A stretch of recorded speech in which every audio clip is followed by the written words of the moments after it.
were similar, and times it all seemed easier. Don't be afraid, I'll be the one to guide you through this endless maze. Don't look so sad, your crying eyes won't dry. You gotta drive with both headlights so we can see the world and we'll run away together like you.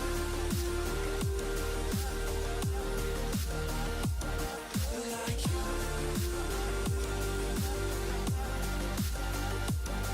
Like you. Like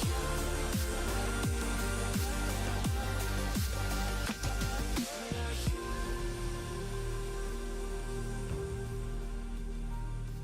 Like you.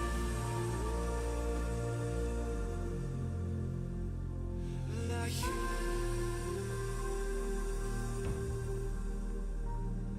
Like you.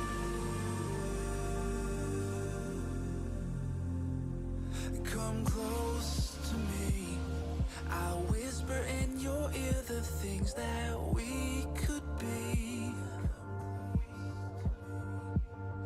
I'll drown us in the purple drapes that you were clothed in. We could live like royalty.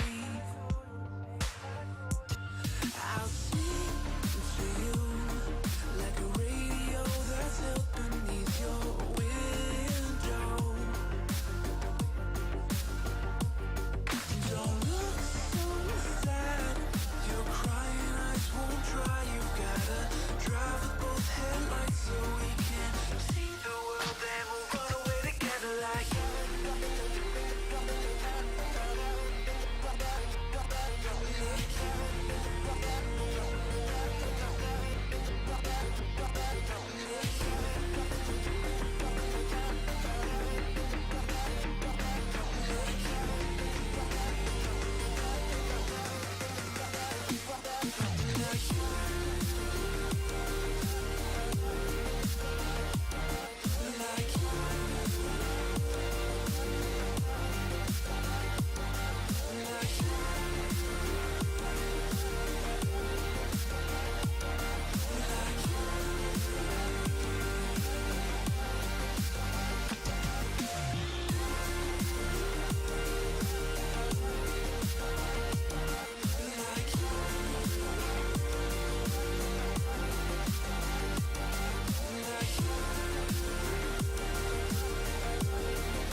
And check out this new background. It's all kind of sweet. My name is TJ. My name's David. And we are here at Geek Fortress in Snohomish, Washington. I mean, there's a big stream happening right now, so we're starting off a bit slow, but hello to the 8 people that are hanging out with us. It's always good to have you. Doing some Modern tonight. I think we're going to be at just 4 rounds today. Okay. Game day was today, so we had Yeah. a decent amount of people who basically spent the day playing Standard, and I'm not really sure if they want to turn their, 6 hours of Magic into maybe upwards of 8 to 9 for a non-GP event. I've done it before. I've done it, but Yeah.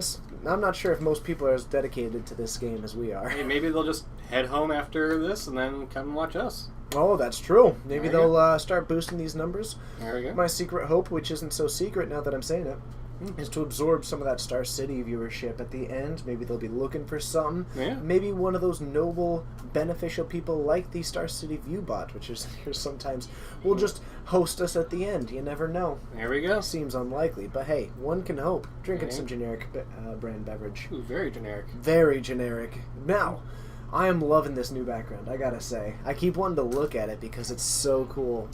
But I think you messed with the green screen a little Yep. bit, and it's looking crisp. When I move my hand fast, I'll start looking a little bit like Shrek, but Start getting order you some Shrek hands. Of course, then they wouldn't show up on stream. it's all ogre now. So Uh, now you and I recently had a conversation yes. about you, for the longest time, have enjoyed Modern, Yes. but you've never enjoyed a particular deck. Correct. You've always been like, I love Modern, Yep. but I don't know what I like playing. Yep. And recently you might be moving into the direction of finding one. Yes.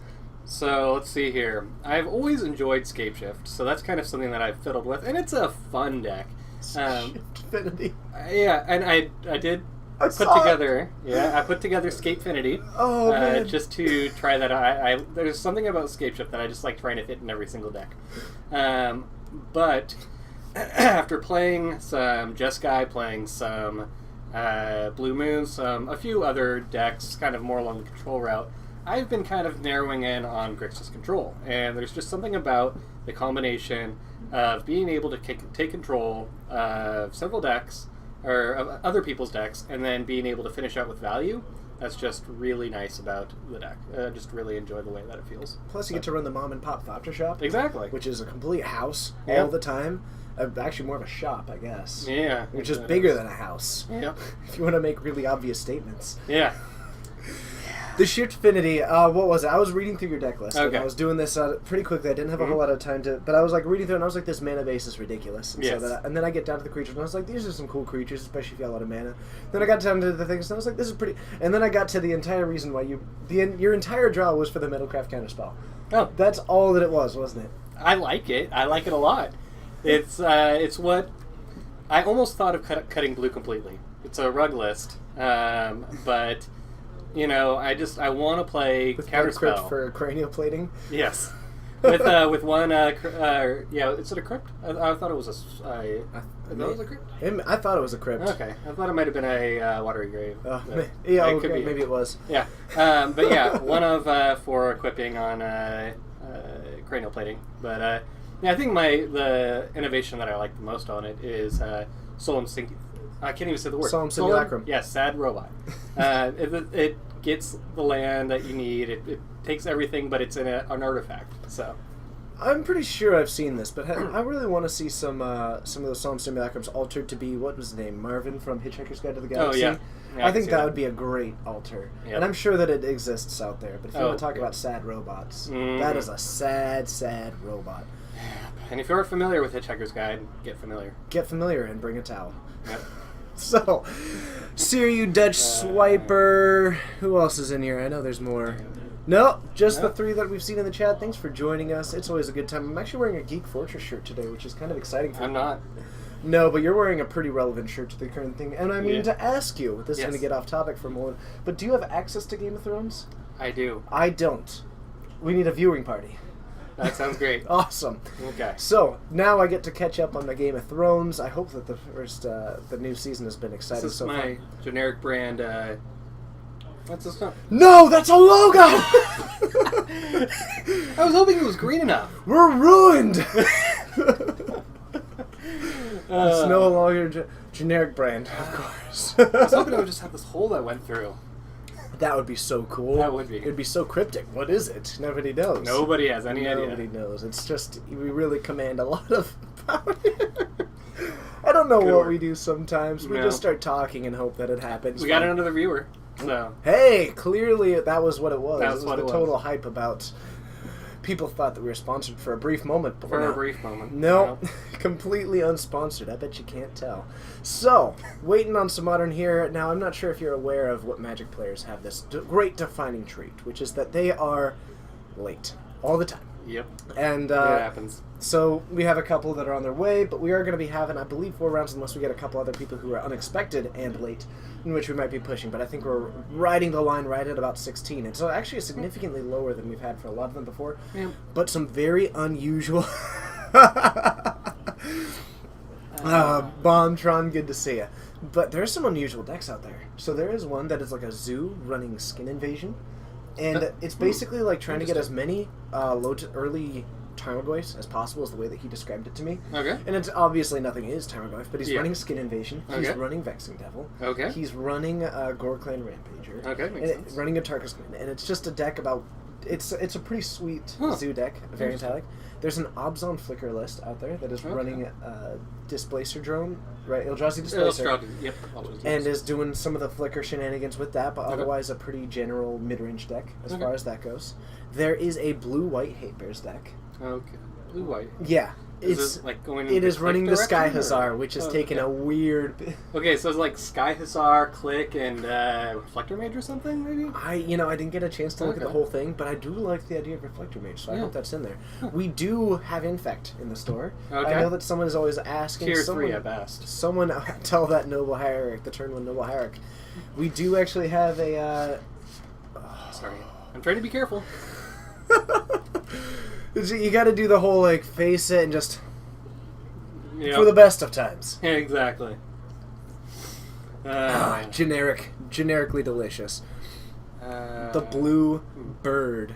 Oh, the Judge's Familiar. I do hope. Oh. I think that he is running the Judge's Familiar.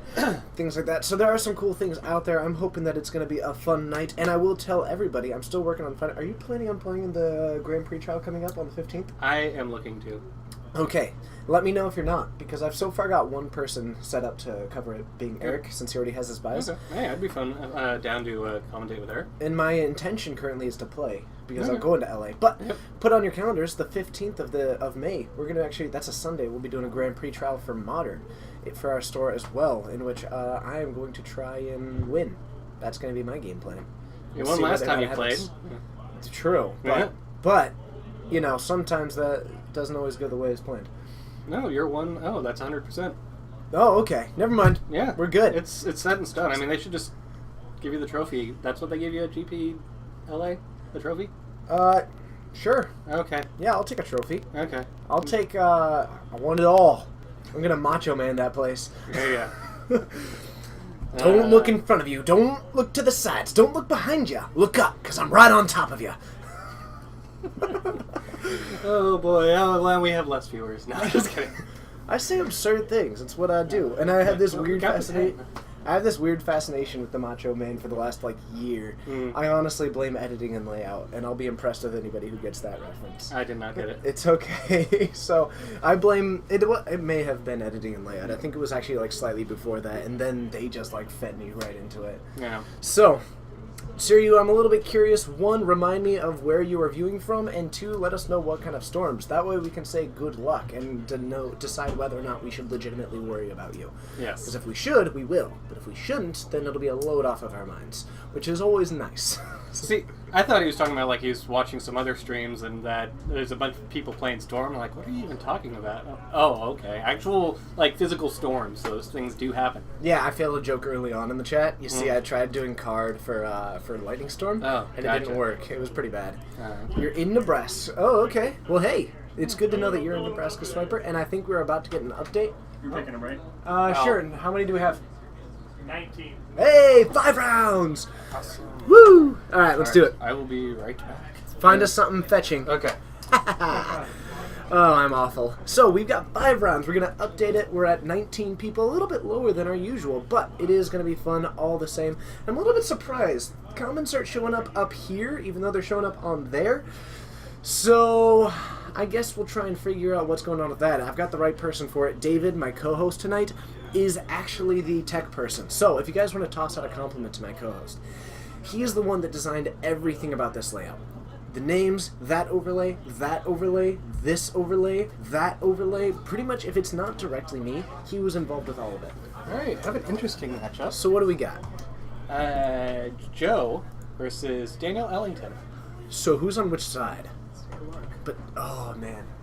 Yeah, let's see here. Joe is not on the wall side. Okay, now Joe Ellington is the person who is actually running that unconventional zoo deck that I was talking about.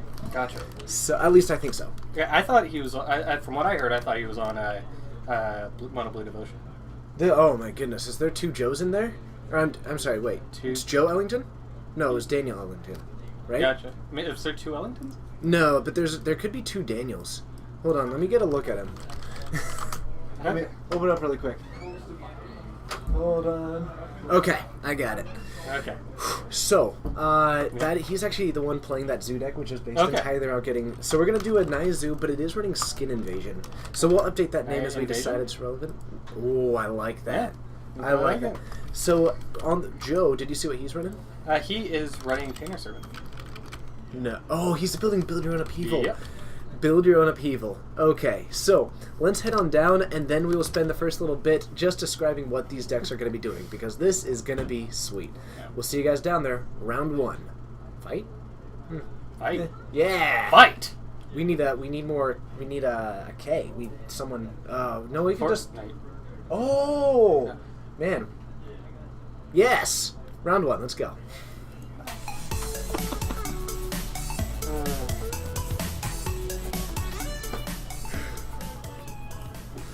Okay, so Joe on Build Your Own Upheaval. This is going to be a blue-green deck based around getting out a lot of mana dorks, and eventually he's going to be running Painter Servant, which is going to name green. Why, you may ask? Because of the card Hibernation, which, if you want to talk about a deck that's called Build Your Own Upheaval, this is the way to do it, with a card called Hibernation, which is going to be slightly off, apparently. Yeah, Nailed no, it. I wonder why that's slightly off. Yeah, I know. I noticed it the other day as well. Curious.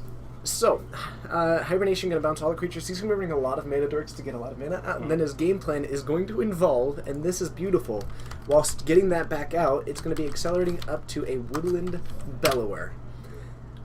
Dang See, it. and now it went back down. So the Woodland, maybe it's based on the border on the card. So, Woodland Bellower, which is going to let him search his library for a green creature with converted mana cost 3 or less. Well, when you have a Painter Servant out, all of them are green. You go for Phantasmal Image, copying your Woodland Bellower, which goes for a Phantasmal Image, copying your Woodland Bellower. And eventually you go for a Hellraiser Goblin, which gives all creatures you control haste on a creature. That is going to be his game plan.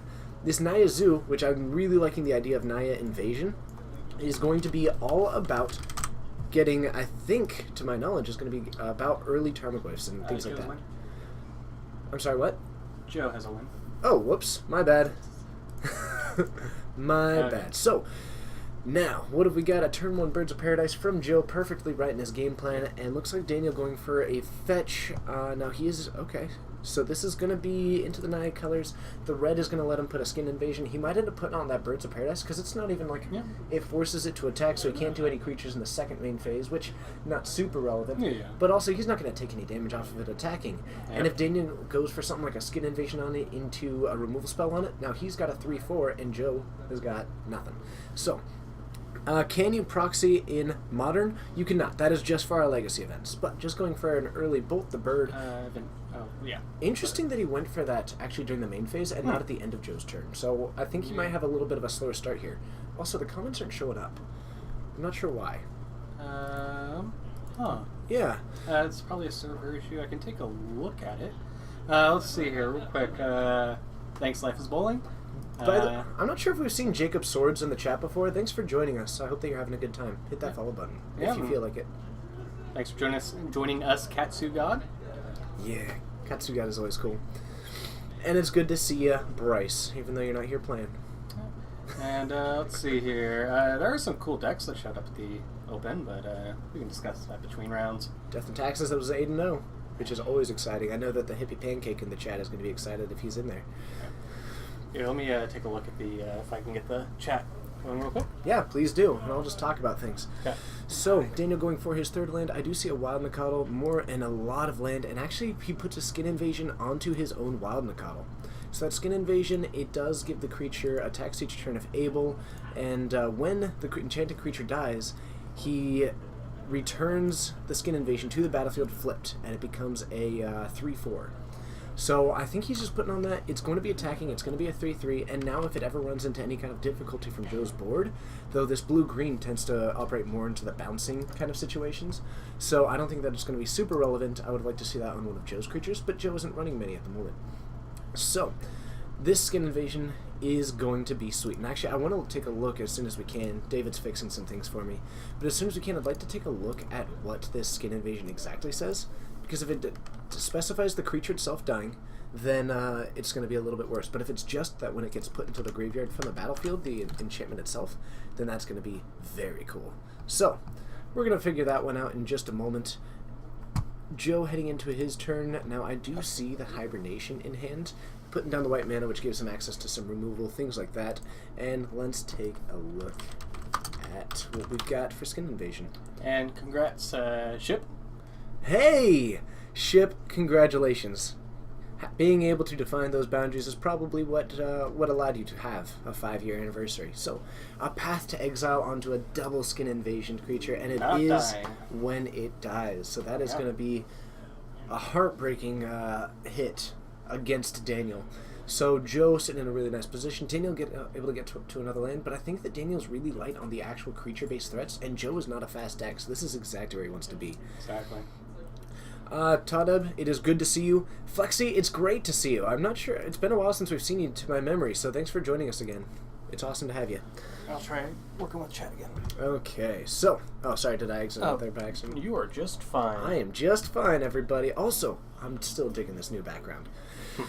Okay.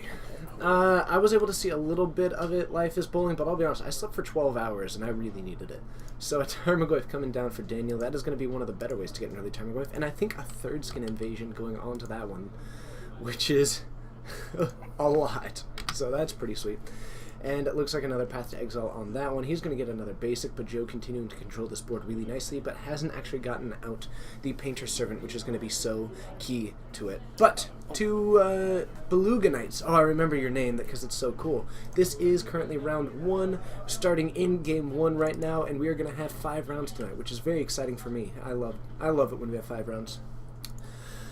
Okay, and oh, it looks like you may have actually gotten it, so we should be getting that chat on there soon. If you guys want to just say a quick hello to refill up that chat quick, and we'll catch up. Also, just tell David how sweet this overlay looks and the fact that he can fix it on a dime like this. That's always a nice way. So, Daniel sitting with 6 lands in an aggro deck, never where you want to be. No, And not at Joe all. in a very nice position. He's never once felt pressured at any point in this game to, in my knowledge, any burn in the room tonight? You know, actually, I'm not sure. I know that Infect is out there. I'm not sure if Yeah. one of our burn players is out there, and I didn't get a chance to see who all the last people coming in. But I do know that there are people who do play burn occasionally out there. Vexing Devil coming down. If I'm Joe, I'm taking the 4 unless I have a path in hand. Yep. I think he also might be determining if he wants to counter or not. Mhm. Thought I might have seen something in there, but again, a mana leak or something like that won't do anything. Also, I'm glad that you did well with the free win red, and looks like going to be taking that. Is this a fetch instead? So we're going to Yeah, he's see a fetching fetch in down to response. 15, maybe a Cryptic Command? That'd be Because that's interesting. actually the third blue source that he just went to, and maybe we'll see a counterspell into a Yeah. draw card. Counter draw. Or bounce it just for fun. Oh man, but I think that's what we're gonna see. And look at that, it's behind us and it's on up there. I'm Yep. pointing at it kind of. I'm getting better at this whole directional thing Yeah. in here. Thriller. So, Those counter kids draw. won't know what they're talking about. Oh man. Tell them to go dance in the purple rain. So, going for the draw now, we do have a mana leak. Not going to be super effective at this point in the game, and I'm not sure what that second card in his hand. Oh, that's a Phantasmal Image. Yep. So Joe has almost no pressure on his own right now, and it's just buying time right now. Yep. And having a Phantasmal Image is going to be okay for at least answering a threat, because he could copy one of Daniel's threats. Ooh, interesting. So the unfortunate thing here is that if he copies the Scavenging Ooze, he doesn't really have an opportunity to try to eat something up, as he'll likely just eat the graveyard up in response. What is that? Interesting. And yeah, I kind of agree with saving the mana leak. Even though you're not going to get a whole lot of opportunity, there's not many creatures in the graveyard currently, so it's not going to be getting a huge... I think that's might be an Eternal Witness in hand? Another thought would be to counter it, make him spend the mana, and then copy the ooze and then eat up All the ooze creatures? because it doesn't have the mana to eat up creatures. I do like that. So- And then he's left with a 2/2, and yours would be larger at that point Yep. because he would likely only have a single green source if he tapped correctly Mm-hmm. to actually pay for that. Yeah. That would be a pretty cool play. And if you're not going to have it be super relevant much farther into the game, Yeah. I could definitely get behind that, and allows him to really eat up whatever is going on in Daniels. Even though there's not a whole lot in that graveyard currently, just 2, Yep. you'd be able to take down some of them, including that Birds of Paradise as well. And you could definitely get into a fight over it, Mhm. because if he targets it in response to you, Joe would have significantly more of that green mana available to him. Correct. So, going back up to 20 off of that life gain, and we're heading into Daniel's turn. Joe's still trying to buy some time, and I see another Skin Invasion, and I'm not sure what that white card is. Doesn't look like a Path to Exile to me. I keep getting Skin Invasion mixed up with Stormbreath Dragon. Do you? Yeah, I know something about the way it looks just on the from a distance. Oh, man. So, that Skin Invasion coming down on the Scavenging Ooze looks like it may have... Okay, this is actually going to get... Oh, Void Slime is the Yeah. card in hand. Not a particular normal card. Joe is someone who is on this stream a decent amount, Mhm. and is always coming with something sweet. Yep. Counter target spell, activated ability, or triggered ability surprisingly was relevant back during the Eldrazi days of Modern. Mhm. We got to see him do a lot of cool things where early in the Processor days was able to take down Processors or even some Yep. of those really powerful cast triggers. So let's see here. The sacrifice should be on the stack. Doesn't end up getting a basic land. Yep. So it was the promo Path to Exile is what we were confused by there. Gotcha. So swing for 4. Now Joe's starting to take a little bit of this pressure. Needs to start drawing well because the Hibernation is actually able to answer the Scavenging Ooze, but only in a very short-term situation. And Daniel needs to gain a life. So I believe he was... I think he went for... Was he at 19? Yeah, I think he did a fetch or something. Because he ate the Phantasmal Image. You're right. I can ask him real quick. I think... Hmm. Because I think I just moved his life total... No, I moved Joe's down, so I think he Yeah. might be at 21. Yep. I'm just going to mark it. Okay. And they might just be keeping track of it outside of just Yeah, not because just- Daniel, I think this is his first time on the stream to my knowledge. So Yeah. a red. Okay, so looks like a second Tarmogoyf, and for such a slow start from both players, Joe is having a lot of trouble coming up against this, and Daniel is doing a great job of continuing this fight. Let's see. Looks like he's just going to try and eat his graveyard, I think. So I think in response to the path, might be just trying to eliminate Joe's graveyard, which is actually not a bad play because he does run Eternal Witness, Yep. and he does do some things as far as chaining them together, but there's not a whole lot left that's relevant in Joe's graveyard, so I wouldn't be too big on prioritizing that at the moment. Otherwise, it looks like they might be trying to go through some stack interaction at the moment. Yeah, it's interesting the balance between eating up opponent's graveyard and giving them the perception that you might have something in hand. Yeah, and I think with only one card in hand, Daniel's play is probably the correct one. Mhm. Because when you went through maybe 3 turns of the game doing almost nothing, it's really hard to bluff that you had something that entire time. Yep. And, he's been now casting those threats as he draws him. If I'm Joe, I'm not really going to buy if he's, trying to bluff at this moment. So we do have a Gorklan Rampager in hand. Probably going to end up putting that on here because this Tarmogoyf... and actually, what he may have been deciding is if he wants to eat the graveyard, Yeah. and if that's going to shrink the Tarmogoyf. But That it makes doesn't look sense. like it did. And that's going to be a hit for Gorklan. 7, so going to knock him down to 3. Can you ask them to put the That adds a Tarmogoyf... creature to the graveyard. Can you ask him to put the Tarmogoyf dice out? Yep. Hey, can you guys put the Tarmogoyf die out? Thank you. Look at that, able to go back in time, casting the hibernation. It is an instant, and he just cast that, I think, and going for a mana leak. To my knowledge, he just cast a hibernation. Yeah, I think it's probably just I to think prevent it's- the damage. No, he didn't take the damage. And then we just see him recast the Tarmogoyf. So Swings in, Joe casts Hibernation, recasts the Tarmogoyf, Joe mana leaks it, just to deprive him of a little bit of mana, even though it ends up keeping it around. So Joe is still at 10 because of that Hibernation, but now Joe's going to be heading down to 6, and a Wild Mikado following it up. So Joe is dead on board unless he draws an answer. Yep. And I think that was a Birds of Paradise, which technically might buy him a turn. A turn, yeah. Yep, and that's going to block it. Now, if Daniel gets any kind of removal or any kind of way to get trample over there, or, you know, a lightning bolt works. that does a decent job of it. And actually going to go for the... Oh, no! Okay, so Daniel going to take the game 1 win there. Hello to all the people joining us. It is so great to have it. I know that we're up against some stiff competition as far as streaming grows today, so thank you for choosing us. Or possibly choosing both. I'm not sure how it goes, but...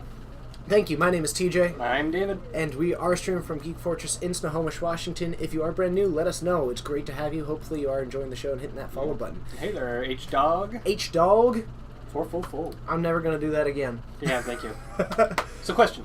Style points. At the end there. Mm-hmm. Do you attack with both creatures and then bolt them directly? Uh-huh. Or do you bolt their bird and then just attack? You know, Joe is empty-handed at that point. I think my personal style is to finish the game with a bolt to the creature, or to the player. Yep. That's my personal preference. I can see that. But, you never know. Mm-hmm. But, you know, the result is the same. Oh, certainly. So, hello to also Storyteller. Leet. It is good to have you. Hey to the Storyteller. I'm actually really excited. I wasn't expecting nearly this many people, to be perfectly honest. Mm-hmm. So this is pretty exciting to me, just to have this many people join us. And then we just need to steal the 6,000 from SEG, and then we'll be all good. And then we'll actually be embarrassing ourselves on the internet. Yeah. So, to all of you who are new. Ooh, Joe accidentally showed the Painter Servant, but I don't know how much Daniel knows about that. But It's, you know, if Daniel, I think this is one of the first times that he's been playing Modern. Looks like he's bringing in Molten Rain, which is going to be an interesting choice. And I don't disagree with that. It's a 3-color deck that Joe's playing. Anytime that you see that and can kind of really attack a single color of that mana base, I can definitely do that. And to Glorious, thank you for that. Tim, it is great to see you. I'm glad that you're still alive.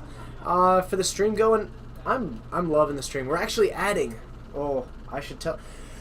Monday, 2 days from now, we are actually adding Standard. We're going to do a trial run of Standard for a few weeks. I'm going to be getting some Standard people in here, doing a stream with them at 6:30 Pacific Daylight Time. If you guys are one of the ones that was asking if we're going to start doing Standard, come join us for that, because if it's popular, we'll end up continuing it. And if it's not, then we won't. It's time for us to find out.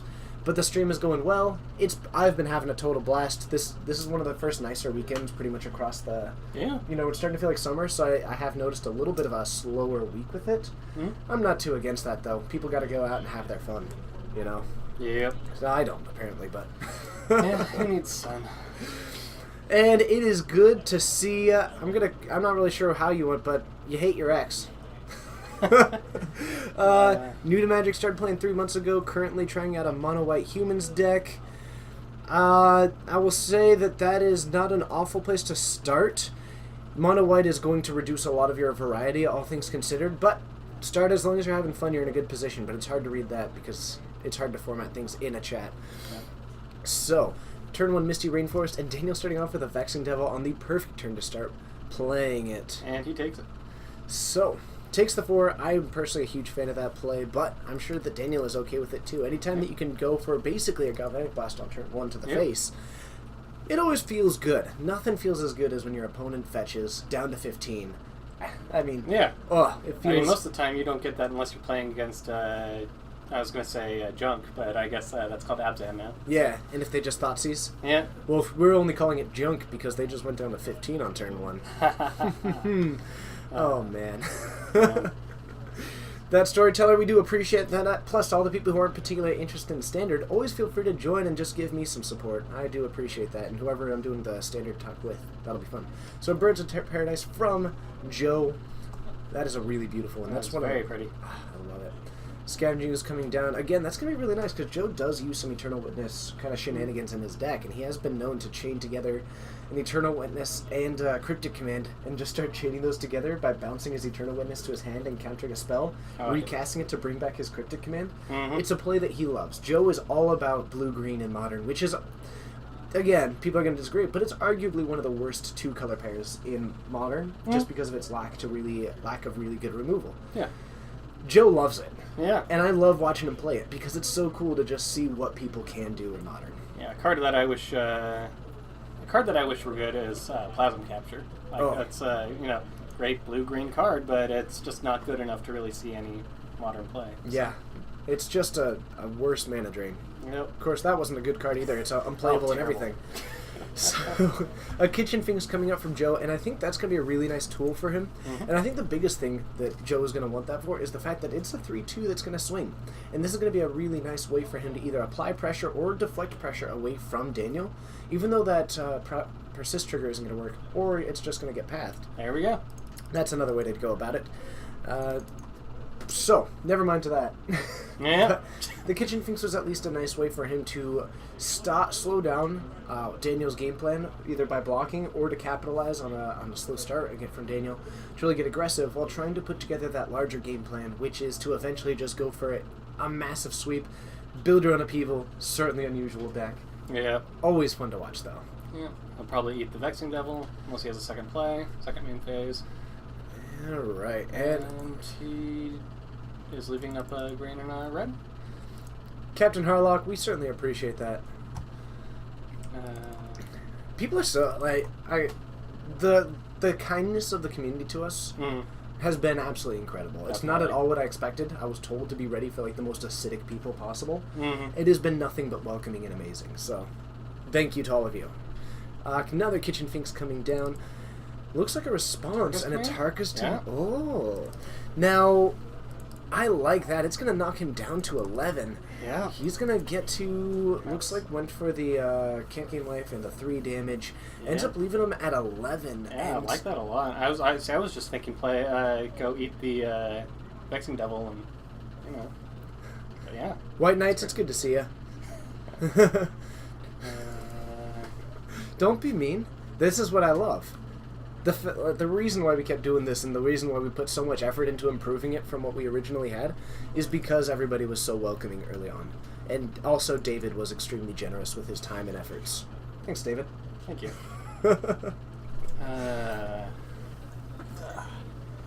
Oh, man. Life is bowling. We're always open to cool ideas. If you have ideas, send them to me. I'm always interested. Some of them aren't always feasible, and they kind of have to work within what's happening with the store. But ideas are ideas, and a Voice of Resurgence. Nice. I like this list. Yeah, I'm actually really enjoying this as well, and it's so interesting because it's almost like a... You think of Zoo and you think the most efficient power and toughness for the mana cost, and he seems to be going for the exact same game plan from an overarching point, but he's attacking it from a completely different angle. The angle is very interesting. It's certainly not as efficient as a standard Zoo list, but at the same time, it's very it's clever in a lot of small ways. So. Yeah. So a swing for 3, just going to be taking that block, and I think the biggest reason is that he's not that worried about losing his Voice of Resurgence right now. He'd be left with another 2/2 as it currently sits, and I think that Daniel's really just putting that. What he's thinking when this happens is great. Now there's not a blocker that I can just swing into. All right. And everything's green. Oh, and now we have got the Painter Servant. Now this is going to be naming green. Now watch for this. Oh, there's a lot of mana.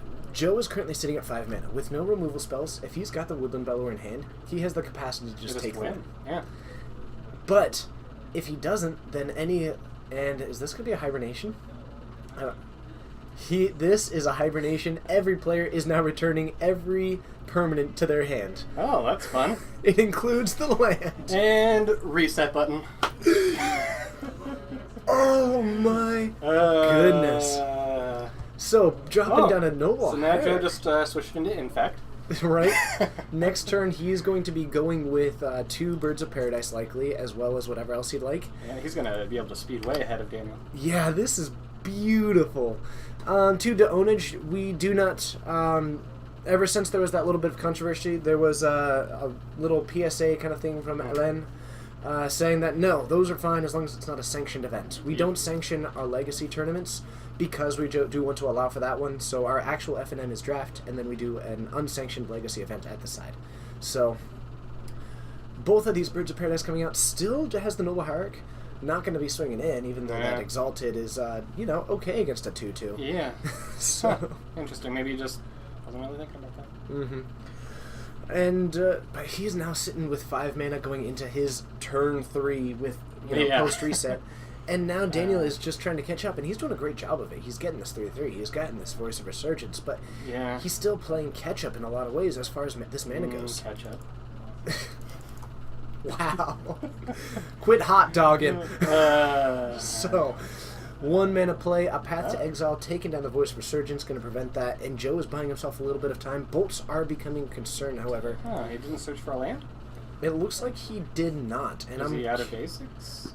It's possible, but he ended up going for a lot of basics in the previous game. Could be that too many of them ended up in his graveyard, or I'm a little bit curious about that myself. Possibly just declines to go for it. I do feel like we kind of Scheherazade or something right here.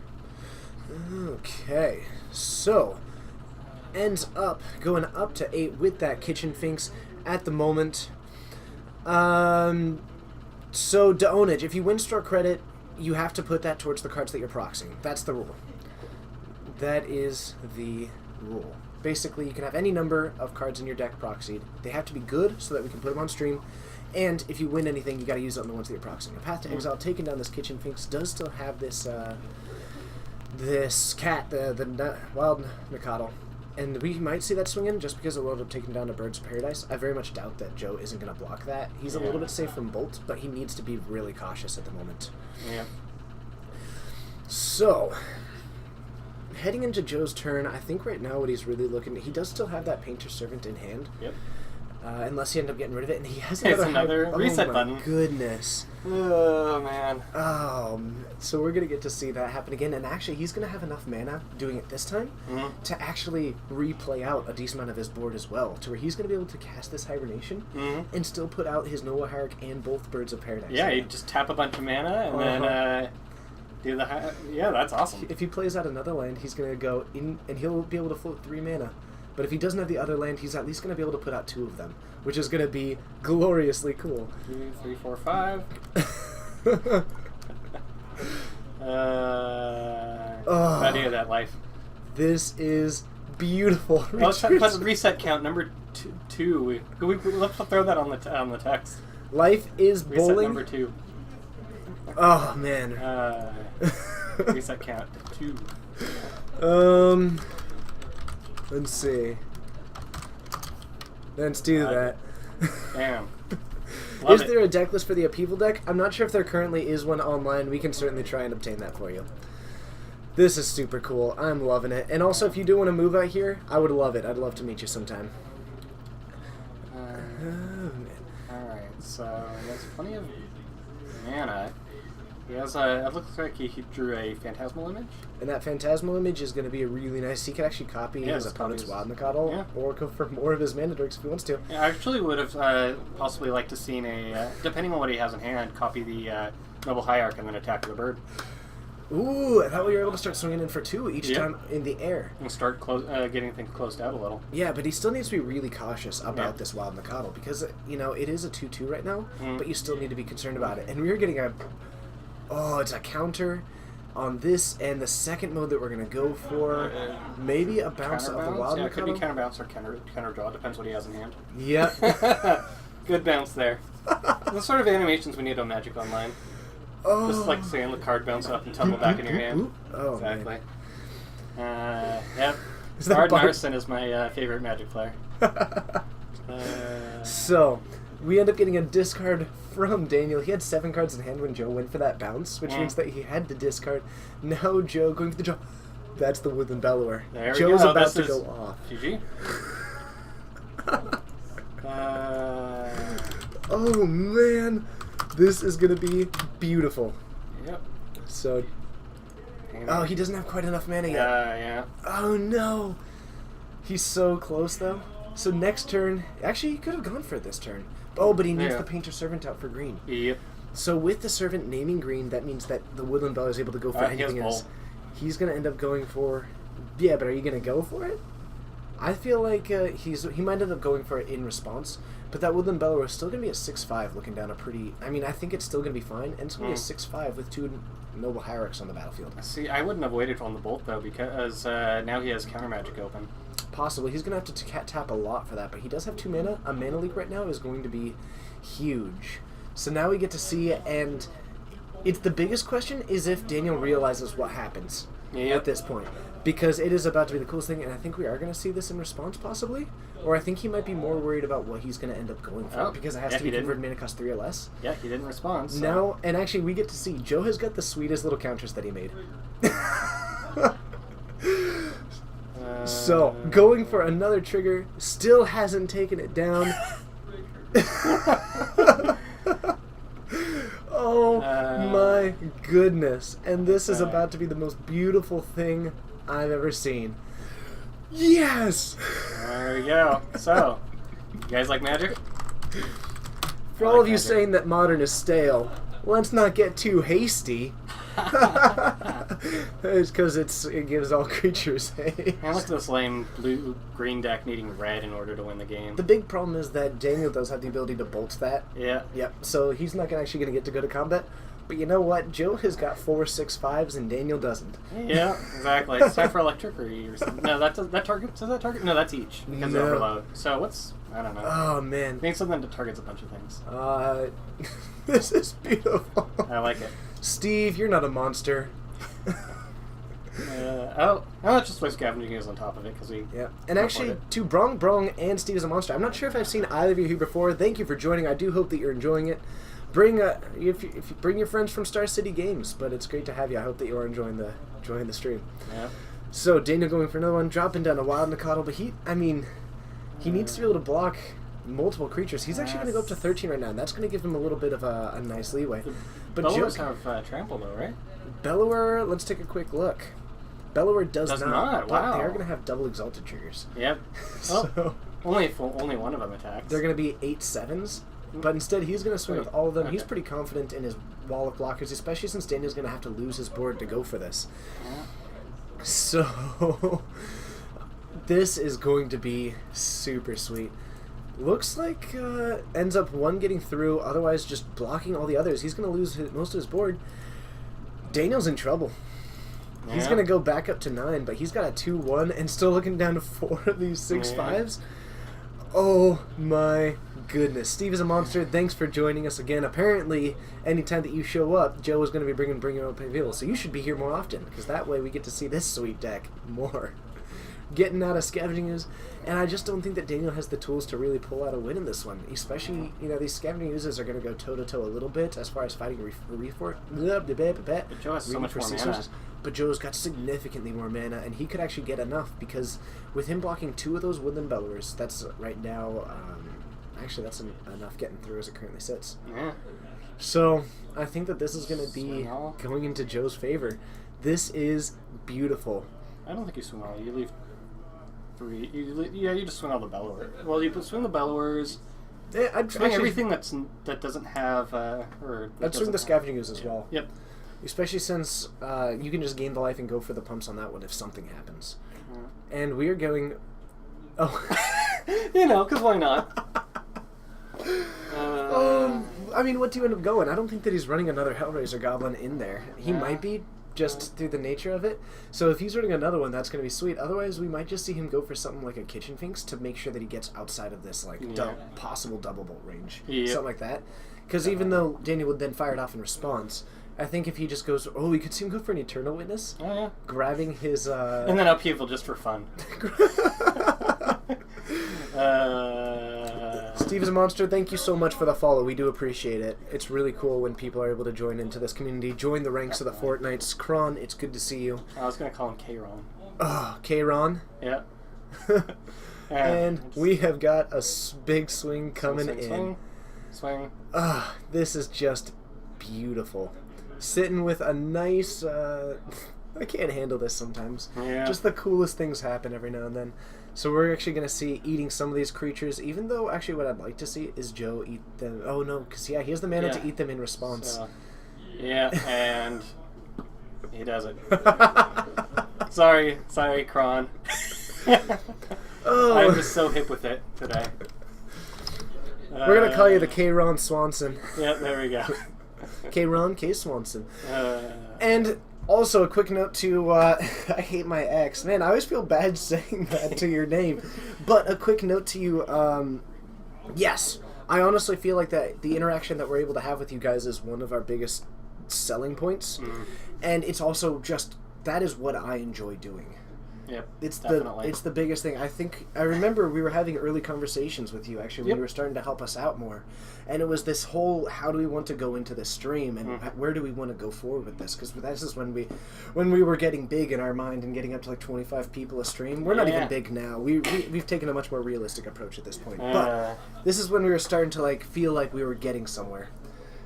And we were like, well, how are we going to manage this? And we were like, well, let's just put the chat up there. Yep. Let's interact with it. Let's keep doing it. Yep. And I honestly, that's definitely the right person to take, because I really feel like we would have ended up missing something if we had moved away from that. I think people will also just really enjoy, they enjoy the interaction. They also, I think, enjoy.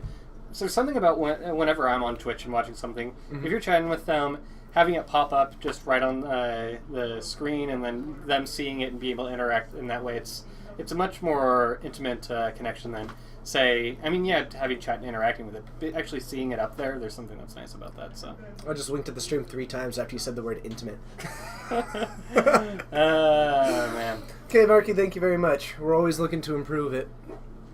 So, we have a lot of fun with it, and definitely, I only get to say this so many often, so I'm going to shower praise on you pretty much this entire stream, because I don't get to have you in the chat very often, but honestly, this would not exist without you. Wow. At least nearly to the same level of quality. So, anybody who's wondering, there was a very distinct point in our stream, at which we went from like the stream that we had to the stream that we have now, and there was just this point, and that was because David spent a lot of time getting us to that point. For pretty much, you volunteered it to my knowledge. You were like, I kind of feel like doing this. And we were like, okay. Yeah. And then just immediately, so it was huge. We ended up getting that transition, which you made. Found a sweet song, which you found. Yeah. How far from Lacey, Washington are we? Let's see. Lacey's, isn't that like an hour out? I can tell you exactly how far it is, because I'm going to Google Maps it. So, And to Zero Magno, thanks. We always appreciate that. It's cool when people... It's really cool that there is a group of people who consistently come back to me. That is incredible. alright. So, Lacey. Lacey, Washington to Snohomish, Washington. Let's find out exactly how far it is. Hour So, and a half. Birds of Paradise from Joe. Ooh, I'm gonna go Goif. Tarmogoyf from Daniel. A massive You could ask him to 0-1. use the Tarmogoyf dice. They can't, How come? because it's a 0-1. They Oh. they tried writing it down. Okay. The written word does not show up very well on there. So, it's currently at 0-1. It's copying the Tarmogoyf, so a phantasmal image comes down I was hoping that was an F6 to... paper for a second. To Beluga Nights, we are in Snohomish, Washington at a store called Geek Fortress. Looks like you're about an hour and a half away. Yep. Maybe for the GPT on May 15th. So yeah, you go. Let's see here. So, Yeah. our Kitchen Fink's coming down to join in. He's going to be going up to... and able to break even now, has a 3-2, which is looking down a 0-1 and a 0-1 on the board. A field of Yeah. 0-1s, but Joe up to 3 mana. This is a pretty It's a interesting very start. expensive board of 0-1s. Yeah. Oh, and now we have the most massive creature on board. So, let's take a look at this Painter Servant. It is naming green. We should remove our upheavals count. Oh yeah, we are back to 0 upheavals. Back to 0 upheavals. Unfortunate. Well, if you do end up moving to Lacey, we'd love to meet you. Definitely if you can, make a point of actually like introducing yourself to me. It's really cool when I get to meet people. So, a 1/3 Painter Servant matching up pretty nicely against this Kitchen Finks, and by that I mean not really. The GPT is going to be modern, which is why I will be playing it. So I'm getting some backup co-hosts. So a mountain coming down. Still, the graveyard is completely Has it been empty. pointed out that Birds is right now currently the better version of Tarmogoyf? between Tarmogoyf? Yeah. Yes. Flies and taps for mana. Though Yeah. a piece of like you might want to pull that off. We can't actually see whatever's written on it. It's overblown. Like it needs to be in Sharpie, Yeah, or we Sharpie. can't It's see a it. 0-1. Well, Yeah. we figured. Yeah. Yeah. Right now, Birds of Paradise is really the third best creature on the board. So, Or a third biggest third- creature yeah, on the third board, biggest, especially since it has evasion. Yeah. So, a Oh. second Painter Servant, probably naming green. Yeah. Yeah, I think you just named the same thing. Honestly, you're kind of right at this point. I've really cut back on the amount of time that I spend playing Magic, and I still feel like I'm pretty involved with it, but I do just limit. I'm basically apparently a loan shark of Magic, except I don't charge anything for it. I really Yeah. should. Actually, my a Infect lone deck is out angel? there. And my Anger the Gods is out there somewhere.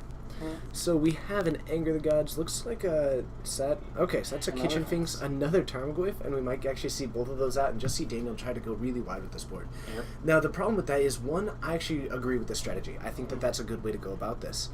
But it does lead to this problem in which, when he's spending all of his time going really wide on this board, he needs to be really cautious because Joe is running a massive board wipe out. Yep, and honestly, going wide, it's Joe has the advantage when it comes to if both sides are going wide. Well, one side can lift the board up, and when it comes to rebuilding that board, he just accelerates crazy fast. So, still fine. Sitting on 5 mana might be just a little bit shy. The interesting thing is that as much pressure as Daniel is applying, Joe does kind of have this just instant win in the form of Woodland Bellower if he has that in hand and is able to get up to that 6 mana. That Woodland Bellower is just such a completely fantastic card Yep, when you have a Painter Servant naming green. and we got a path. So, And Path he to just grew Exile. the Goyfs. Path to Exile, and actually this Goyf is about to go up to a 1-2. Man, But Daniel not swinging with it because it would end up losing to the Painter Servant. yeah. So it's finally up to a 1-2. Both of these Tarmogoyfs, but we're still not seeing a block. And actually, looks like just going to throw one of these Painters in front of it. I'm not sure how I feel about that because now that Daniel's aware of it, I might have been okay with going to 11 because if you go for that Woodland Bellower, now a Bolt on the Painter Servant isn't a win. Yeah. Life is Bowling, the best budget deck in Modern. Probably, I would say maybe Mono Green Stompy. It's pretty solid. I also like Troll Worship. You don't see that a lot though. Troll Worship is a really nice one It's as well. very resilient and can just win a lot of just games automatically. A lot of just games. I say just way too much. That's okay. It's just what you do. Yeah. So, man. Joe at 14, Daniel at 22.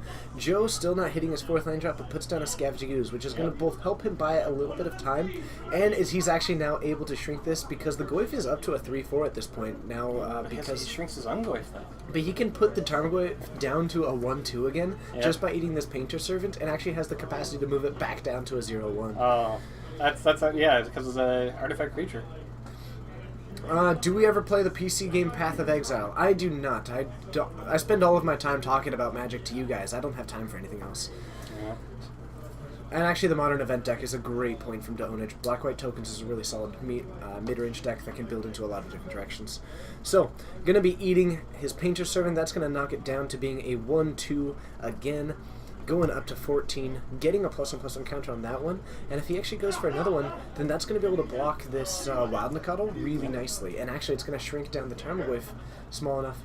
So I'll be curious to see if he goes for that. He might be just trying to keep his Tarmogoyf Yep. somewhat Can't relevant. can't really blame him. Although that Phantasmal image is generally not going to be made for this world. Yeah, and I Instead, think I would have much preferred to see him... the problem is that he's 1 mana shy of blocking the Kitchen Finks and eating it to keep it from going for that persist trigger. Yeah. So, I think that this is a decent block. It's going to get off the battlefield, and then Joe can actually really let these graveyards flourish a little bit to keep them going higher. And he's going to be putting this up to being actually a 2-3 by going for that land. And a Tarka's Command. Yeah, That's makes going it to a be a 3/4. huge hit, and Joe is now in a little bit of trouble. Although Joe can still eat the... I don't think that there's you can eat another... with a bird. But there's not a creature to get it up to a 4-4. I don't think so. Okay, because I thought, no, because he just... Oh, yeah, he had instant... Oh, I thought he was going to kill a creature with it. To Life is Bowling. That is a pretty complex question. You're basically trading Boros Charm and Lightning Helix for a Tarka's Command and Destructive Revelry. Depending on your meta, make the choice. Personally, I prefer going to 3 colors. just my thoughts there. But personally, if you're going to go for Gruul, go for the really low to the ground Zoo deck. Otherwise, if you're going to really stick with a dedicated burn, then you would probably want to stick more into the red-white, the Boros colors. That's my thoughts on it.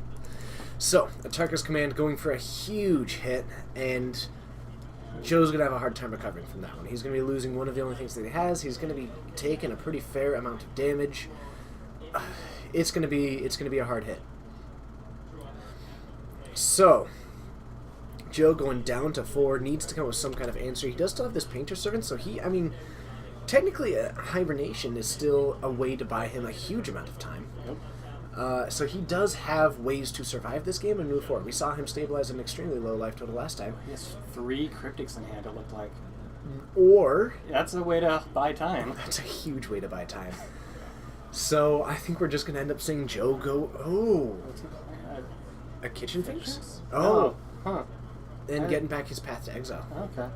So gonna pull that. I'm not really sure if that's the right play though, because he's got the Tarmogoyf, so I guess he can block the one Tarmogoyf with his own, so likely not gonna hit that one.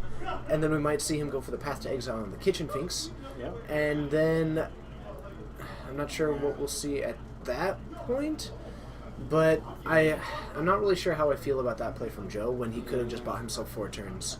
Oh, yeah, he only has 2 blue. Never mind, Syria, you're Yeah, right. Good point. You guys are good. Yeah. I just saw the birds and was like, oh, okay, that takes care of it. I know. Wow. I'm in such a habit of because Joe's deck is so blue heavy. Yeah. So that is my bad. Didn't even take a look. Suryu, you're the best. So I think Joe's still in a lot of trouble. He could go for a really aggressive blocks and a path, but the problem is that he's losing a huge amount of his board. Technically, a Hibernation off the top is still able to wipe every single creature on Daniel's side of the board, Yeah, but it's it's- not going to wipe his mana. Yep. And that's the big issue, is that he's basically going to lose a combat and then completely rebuild his board. He does still have the birds, so if he does end up getting to that 3rd blue source, he'd be able to buy himself a decent amount of time. But Joe's hurting right now. Yeah. And being forced to block with the Painter Servant it hurts a lot. Yeah, and I think he's just trying his best to keep outside of bolt range.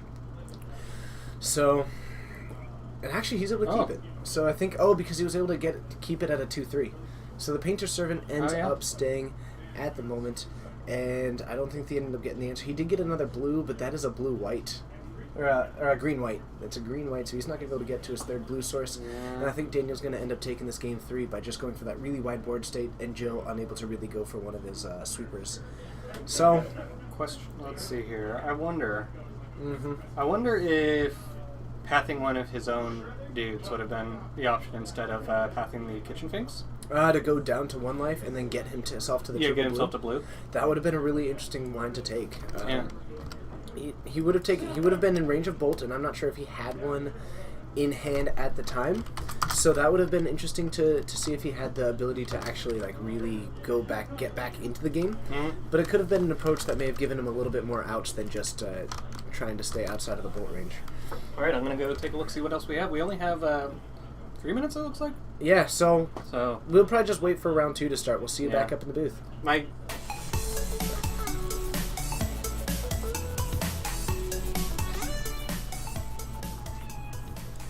All right, so thank you for joining. Looks like we're at a little bit over 60 people. You guys are the tried and true, the best of the best, the cream of the crop, the wheels on the bus. go round and round. That's exactly how you discover the point at which you should have stopped. So, thanks for joining. My name is TJ. I'm David. We're streaming from Geek Fortress in Snohomish, Washington, trying out this sweet new background, and I gotta admit, it's not a red card, but I'm digging it. There's this nice little jar here, so if I get thirsty, I could just kind of... we are weird. It's okay. We are odd people having a good time talking with you guys. So, we're waiting just a couple of minutes for round 2 to begin. We are going to have the 5 rounds. I think we end up at just shy of 20 people for the evening, which I'm pretty happy with. Right after a game day, too. Yep. I'm not sure who our official winner of the game day was, but what do I think of a 4-color loam deck from Suryu? And also, what's with the deck archetypes? I don't quite understand the question. Clarify on it, and we will do our best. I think you might be asking what archetypes are present. Oh man, we've got some interesting stuff out there. I know that Infect is out there. I know that there's Living End out there in the room. So there's some interesting things. If you guys do have a request, let us know. We'll do our best to get it on there. I believe that we also do have Kiki Cord out there. So, what do we think of 4-color loam deck? I think that it's good.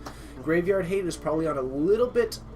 It's on this weird mix of kind of on the rise, but kind of not, because people do want to be able to take down Sword of the Meek out of the graveyard.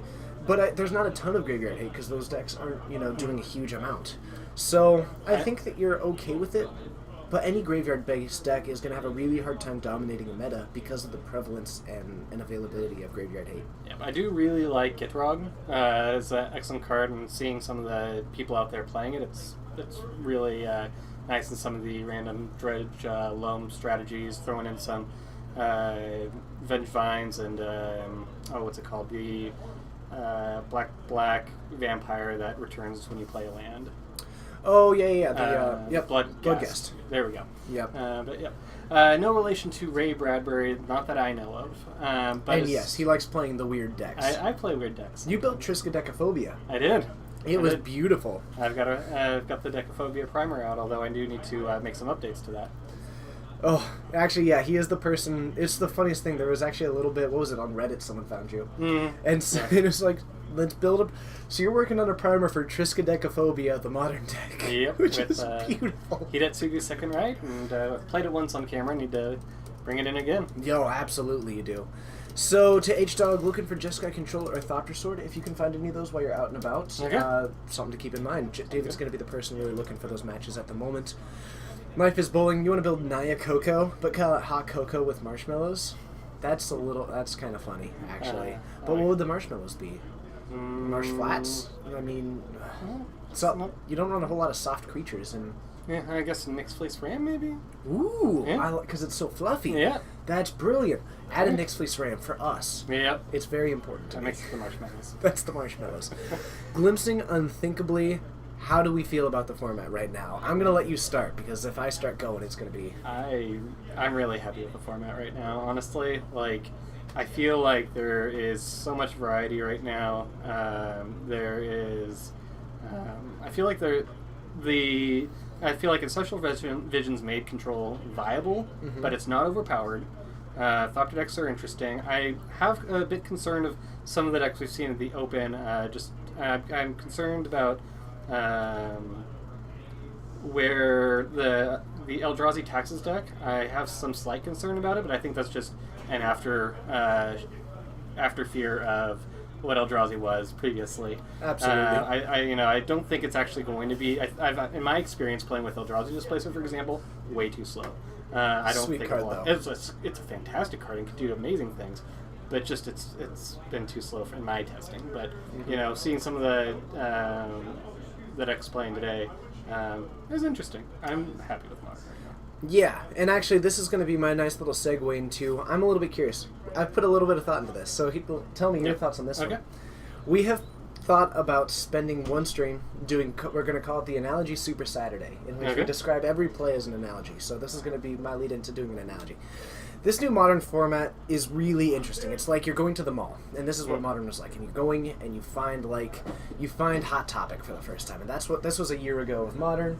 It's a really cool format. You're finally at the point where you're not held down by Pod. I know Pod's great, and you're having a lot of fun. And then all of a sudden, you have to walk through the Macy's with like your parents. And that's what we had for Eldrazi Winter. It was oppressive. You didn't want to be there. You were there because there was a hope for something in the future. You're just walking through. Really, you keep getting hit by like samplings of perfume. You're looking at mattresses for some reason, even though your bed has like been good forever. Everything is going good, and then you walk through and you find the comic shop in the mall. And that's where we are right now. It's just possibilities. You're looking at it. Can you think of it? It's here. Now you have made it through. You're at the comic shop that is next to the food court, that is next to like the arcade. There you go. It's just that is exactly what it feels like to me. You can go and do whatever that you want. It's not even fixed yet. You haven't even found it all. This arcade goes like 3 stories tall, and you've only made it up to 2. You found the racing games, and you found out that you're out of quarters. Well, guess what? It pays out in dollars. So maybe, Crazy. oh no, that might be stretching the analogy a bit, but that's how I feel right now. Everything just feels cool, and that you can do whatever you want, and there's so much possibility in the current thing. So I'll be right back. we're gonna find another match. Hopefully you guys enjoyed that. I hope. Me and Ryan on the stream. Okay. What? Okay. You know what we're playing, or I have a theory. I'll double Could you check. just go take a look at like the bottom card, Ryan? Yeah. There's 2 cards that it is, so take a look at a couple of them. Okay, so oh man, I do hope that you guys enjoyed that analogy. No. Twin was the hot topic. Everybody enjoys going there, I guess, and there's always cool things. But in the end, once you leave it, you kind of realize that you didn't really need it. So that is what I've got for you. To Life is Bowling, Any Death and Taxes. I think Michael, our resident Death and Taxes player, is not in, but there is a Blue-White Hate Bears kind of thing going on. So I hope that might be in the room tonight. So we've got, I believe, Coleman on Obs on Company. Nope. No? Nope, he is on Howling Mine. Oh, wait, is it? Howling, He's whatever. on Taking Turns? Yeah, the Taking Turns, yeah. Okay. So this is going to be if you guys want to see how to play a combo deck on stream and not take a ton of time, Oh, watch he's Coleman. fantastic at it. I absolutely love watching him play. Now, this. what do we have from Ryan? We have Mill. He's on the Esper Mill. Yep. Apparently, this is going to be just a mill against a deck based around not decking itself consistently. Yep. My edge is going to go to Coleman. But everybody is going to be super... I'm hoping that you guys enjoy this, because Yes. watch Coleman's speed when he begins. It's great. It's incredible. He's our feline. So, let's head on down, have some fun. That's actually a great Yeah. analogy, leading into the analogy Super Saturday. See you there.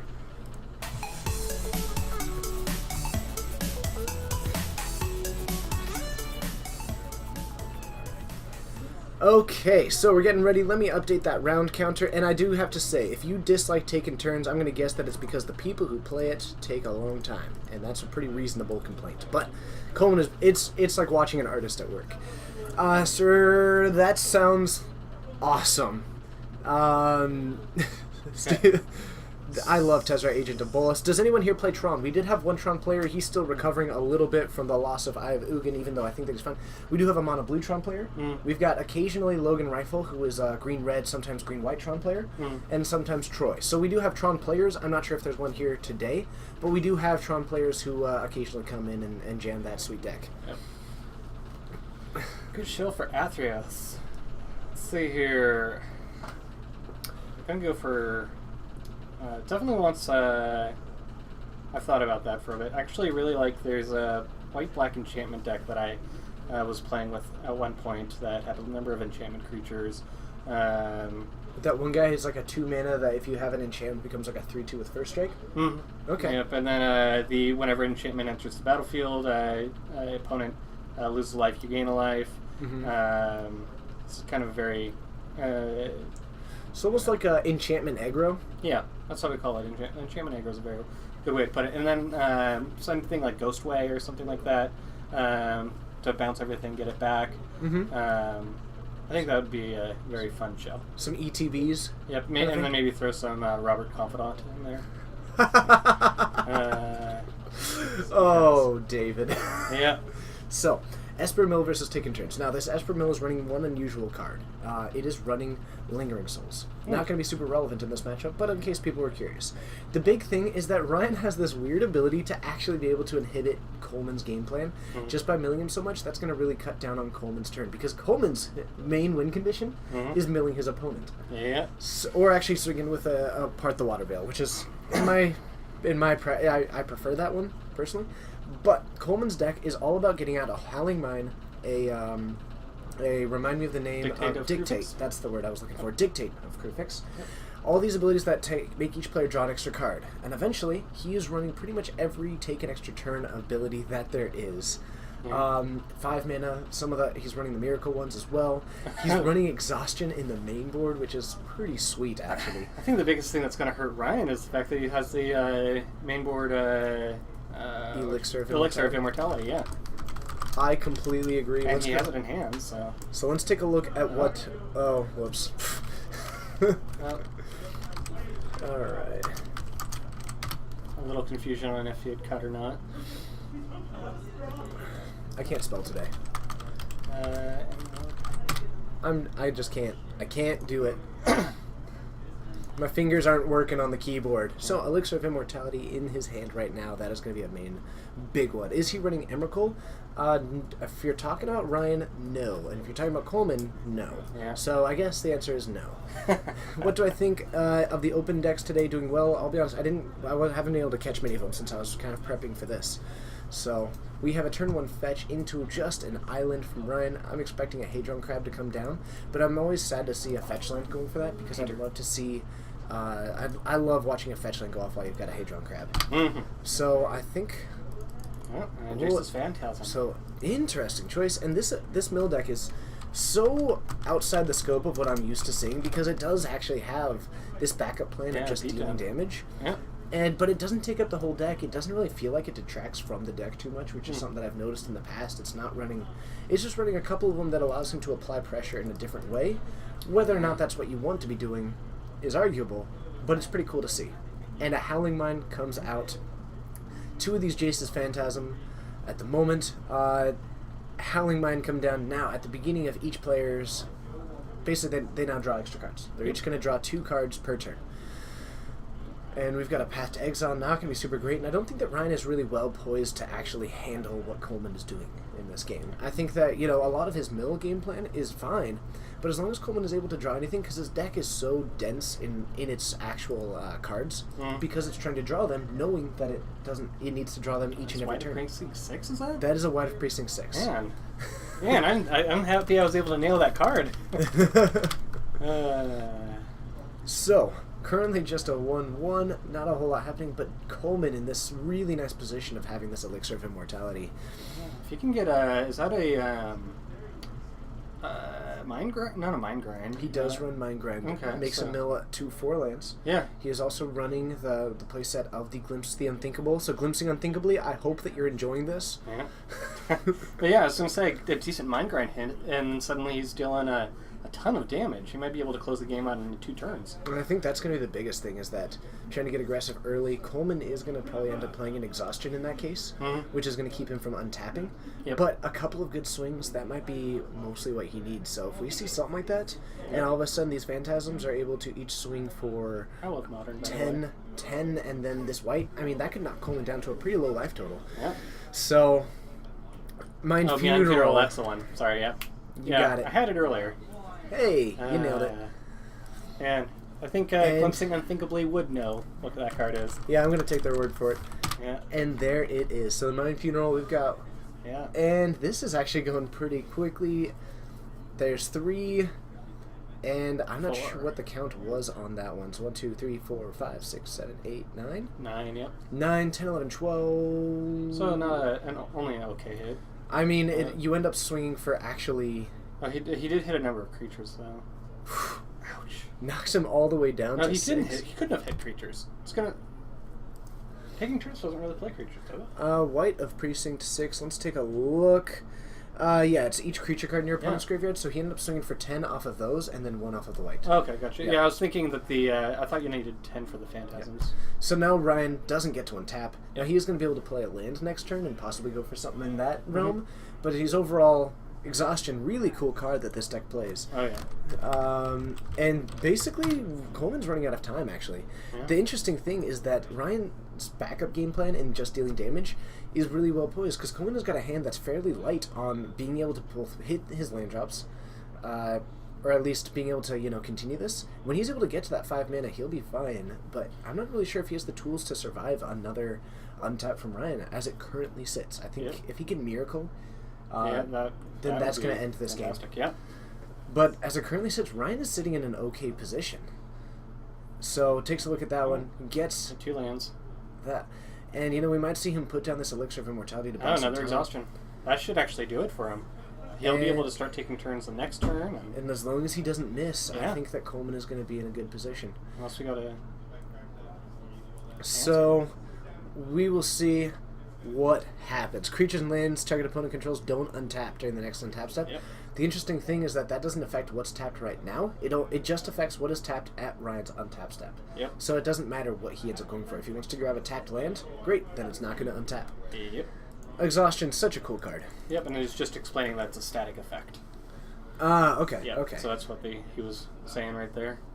So we could see Ryan go into a second land. We might see him put down some threat. We do have the... There's a glimpse.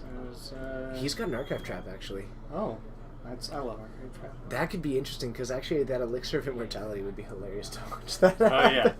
Shuffle in the graveyard? Well, refill it. Yep. So now I think it is Coleman's game to lose.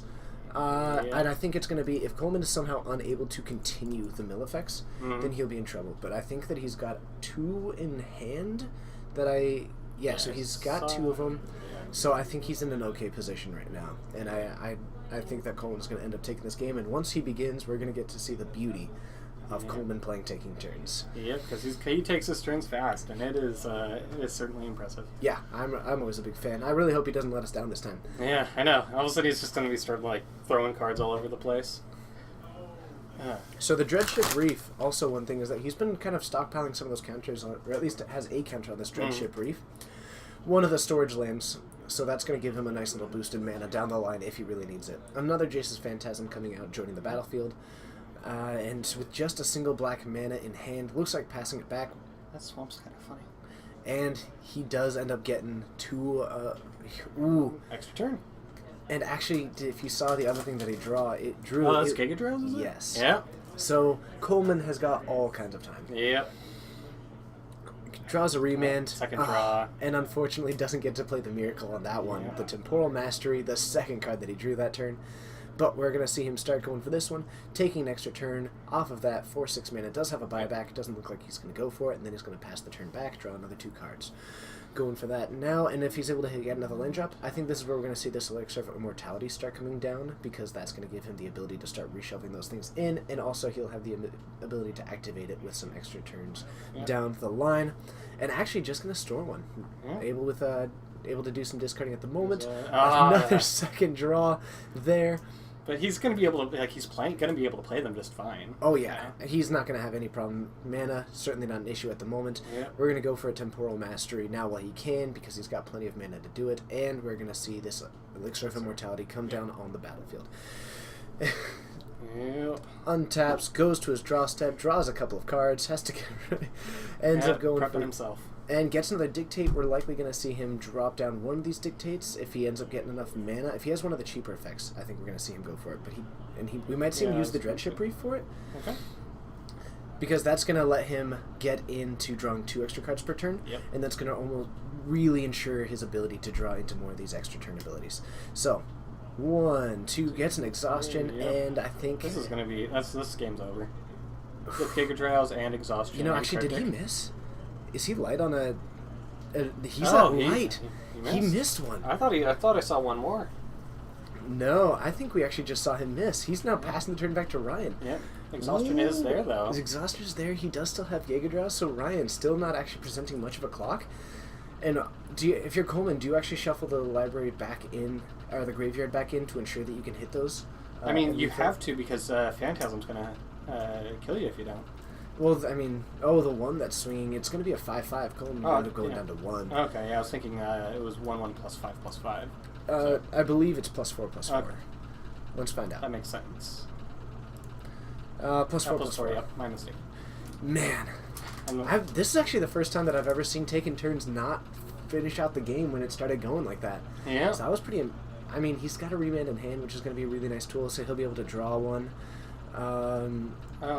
Did he not draw his extra cards? He might have only drawn one. I am honestly not sure. I'm going to confirm because that's important. So, let's see what we got before we're going to see... Did you draw your extra cards? So. Alright, and he's going to draw those. Alright, getting back cut on line there. Tripskadai, thank you so much for mentioning that. Hello, Doro. So, he's actually going for the shuffle in. He's going to gain 5 life, then take 1, end up at 10 life. Doro, it is great to see you. Thanks for joining us. I do think that we also have Montag in the chat. Montag, one of the latest and greatest in our mod team. So, excellent. I know, it's very exciting. Generic brand beverage. Delicious. Delicious. So, Ryan down to 14 off of a fetch here. Possibly just trying to set up for any kind of 2-mana play, but I think that Coleman is going to end up utilizing that remand really nicely. Buy himself another turn, especially if he's able to do like a Giga Drowse next turn if he really needs to. Going to be going down to 12, and I have a hard time picturing that Coleman isn't going to remand almost anything. Yeah, it's going to be a remand probably, and then throw that Dictate down end of turn. What's the win condition of taking all these extra turns? That is a great question. One of them is part the Water Veil, in which he'll be able to just start swinging in with the Awakened Land. The second one is that you'll sometimes see a Thassa as the win condition, and sometimes you will see a Jace. Actually, the 3-mana Jace, the original baby Jace, which you will end up seeing just eventually going out for the max stability and going for the win that way. Okay. Alright. Lots of manas. And we're going to get a buyback on that. Yeah, being able to sack some of those lands and make sure that he gets another one. Yeah. And that's going to really give him the ability. I don't see a whole lot of downside to going for it. And actually, it looks like he may not be. Yeah, just Nope, he's just going to put down another a Dictate. lot. Okay. Ooh, so he's going to draw 4 cards. If he misses here, I will be shocked. You get a 2, Remand, an Elixir, Oh, yep. and so there is the Jace, and the Jace Bellerin is going to be another one of those win conditions. And that's actually going to start drawing him now. Look, 5 cards per turn. Ridiculous. We are drawing, and that's before his regular draw steps. We're looking at 6 cards per turn. In addition to that, Coleman has got really low chances of losing this point. Yeah. So, we are getting a draw here. 1, 2, 3, 4. 5. And there is our part, the Water Veil. We also did get another Exhaustion if needed. We're both going to draw a card there. And he ended up getting a Time Warp as Extra well. turn. So Yeah. he has got all... This is game. It's going to be close. I mean, it's going to take a huge amount. At this point, it's not even like the Miracle is going to give him another extra turn. Yeah. So we're going to Awaken that land, and now, because all of his lands are tapped out, we are looking at a 2-turn clock. Yep. So part the Water Veil, getting in for 6. That's going to knock him down to 6. And we are getting a concession there G. from Ryan, getting ready for Game 2. Now that we've seen it, what are your thoughts? How does... I gotta say, once Coleman gets going with that deck, he moves pretty quickly. And honestly, I thought Ryan had pretty much as best as he could. Like, just, yeah, he was able to get the multiple Phantasms out swinging, but it wasn't enough. Yeah, and Coleman hitting 3 exhaustions. Yeah. Beautiful. Yep. A huge card against this. For sideboarding, I'll be really curious to see what Coleman ends up going with. Because... Okay, and it looks like he's just going to go with your basic anti-spell counter magic. Yep. It looks like he has some Hercules Recall in the sideboard. For some reason, considering those one, which throws me off a little bit. Yeah, he shouldn't be throwing any Hercules in. Let's see here. Otherwise, Ryan, for his sideboard, I can't imagine that he is at all prepared for this matchup. Yeah, he's trying to figure out what he can do with exhaustion. Yeah, I think he's Bring into looking... spells. No, that's... Yeah. No, I think that's a sorcery. Yeah, you're right. It is. I just... As soon as it came out of my mouth, I was like, no, wait, can't do that. Yep. So the Elixir is definitely going to be one of the big things that he has to take care of. Yeah. And I think what we might see is... What I'd love to see is something like a Noxious Revival out of Coleman's deck. I'll have to talk to him one day about that one, because that seems like a sweet card to end up putting in your sideboard definitely. to make sure that you get some of those things back. Even though the only reason why I would definitely not recommend it is how often can you really expect to go up against that? Yeah.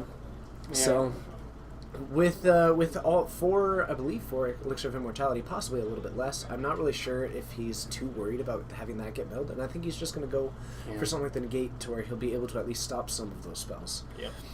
But yeah, it's definitely a sweet deck. Also, to Teddy, I'm not sure if we've seen you in the chat before. Thanks for joining. I could just be forgetting, but it's great to have you. I hope that you're enjoying the stream. Always feel free, to anybody who is brand new, not just you, always feel free to hit that follow button. It does mean a lot to us to see this community really grow over time and to see the Fortnites grow. I'm excited. Are you getting one of the... I'm not sure if you heard, but we're actually starting a Team Fortnites. Huh? At least Nice. we're getting some shirts and stuff like that, and we'll be...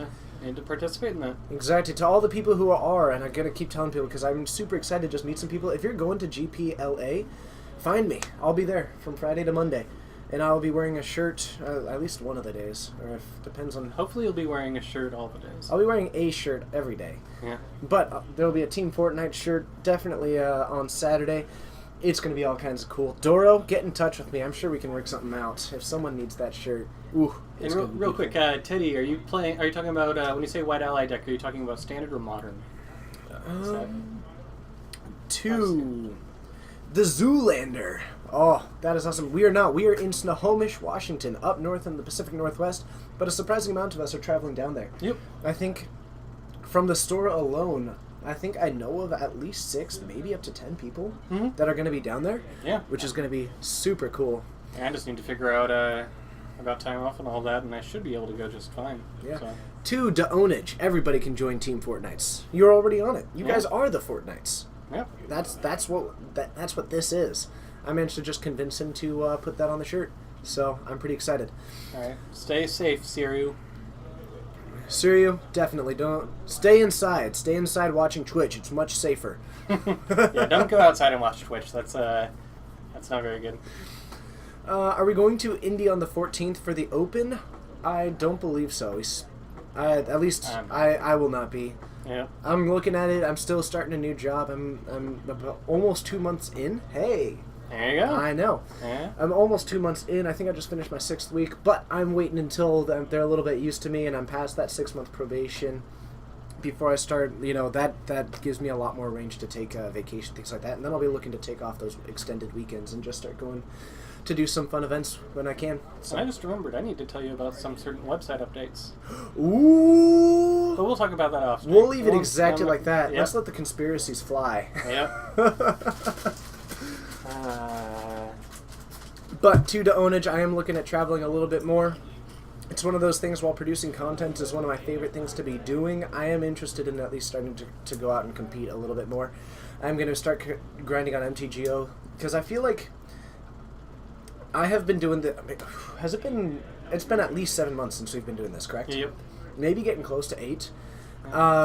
I feel like as a player, I have both gotten better and I have gotten a little bit worse. Mm-hmm. The ways that I've gotten better is that my awareness of the format and the game has expanded a lot, as far as just getting into the mentality of the different players and things like that. And that's something that I really feel I've benefited from, and understanding. So when I am playing, you know, my comprehension of the board is significantly higher than it was, just from being in those perspectives so much.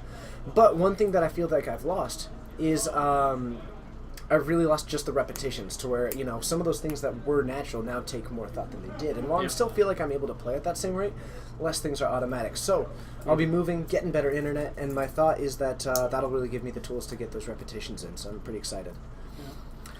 Can we update our YouTube page so that the Zoolander? I will tell you what, reach out to me. I'm fairly new to YouTube. Like, I've watched YouTube, but for making things, that is a good question. So I can it's not definitely. difficult, Okay, so. and you're super. You're my best tech guy. So we'll look into that. Absolutely, Zoolander. I'm gonna write that down. I'm gonna pull out my phone. I try not to be on this too much while I'm hanging out with you guys.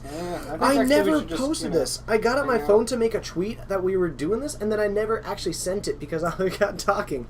Technology. So, right, I'm going to make a note for this. I'm now going to start a notepad, which is just stream notes. So, we update YouTube. Update YouTube. You got it. We'll look into it. I did not forget. Lightning Bolt always feels automatic. Daonage, good luck. My biggest tip that I can give you, and there's of course tons, but the one thing that I would say is that at a larger event, make sure that you just take an extra 1.5 seconds, 2 seconds on every decision that you make. Agreed. You'll get to a larger event and you'll start thinking, you know, to start playing faster, and you'll rush yourself. Just before you make any play, take that extra moment to just think of the other possibilities. That's my advice. Drink plenty of water. You'll need it. Oh, and bring water Lots of water. and avoid huge amounts of caffeine, because it Yep. won't pay off later in the day. Yep. Get a good night's sleep the night before. All good things, because it's a long day. I remember the first one that I went to. What is that? Is that a ley line? That If you Is want to that a just ley line? find out what that is. Is that a ley line? Okay, cool. Yeah, it's a little bit off camera, so. Excellent, thank you. Oh my I like it. goodness. Oh, also to Black Iron Barkus, get in touch with me on Twitter, or getting in touch with David. Yep. They've got some buddies who are going to play Triskaidekaphobia decks for Friday the 13th. Excellent. For the FNM. I That's like it. brilliant. Ooh, I should bring Legacy Triskaidekaphobia. Legacy. I was gonna just say I should bring Legacy Triskaidekaphobia. I'm loving it. That's going to yeah. be super cool. Teddy, I'm actually not as familiar with Standard, so I'm unable to help with the White Allies deck thing. We can do our best, but we're Board not the wipes, best. maybe a little bit of graveyard interaction to get rid of. Is Return the Ranks? That's not in Standard right now, is it? That one rotated? The one that returns X cost. I think that was in Dragons. That might have been Fate. Okay. I don't know.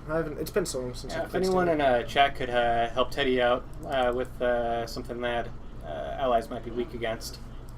So, fantastic. Ryan, going with Double Fetch Shock, has a Jace's Phantasm, also has a Leyline of Sanctity, which is a pretty unusual choice. So, yeah, this is interesting because... I think it's to prevent the exhaustion.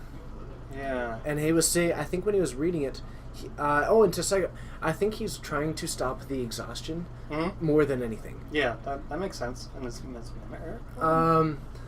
And a mesmeric orb. Because that works. That is beautiful. So we've got a swing here, putting him down to 19. Coleman going into his turn. Now the interesting thing is that Coleman's primary game plan isn't going to change a whole lot, but he still does have a whole lot of options, and I think that really Ryan is going to try and go for this almost beatdown game plan and deciding that he doesn't actually... hey, someone followed me on Twitter. You're the best, whoever it was. Thanks. But I think the coolest thing is just that he's able to go for this beatdown game plan over the more conventional mill game plan. And while I am so used to seeing mill variants go for that, that's telling time. Yes. Look at the top 3, is it? 1 in hand, 1 on the top, and 1 on the bottom. Oh. Yep. I know what's going on top. So... Oh, he didn't... Okay, I guess he needs land. Threw it off just a little bit.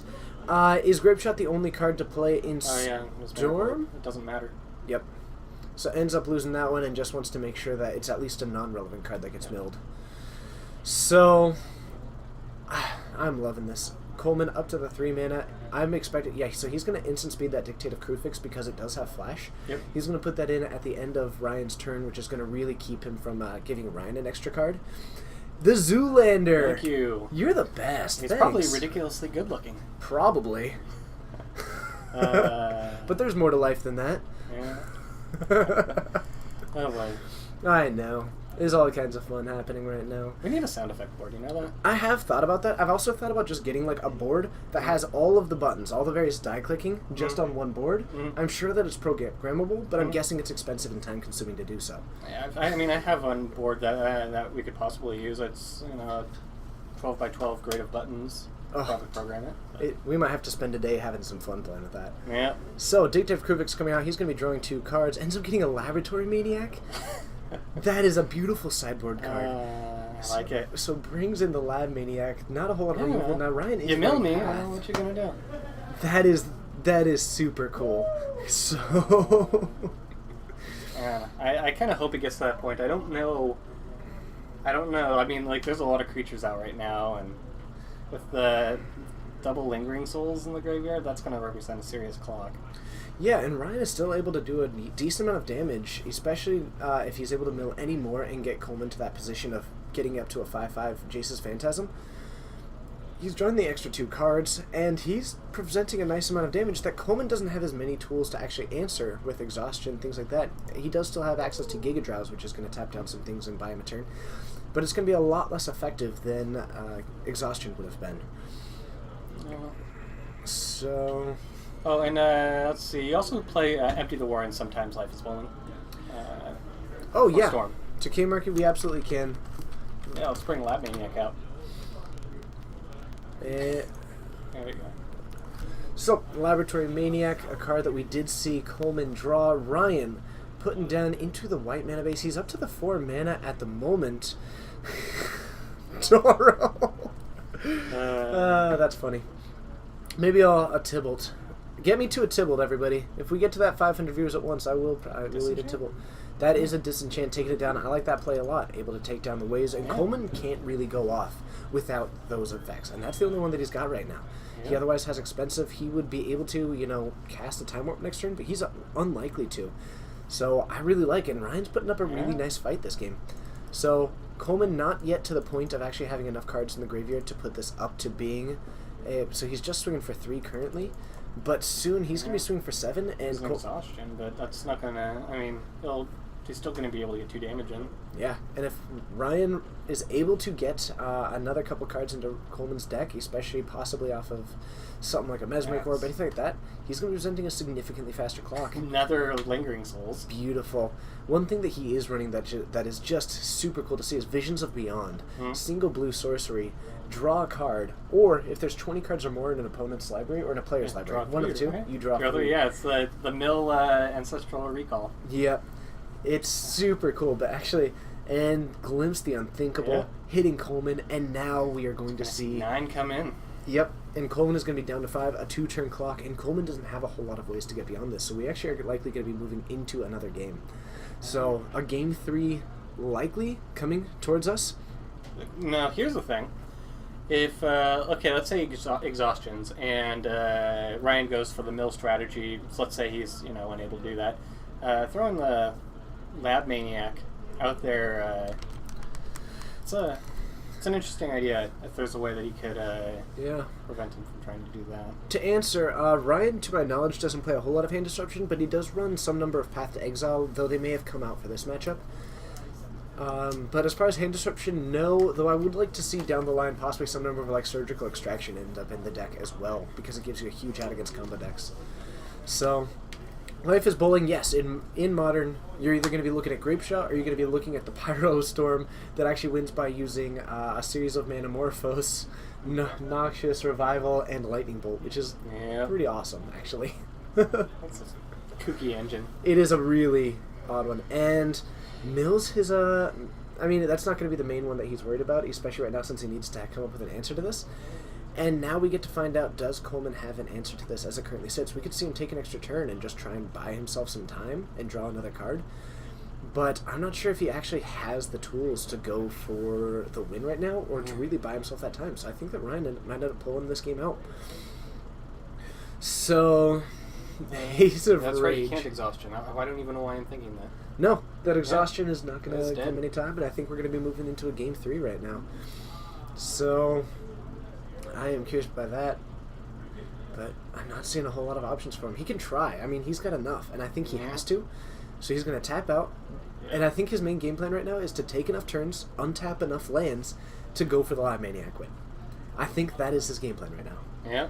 Is to try and to take enough turns for him to win out Lab Maniac. To try to just take enough turns. I hope that. Nothing. I have nothing against Ryan, but just seeing that sort of win, that just makes my... Winning off of your opponent's Mesmeric Orb would be just amazing. It makes my Johnny happy. So, going for Apart the Water Veil, putting down a land for the turn, going to be milling, and is this going to happen? Oh my goodness. This is going to be the most beautiful thing. I'm actually surprised that you never ended up picking the Wargate deck up. Yeah, no, I had a few things I was playing with, but I could still throw a Wargate deck together at some point. Just play straight up Wargate Valakut. Sunshine calling to cut back on the caffeine. He actually slept today. He works a night job, so normally he's up pretty late when he's out streaming with me, but he was able to get some sleep today. So 1, 2, 3, 4. And he does he have enough mana to play the Lab Maniac? He still does have the Time Warp in hand. Okay, so he has 5 plus 3. Yeah, you can play Lab Maniac and then Time Warp? Yep. I think that's what we're going to see. So I think we're about... it's just a matter of... And I think he has another extra turn spell in the library. Yeah. I think he needs to get lucky. Yeah. But I think he can do it. I think he does have it available to him right now. This is beautiful. Black-red modern deck, always cool. I'm a fan of anything, but at that point, if you're looking for black-red, you're probably better off splashing blue and going into a Grixis kind of build. And we are going to see it happen. Interesting. I wonder if... I actually would have preferred the lead with the Lab Maniac, I think, but that's... Yeah. I still like this. Oh, this is so cool. Running out... I swear I wish we had the face cam. Oh, man, I can't... Oh, that's another turn, and... And we are going to see it happen. Oh, my goodness. That's game. Beautiful. Absolutely beautiful. Wonderful. So, You think we might be able to get another match? We've got almost Yeah. 20 minutes left. I'll go take a look. Oh man, let's head back into the booth, but let's have a good time. I'll see you guys there.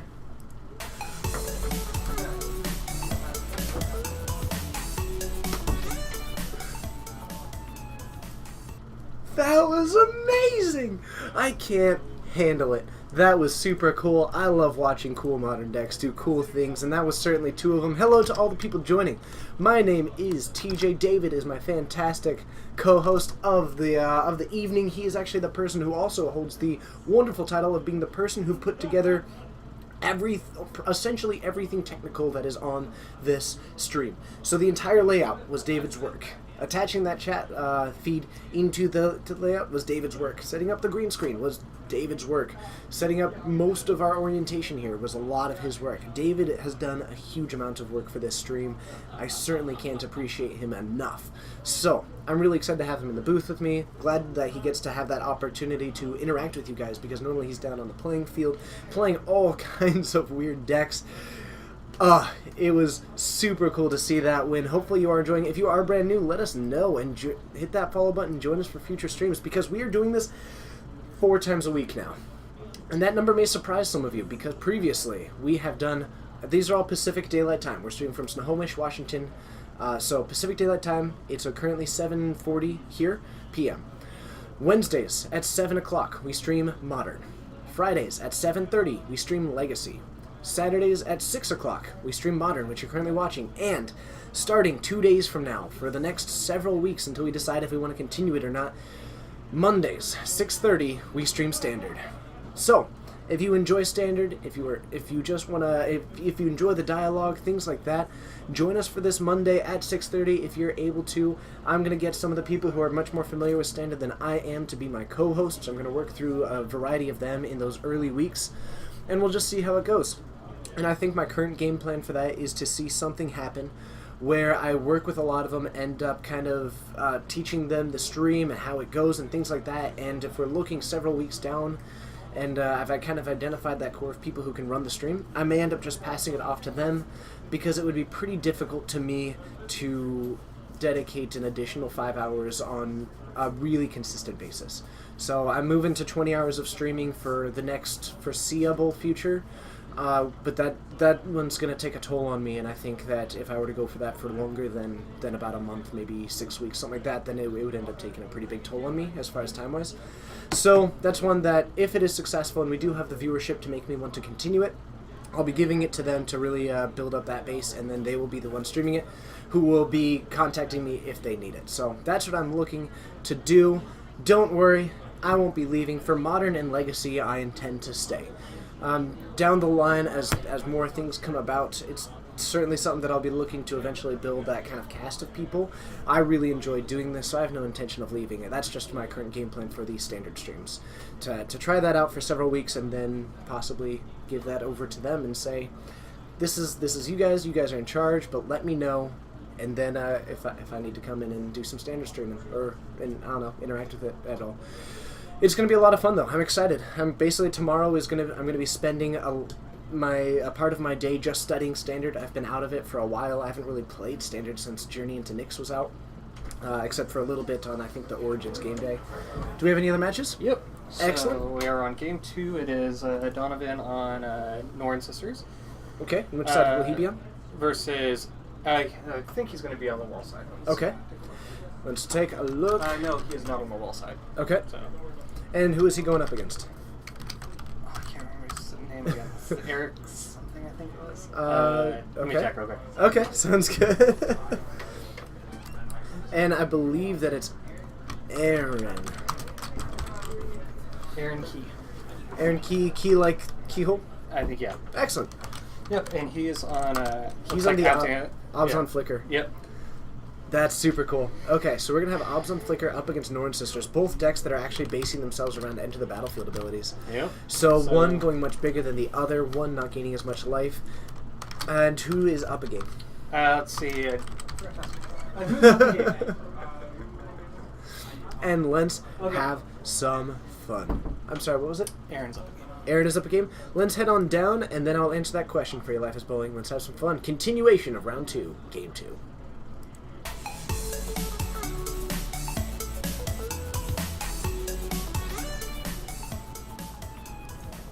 To answer, whoa, my goodness, looks like we're jumping right in the middle of the game? Yeah, they just started a little bit when I got them, and then, he suddenly put out humans, and then they grew. Okay, so apparently some things have happened. And we have got the switch sides on there, so let me fix that really quickly. And let's get Obzon Flicker over here. And I can fix that. So, up to a really nice start from... There we go. Sorry about that. Still, that's a pretty good start. All things considered. Donovan applying a lot of pressure into Game 2 to Life is Bowling. No, we have one table that has a camera. People are just kind enough to move over when we request. Down the line, it's something that I'd like to do, but it means that I have to convince the store owner to make me turn it into even more of a streaming store and take up more tables, and I think that it's unlikely to happen. But I'm actually working on eventually extending the camera and having a second camera over the spot next to this one. Yep, but that's that's a backup match. Yeah, and so that's something that's somewhat long-term, but I'd like to do it. So, a Tide Hollow Sculler, looks like it took a Thalia. Otherwise, we've got Nathanvile on 1. 2 of those Soul Sisters, currently the Soul's Attendant from the Worldwake, I think? Yep. Or possibly Rise of the Eldrazi. And 2 Champion of the Parish, which are fantastic right now, being a 5/5 and a 3 and a 4/4, both of them with that first strike. Aaron is, looks like an Abrupt Decay might be happening at the moment. And actually, no, that is not the green-black, and I think he's going to have to retap his mana. And I think, they're catching it. So, we're going to fix that tap there, get in the black mana and the green mana. I actually would have liked to see him use the basic forest over the Stirring Wildwood, but I think he was just... Exactly. Yeah.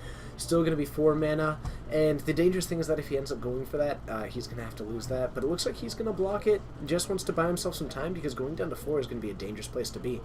Now Donovan does have access to a Thalia, but it's looking like Donovan is in a nice position to take this game too. Yeah. Thalia coming down, and now we got a 5/5. And we're going up to 22 because of those Soul Sisters. Wow. Man, this is so cool to see. So worship? A worship would be interesting. Yeah. But running a lot of Flicker abilities, I know there's Restoration Angels, that Tide Hollow Sculler, I believe, is a one of, and it looks like...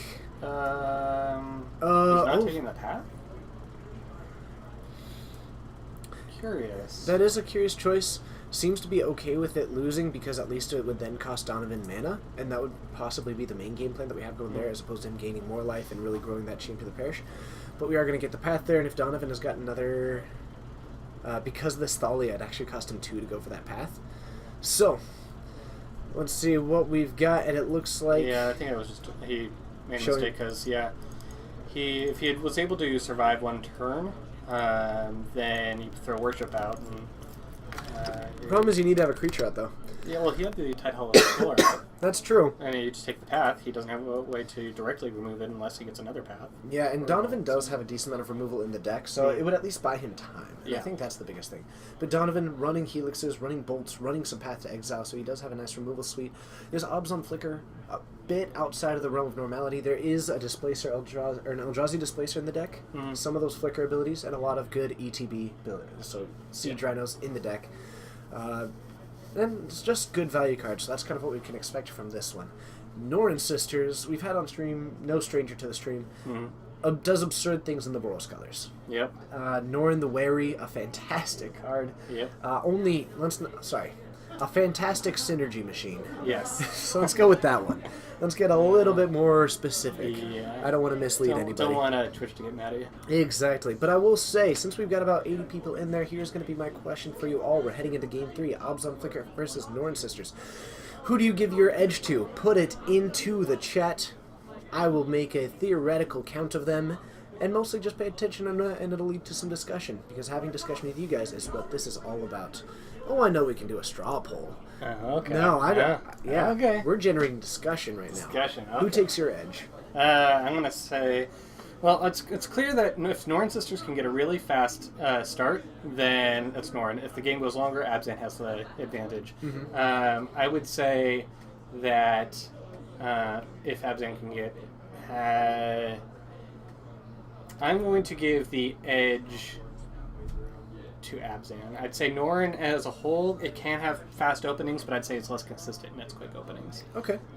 So I'm going to give it to Abzan. Alright, I'm going to give my edge to Norn Sisters. Okay. And this is partially just to create a little bit of back and forth here, but also because, one, it's got red in it. I'm always a fan of that. And I think that if Donovan is able to accelerate to gain enough life, that might put him out of the range because Abzan Flicker, for all the cool things that it does, from my knowledge, it is still a very damage-based deck, which means that he needs to make whatever he does, he's going to have to get through. And if Donovan is really able to extend that game, what Norn Sisters is able to do sometimes in the late game, once you have like a Perforos online, things like that, and clogging up the board with a lot of those mirror tokens, I think that Donovan could end up taking an edge that way by just grinding the game to a halt, but using his enter the battlefield abilities to deal damage, while Aaron is using them from more of a value perspective. Gotcha. So, that's my thought. Yep, I think I can definitely see that. I think it's tough to evaluate. If both decks are able to accomplish what they're trying to do, it is an interesting one to try to analyze. Absolutely. There's a lot of complexity and intricacy in terms of what they do. If they get, for example, if Aaron's starting able to flicker Siege Rhinos, if Donovan's not able to get a Genesis Chamber, or not able to get a Perforos, those are key cards that are he's going to need to be able to take the game. So we'll see what happens. Yeah. Are you allowed to post a link to the deck list here? Because you asked, yes. We tend to be very wary about links. I don't want it to become like a prevalent kind of thing. But since you are asking, go ahead and toss one in there, but limit it to one, please. Looks like Donovan might have brought in a Ghostly Prison. It's such a cool card. He is a big fan of that one. Sometimes actually runs it in his main board. One cool thing that he does run, which is a nice piece of innovation that I've seen, is Goblin Rabblemaster in the deck. Oh, that makes sense. Generates things. Yep. Life is Bowling. If you're going to run Fall of the Titans, run Banefire instead. It becomes uncounterable. But still, I think that you're better off with Grape Shot. Usually when you end up going off, you don't have a ton of mana. You're basically coming towards the end of it. So, we do have a Soul Sister out. Soul's Attendant? No, what's the other one? Yeah, Soul Warden? Take you. Soul Warden out for Donovan. Both players going down to 17 currently. Donovan starting off pretty nicely into his game plan, and a Tide Hollow Sculler going to take a look, and we've got the Norn, two different Soul Sisters, and a Johnny's Pridemate, which is going to provide a nice little bit of beatdown. Yeah, I'm debating between, it depends what angle he has and what he has in his hand, because I think Norn or the Pridemate are the picks here, but it really depends. So... make him use the path. I'm fine with not taking that. Yeah, and shutting off that one, I might almost be interested in taking down that Norn because it is such an engine on it, but you either have to take the removal spell or take the biggest card, and I think that is going to be that of Johnny's Pridemate, which would go up to a 3/3 this turn. Yep. So I can get behind that one. Let's see here. Donovan, I'm thinking we might see a Soul Sister into a Norn. And actually going to lead a Norn into a Soul Sister.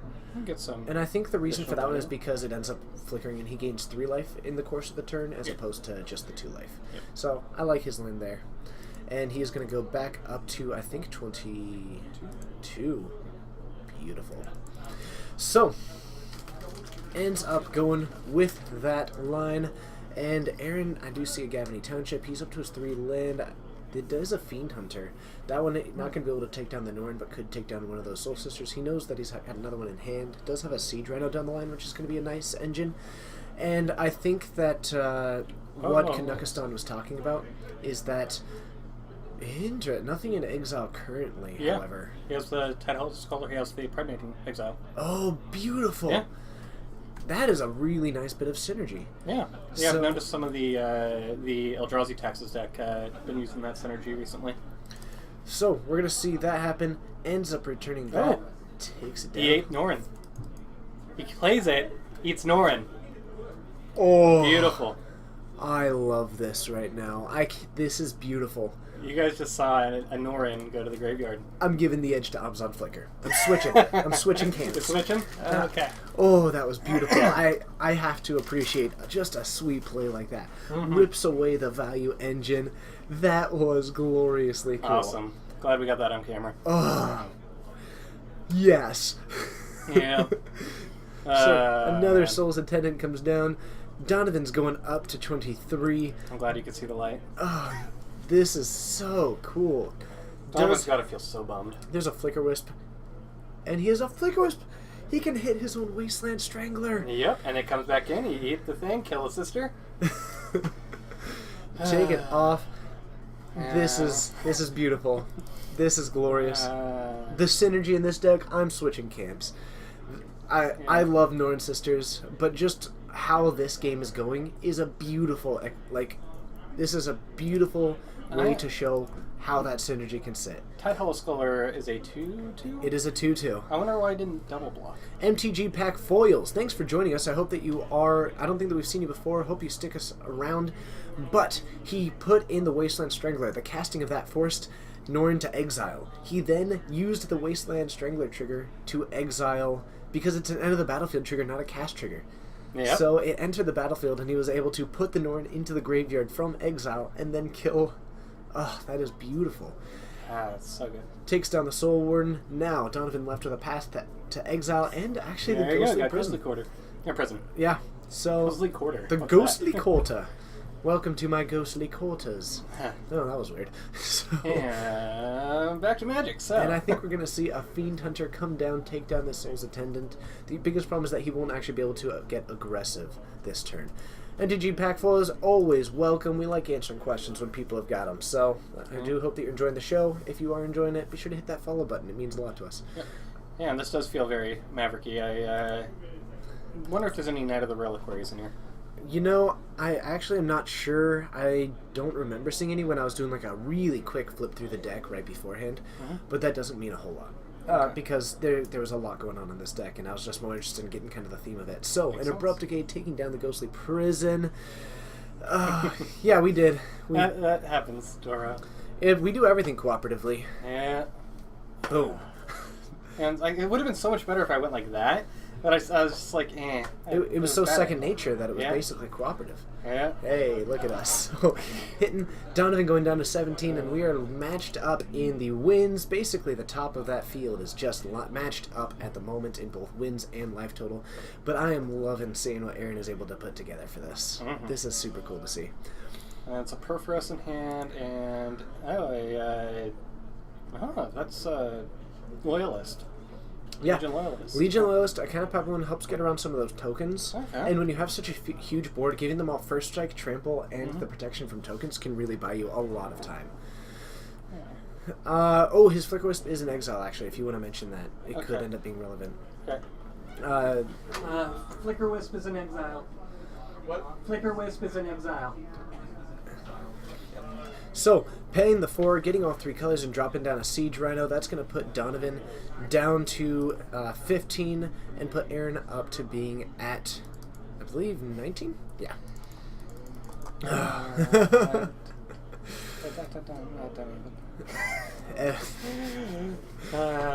I don't really need Fortress 34 just yet. Yeah. So wait, let's at least get 500 concurrent viewers. I don't want to make that one of the payoffs for it. Oh, we got another Norin. Oh man. But we have also another. That's just food, because guess what? We have another Eldrazi. Yep. Come gobble that up. So nothing in exile at the moment because he does have to hit one of Donovan's cards, I believe. Yeah. No. So he just put Norin out. You're on turn 0. And they are now. So actually, time running out. So he casts Wasteland Strangler, eats Norin, kills a sister. Oh, because another Norin came out. Yep. Beautiful. So that's more food for the Strangler. Yeah, and the big thing right now is that Aaron just needs to close this game out, but Donovan's at 12. He can do that. Yep. This So- game can end very quickly. So we are now starting turns. Aaron is on turn 0. Oh, get graced. A tagline for our shirts. You know what? I'll look at it down the line, but I feel like that would end up being misleading for the actual point of it. Just a thought.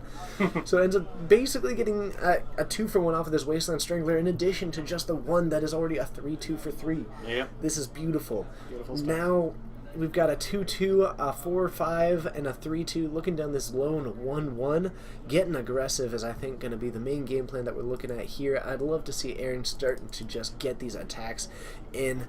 It's going to be awesome. Oh, this is a beautiful thing. I don't know if I agree with pathing here, though.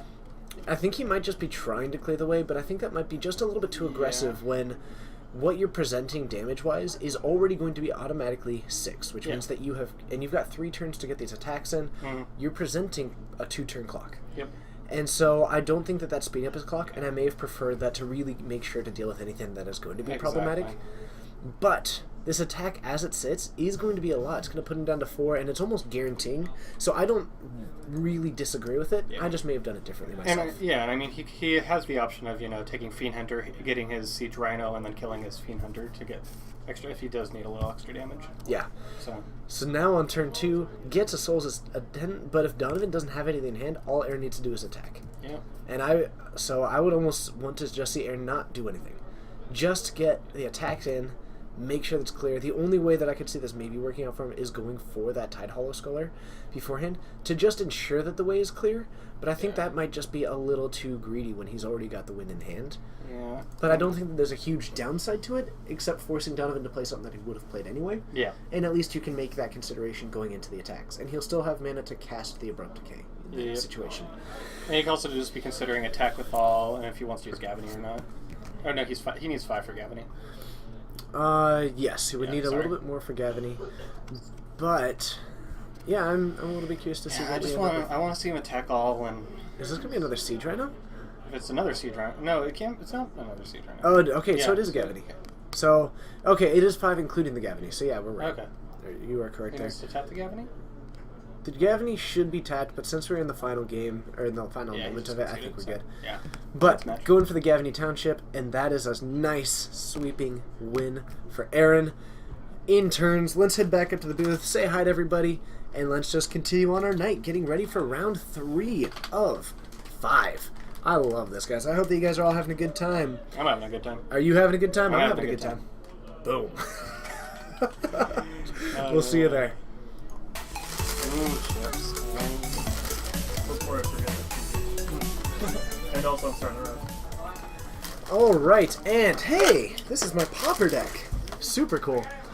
So, getting ready for round 3. It is about to enter, which means that David is about to go find us a match. Thanks for joining. My name is TJ. I'm David. He's David, and we are getting ready to go. It's going to be a blast. Again, hope you guys are having a good time.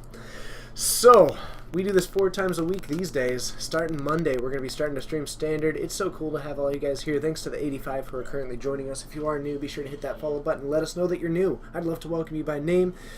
I built Affinity for my Pauper deck. We're actually starting Pauper, I believe, the 5th of this month at the store. I won't be able to be there because I will be at Hey, I answered that right in time. And Demo, thanks for joining us from work. I certainly appreciate you making that, and I appreciate your work making the sacrifice of your time. It's awesome to have you. It's super cool. So, getting ready for round 3, 5 of them. I was a little bit worried that we'd only be at 4 today, but it looks like people pulled through, showed up. But we tend to be kind of in the mid-20s for players. This week a little bit slower, and I think that's through the nature of, we've got some nice weather out this week, and a lot of these, we're all among the nerd variety in the community, and I think that, we got to go out there, enjoy our fun in the sun, and then that way we can get back indoors where it's awesome. Though I do appreciate a nice blend between the two. But thanks for joining. Now, to get more of this discussion going, I'm going to ask you guys a 6-words question. So, this is the point where I get to ask you guys a question, and you get to respond in exactly 6 words with @GeekFortress in your answer. I'll tell you which ones I love, and I'll try and respond to the ones that I can. Here is my question, which I should have thought of before leading into this. My question is... Man, I was not at all prepared for this. Here it is. How do you feel about streaming Standard Mondays? Let me know in exactly 6 words if it's something that you're either for, something you're against, something that doesn't really affect you too much, if you're interested, if you're not, excited, unexcited, all kinds of things. Let us know. Did I already comment about the end of Modern Pro Tours? I did comment about it a little bit yesterday, but to give a quick synopsis of it, I'm in favor of it. I think that it's better. I think that the biggest thing that makes me want to lose the Modern Pro Tour is that if you are a Modern player, the Modern Pro Tour was not something that you looked forward to. What you did is that you started dreading if your deck was going to be the one to force a rotation in Modern. And I think that is if we were to point to the people who it is for are the ones dreading it, I think there's something wrong there. And in the end, I think that the goals of Modern and the goals of the Pro Tour do not align very well. So, Adam versus there we go. So we have got Dylan on the other side. All right, I got it. Do you know what Dylan was playing? He's playing Bant Titan. Bant Titan? Yep. As in Sun Titan? That as in Sun Titan, with looks like Sakura Tribe Elder and some other fun stuff. This is the Wargate deck. Alright. This deck is Wargate. Doro, we've got Wargate. Get your charges out. And then we've got Adam, who is going to be on... looks like Abzanzu? It is actually on the Big Abzan. Big Abzan, yeah. Yeah. Or it's the... What's it called? Little... But there's the little kid Abzan. What was it called? I think that's just called Little Kid. Alright. Well, it's going to be Abzan, though. Yeah. I'm just going to put that down. And let's head on down, and then let's get to some of those sweet, sweet answers. Hopefully there'll be some good ones. I didn't reset the life totals or nothing. Oh, man, I am the worst. That's okay. Oh, man. So, we are now all set. Let's have some fun. I've got it set for round 3, and I'll see you guys down there.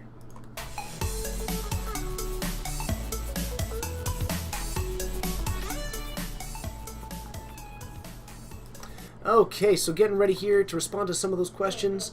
Teddy, thinking it's going to be interesting, always good. Actually, Drinkard Moto, I'm not sure if we've seen you in the chat too often before, so thank you for joining and tossing in your thoughts. We will still continue Modern and Legacy. We just wanted to try this out since we've got some requests for it. Doro, can certainly appreciate that viewpoint. Demo, I can get behind that. K-Marky, I'm glad you're excited. Life is Bowling, we are still going to be streaming Modern and Legacy as usual. Bontron, love the answer. Black Iron Barkus, can appreciate that answer. Crit Hit, can appreciate that. Moncon, love it. We do have a very brewy standard metagame. So. And Weltleaf is the... Wiltleaf, thank you. That's the card that I was thinking of. Yep. I don't know why, but for some reason I just completely spaced on it. Okay, so Wilted Abzan, the name there.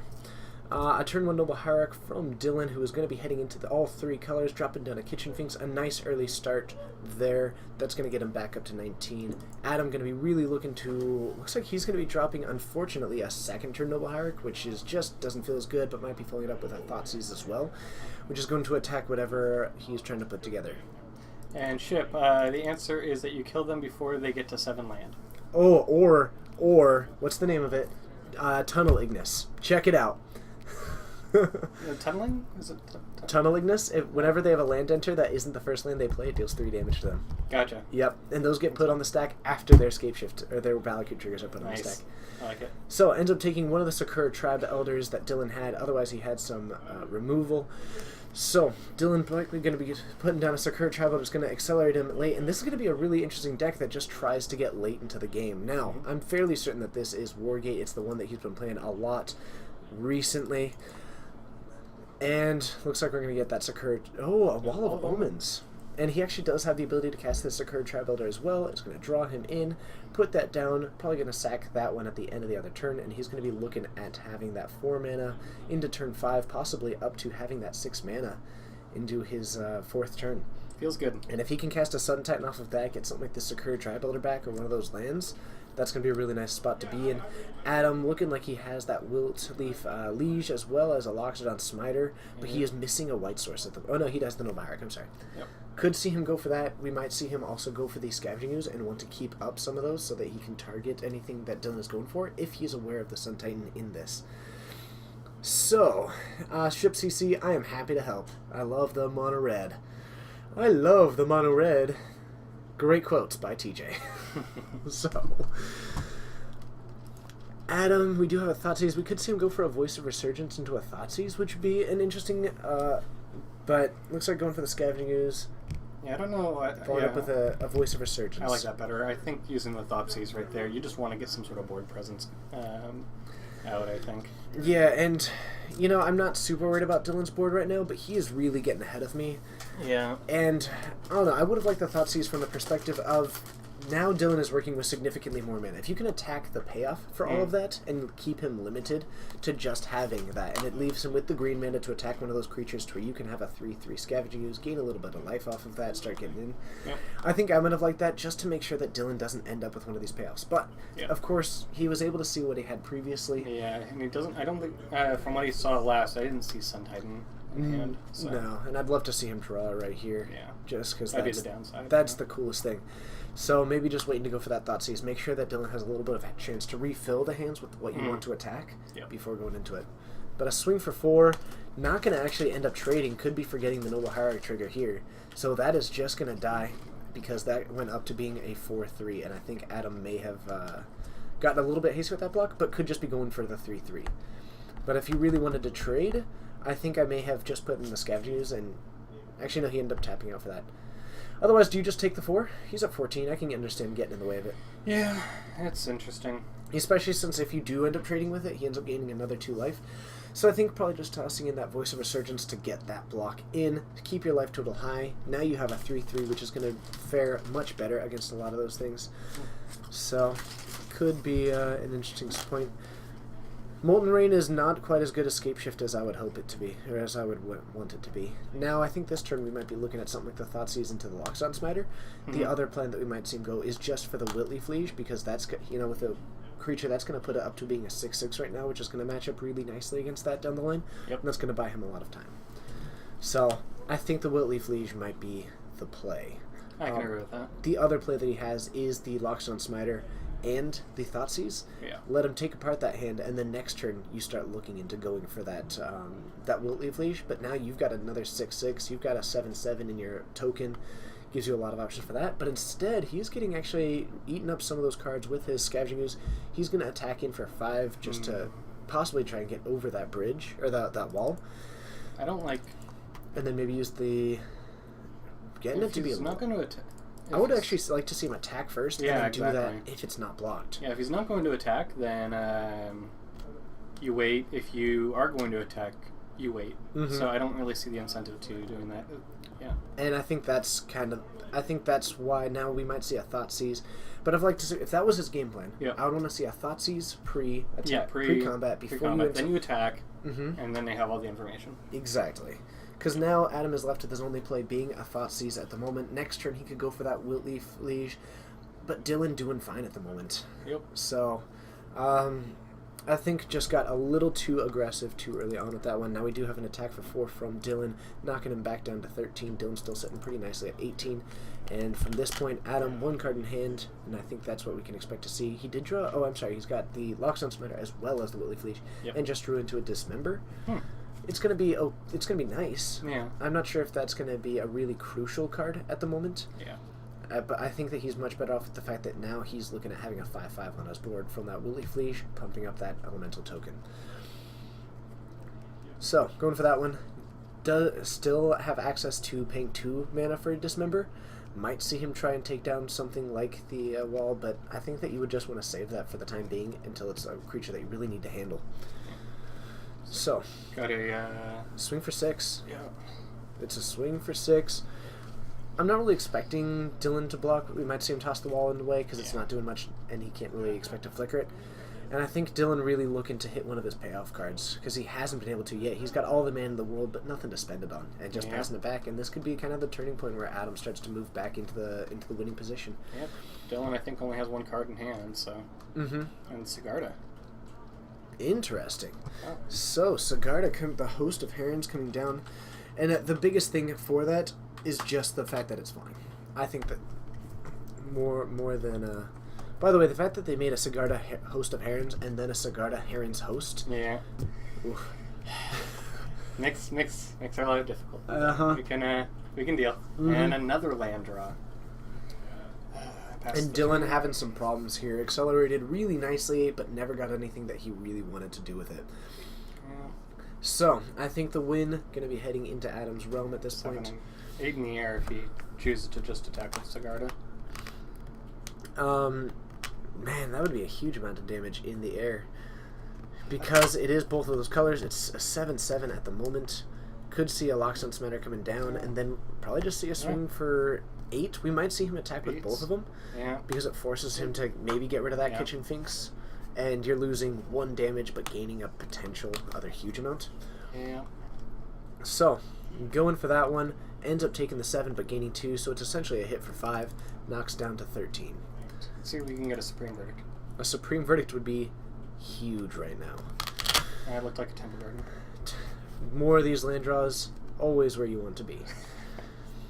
Nailed it. Nailed it. Gets into a Lingering Souls. Not bad, but at this point, Adam's board state is really all... Yeah, I would have rather he just attacked first. This feels like it's just... I think he might be overcommitting to the board. Yeah. He's got the win on the board right now. His turn count is the same as far as what his clock is. It's a 2-turn clock regardless. I may have preferred to see him hold that back because in the chance of a Supreme Verdict, Adam then has the possibility to play it, flash it back, really take back that board state into his control. Yeah, this definitely feels like overcommitting, but... So I don't think that it's going to punish him. Yeah. But I think that as far as just... And he didn't attack with the Wilt Liege. Huh. Whew. Yep, and another land. Yep. Ew, So, that's rough. gets the other land drop. And At least the deck is able to hit the land drops, if nothing else, which is always a good spot to be in. Hello to everybody just joining. Looks like we're getting up into the 90s. Thanks to everybody. You guys are great. And one follow away from 1,500. Oh, someone who wants to be number 1,500. That is the coolest thing. If I unfollow and refollow, will that get me to be 1,500? It will not. I gotta say, it seems like only yesterday that I was shocked that we even got up to 1,000. Yeah. So this feels incredible, and it's absolutely amazing. Thank you to all the people who have gotten us to this point. I mean, that's great. It is shocking to me that we really have made it that far in my mind. So that is pretty exciting to me.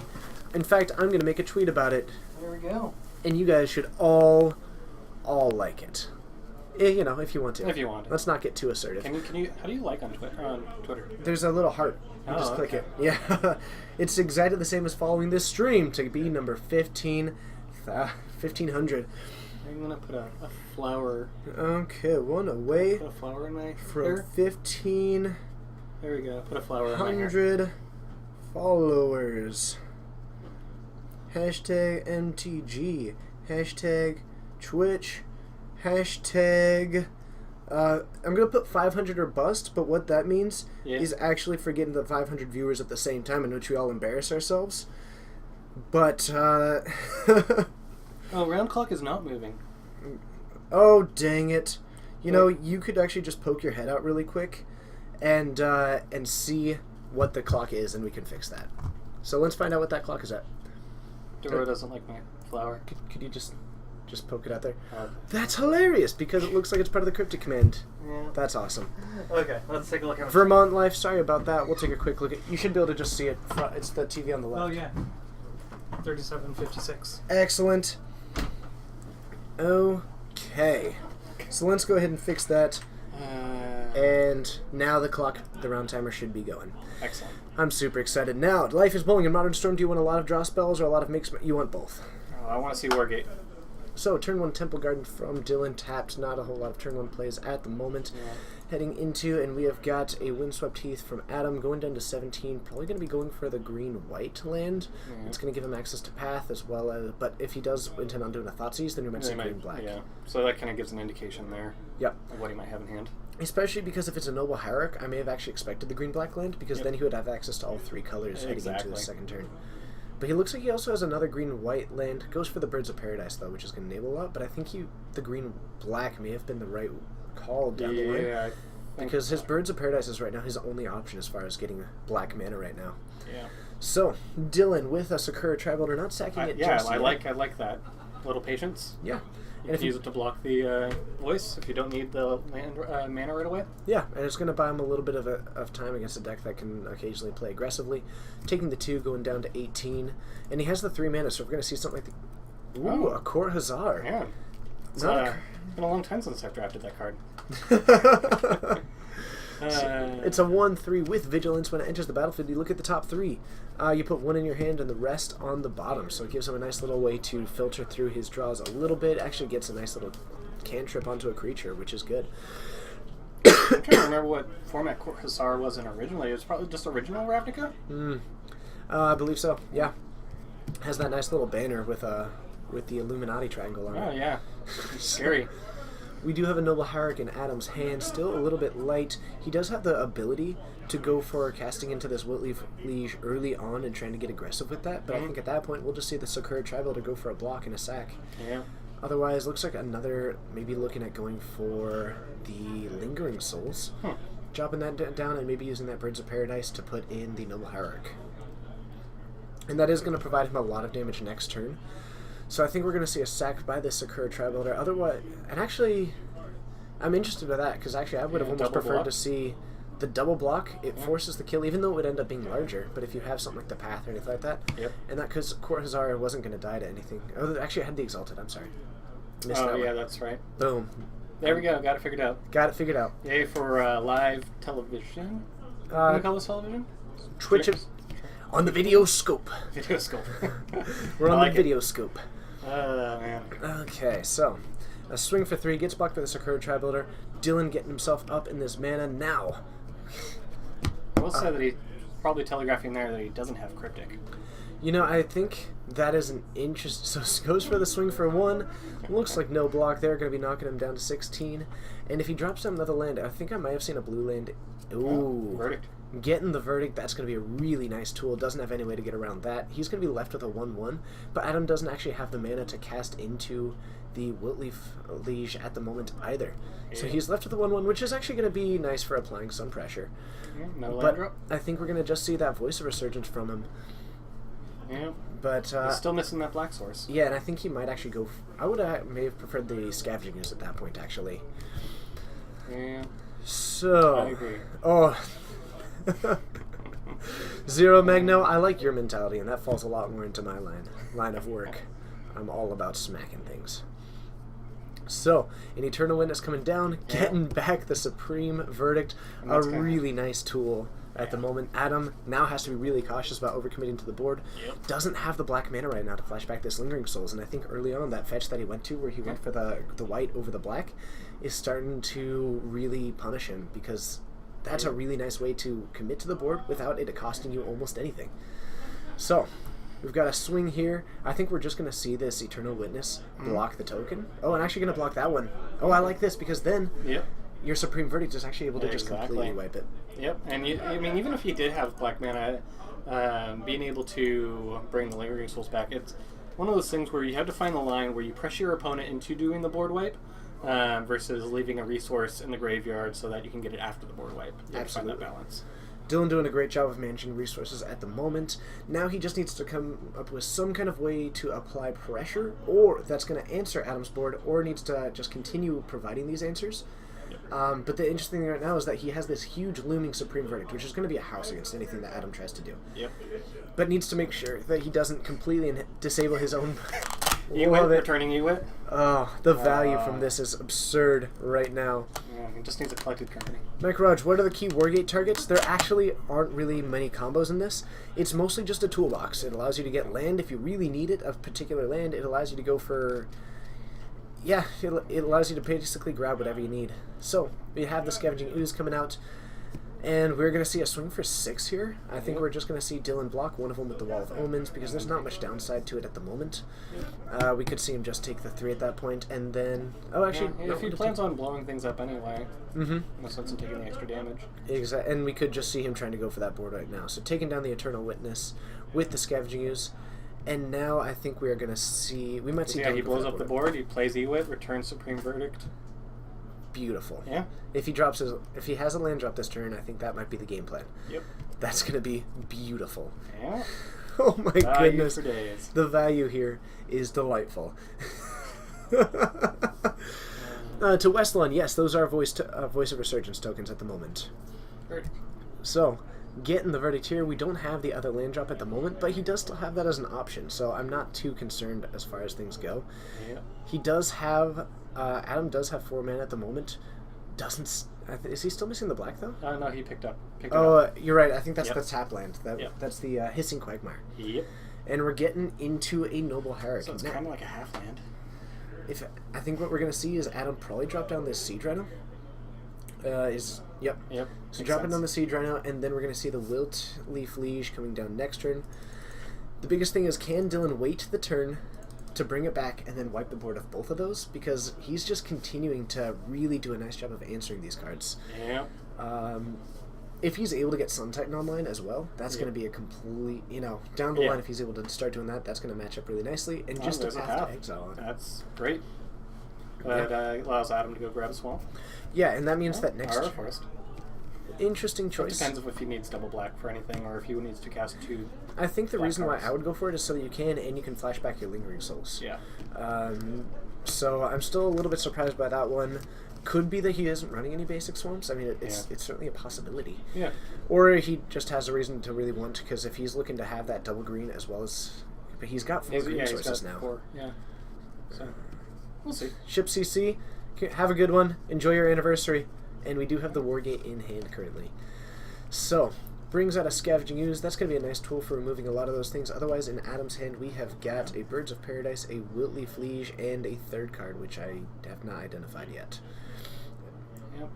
And I like just taking the 2 and then 2 important targets and just waiting on the rest. Yeah, make sure that you get that Lingering Souls early on is going to Yep. be a really nice tool. Make sure you don't forget about it, because as soon as they cast it, it's gone. And puts out an Aether Spell Bomb. There we go. Very cool. It helps with those delirium count.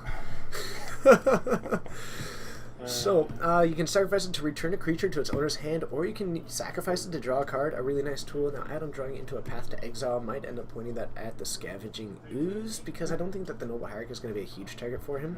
Putting down that Birds of Paradise, and... This goose should have 1 counter on it, though, right? Try meeting the Siege Rhino? The Siege Rhino was Path to Exiled. He Oh, just yeah, ate that's the right. Lingering He Souls. just ate the Lingering Souls. Got it. Life is Bowling Goblin Electromancer does affect flashback costs. And we've got a Wiltleaf Liege coming down for Adam. Now, Yes, it I'm does. curious, and is he going to crack it to draw a card? Oh. And going to eat the Scavenging Ooze in the opposing graveyard.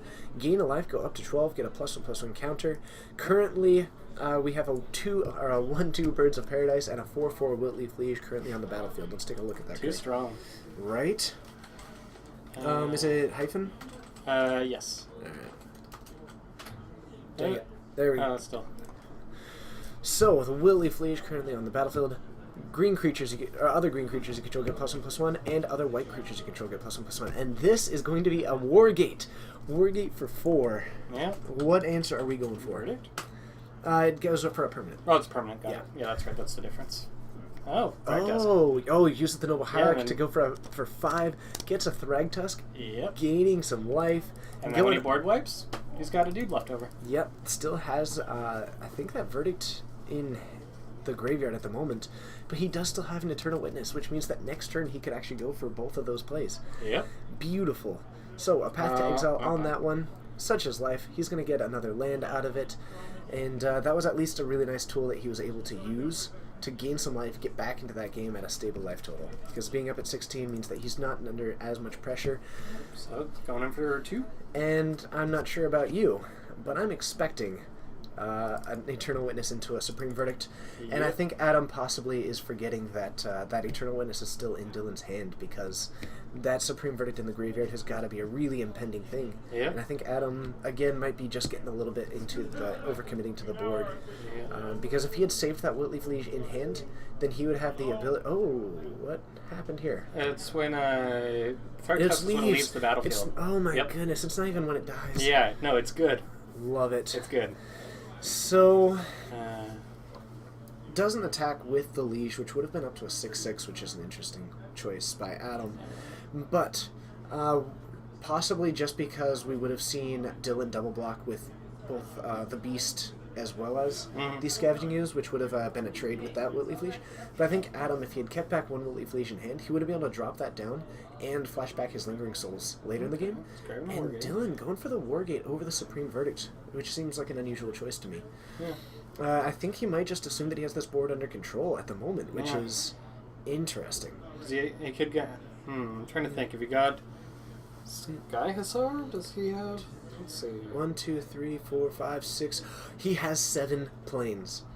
Oh, yeah, get Emiria. He's going for Emiria. There we go. Oh, this is a Wargate for Beautiful. Emiria. Now he's going to I love start it. bringing these back. And Adam is just with sadness on the stack, it resolves. Now the big thing is that he needs to worry about getting hit by this Birds of Paradise, but now he can just block, lose his Eternal Witness, lose whatever. He can bring them both back at the beginning Yep. of his, or bring the Eternal Witness back at his upkeep, and then he's able to get back the Supreme Verdict. And I can't tell you how good a Supreme Verdict feels Yep. when you've got Nymeria out Yeah. 7 planes. Yeah, you're just like, oh, everything's gone. Oh, I get my stuff back. I don't know about you. This is going to be glorious.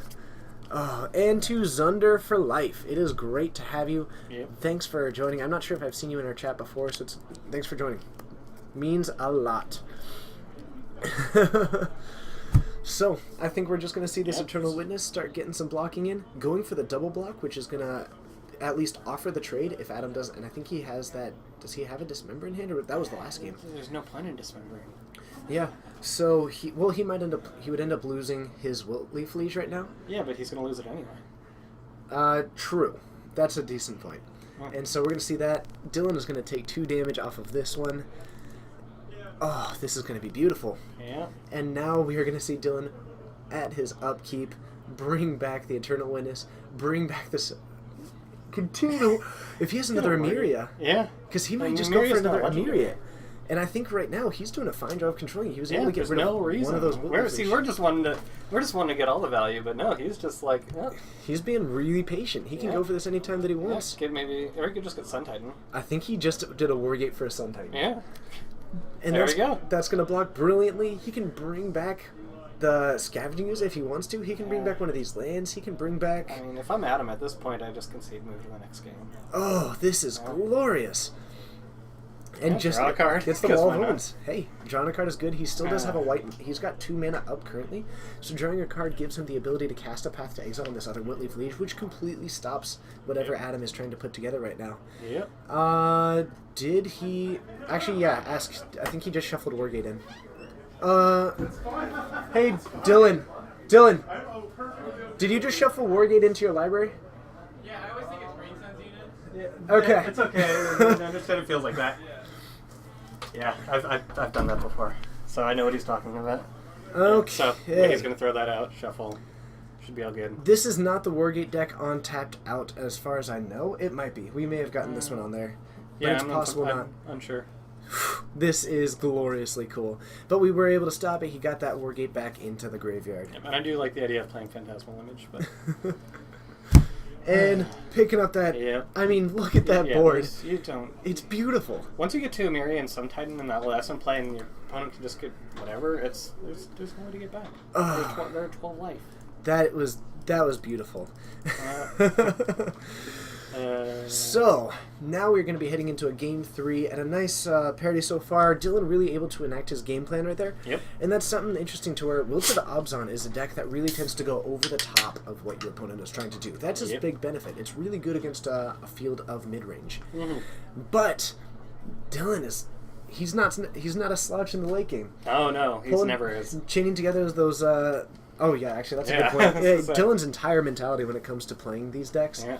Any kind of deck is all about the late game. I think the earliest I Yeah. ever saw him was a Geist of St. Trav deck. Yeah. So, And guns for life. Is it like this sort of gun, like that gun? we're over 1,500 followers. We got 3 more. Thank you, Not guys. only that, you guys are the greatest. Thank you so much to whoever was, and whoever of you 3 it was that have recently hit follow.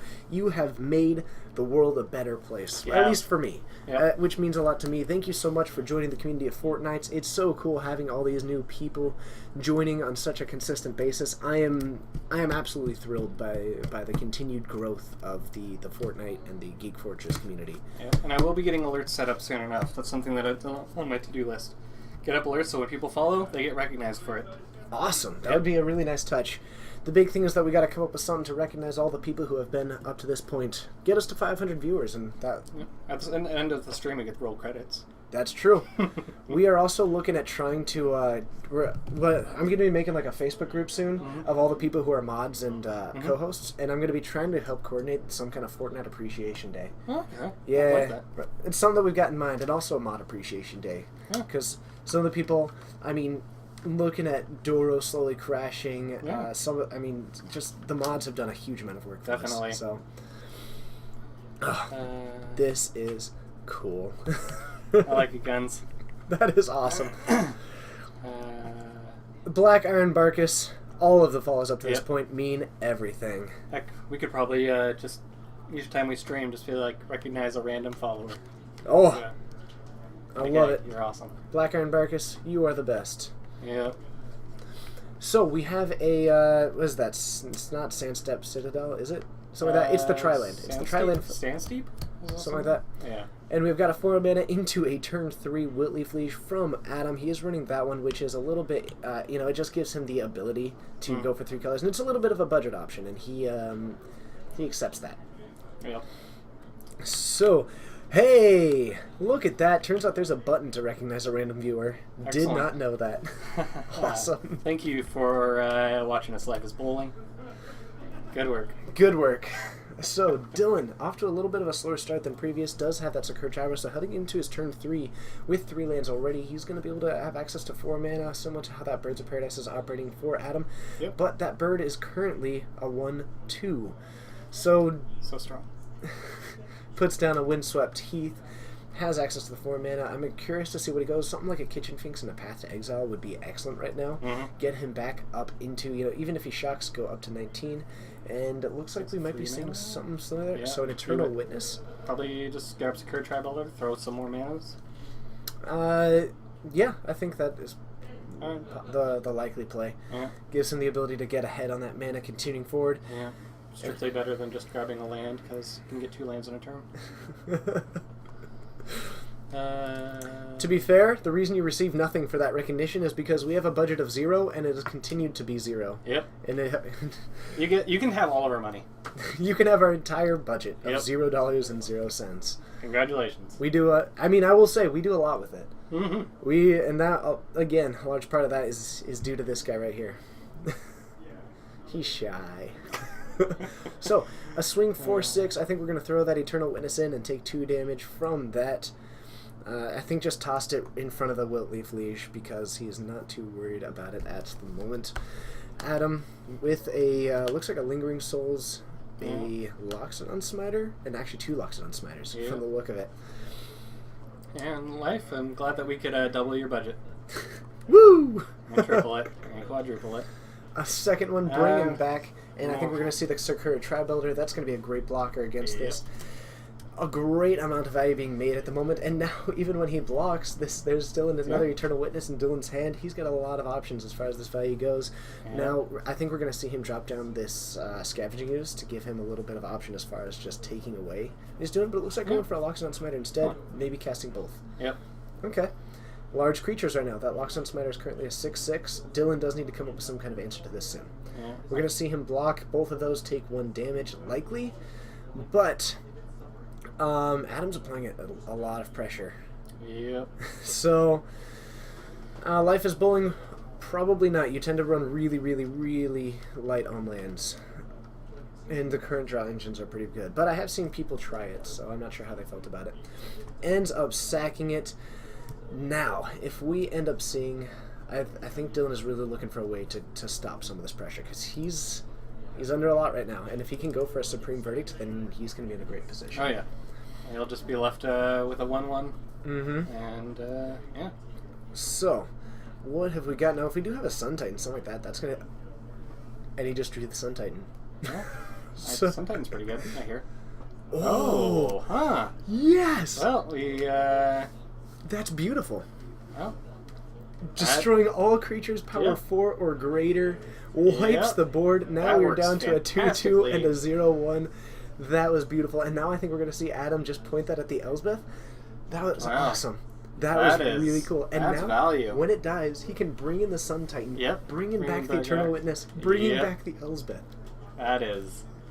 Man, where's Elspeth right now? Oh my We need goodness! Elspeth back in chat. Oh, Elsbeth and Aaron, I know that you're a part of our followership. This is your time to shine. Yeah. This is glorious. Oh wonderful. my goodness. So I'm seeing this. I'm so thrilled. Oh, and actually, And just gonna go for verdict. the verdict first.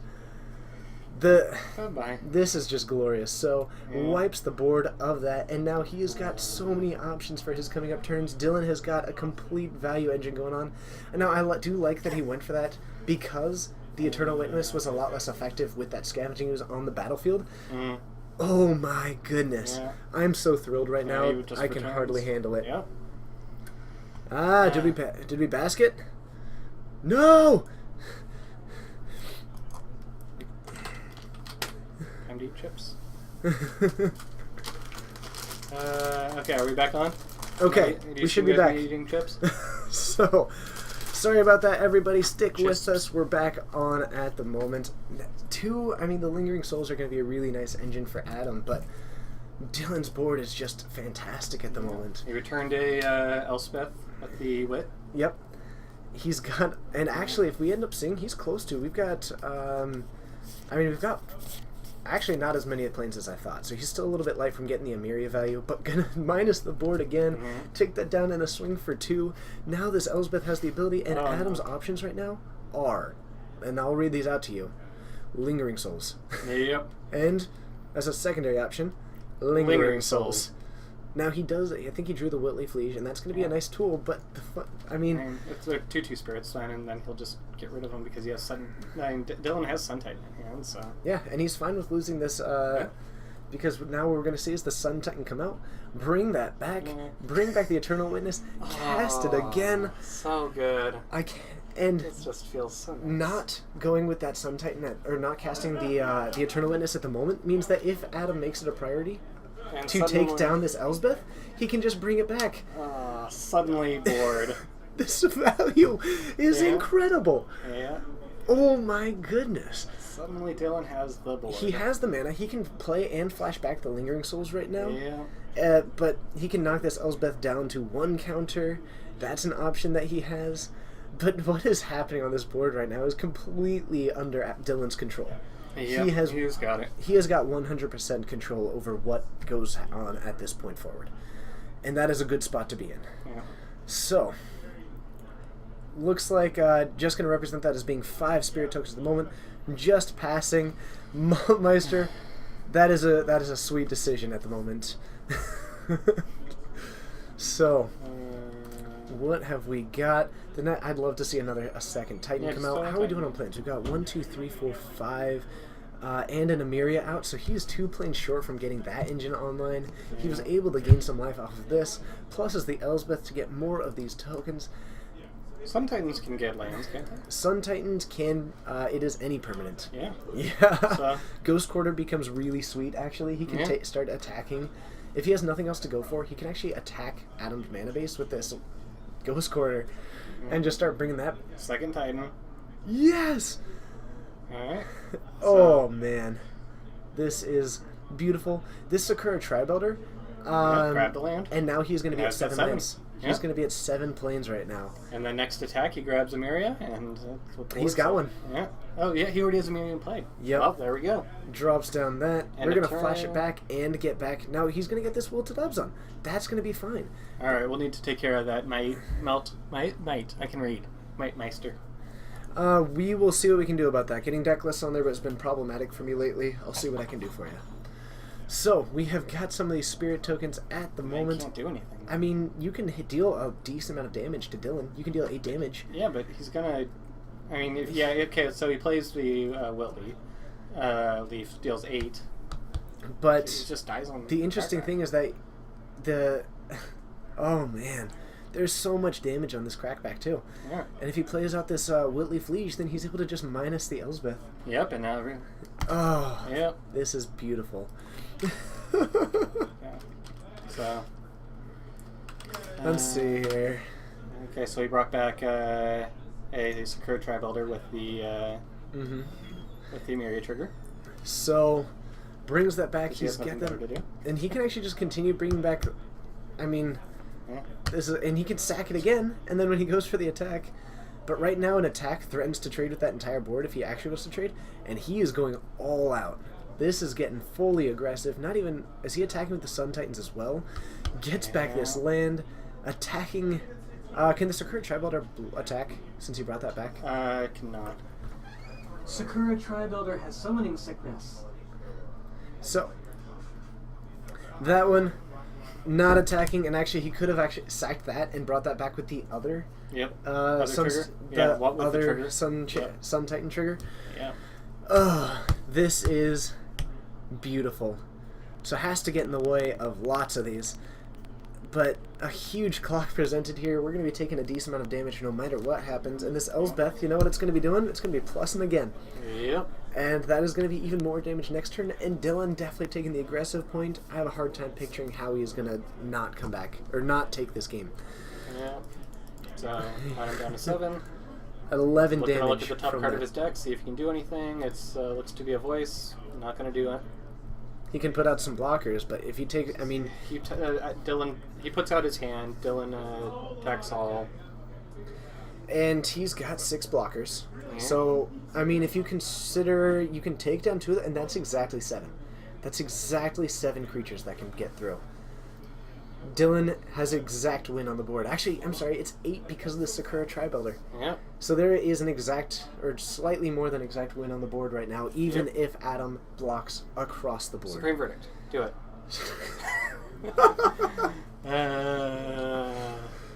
Oh man, that was a beautiful finish by Dylan. Yep. I mean, what was it? What did his board look like until this point? It was almost completely empty. Yeah. And then he just, this is a full board, and it's going to be 8 damage getting through. And I think he's doing the count now to see how many creatures there even are. But that is not going to go the way that he wants it to. Yep. This is amazing. Love it, or leave it. You better gain way. You better hit bullseye. The kid don't play.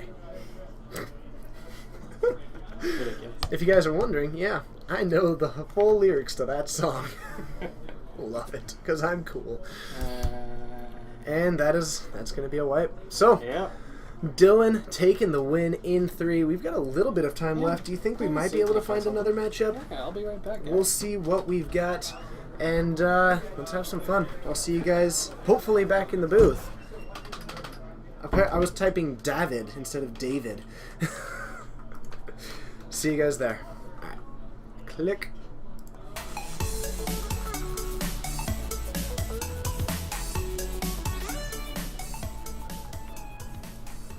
Hello and thank you for joining. My name is TJ David, represented by this empty space, but my fantastic co-host of the day, Technical Wonder, who did so much work for us, so it's always good to have him, and just having a blast. 5 rounds of Modern, currently in round 3, so there is still more to come.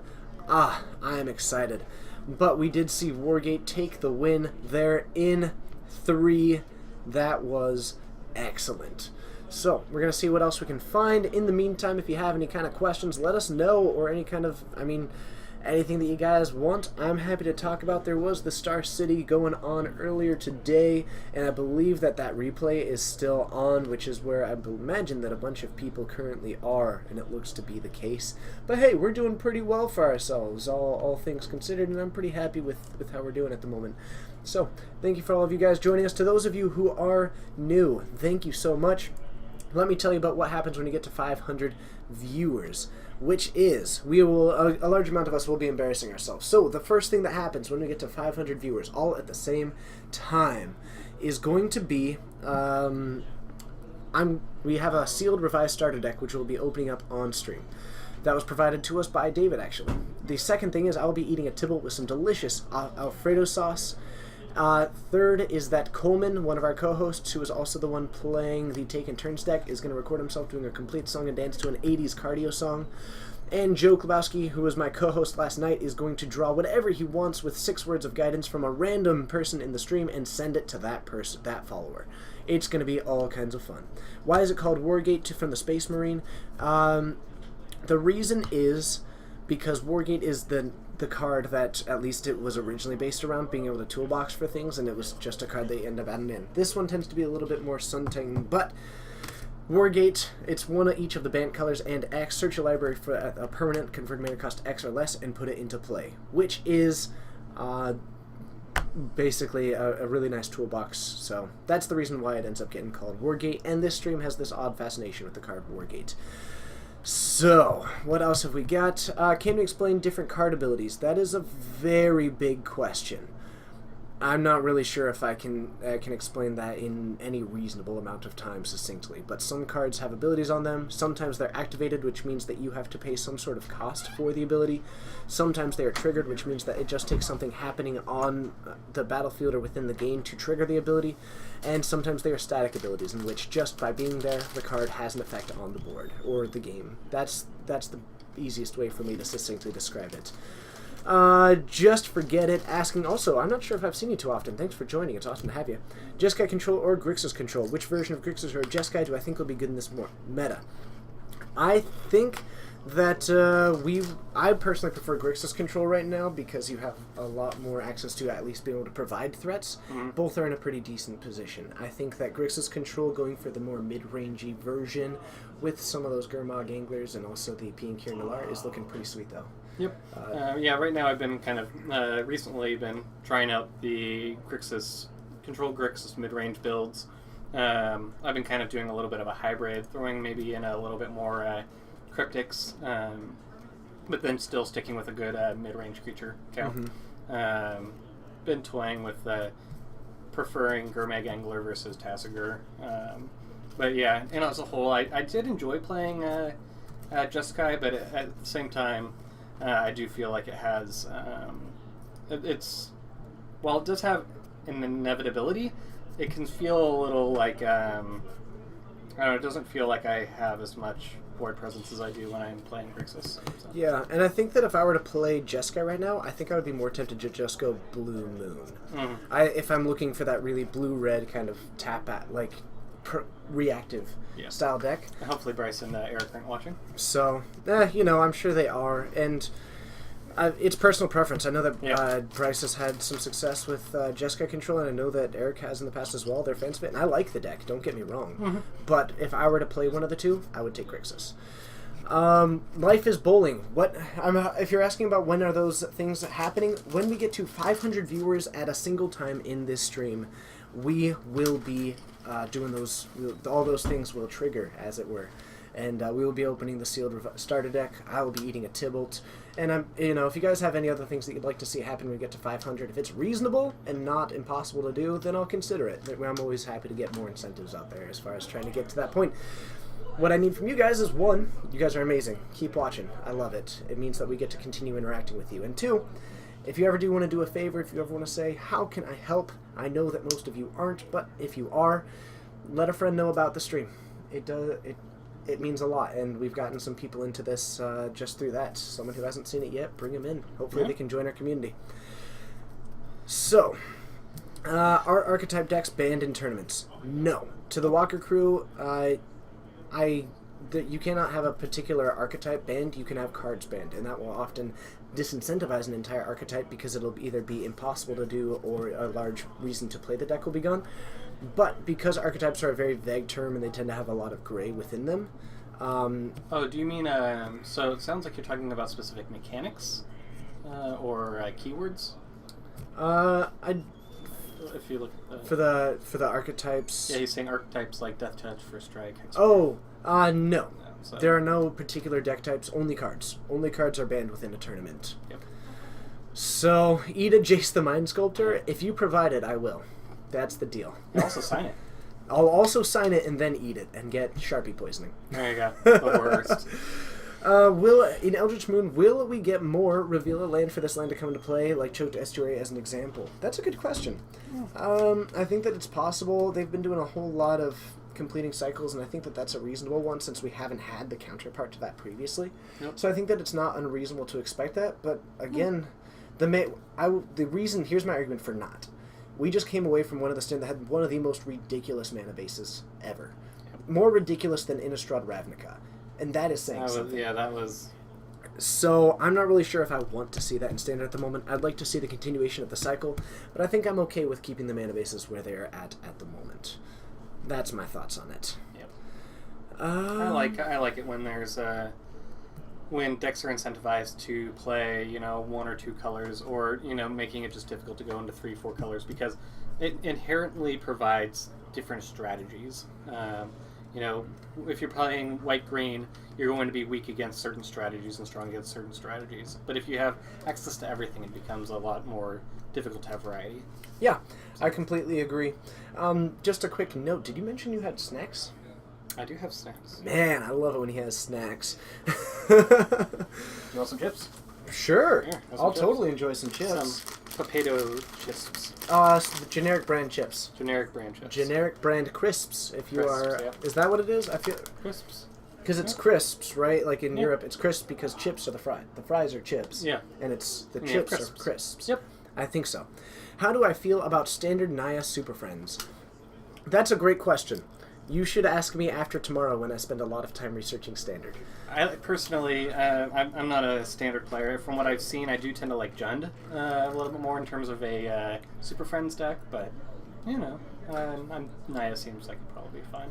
Being eaten is the best thing a Tibalt will ever have. Oh, Mhm.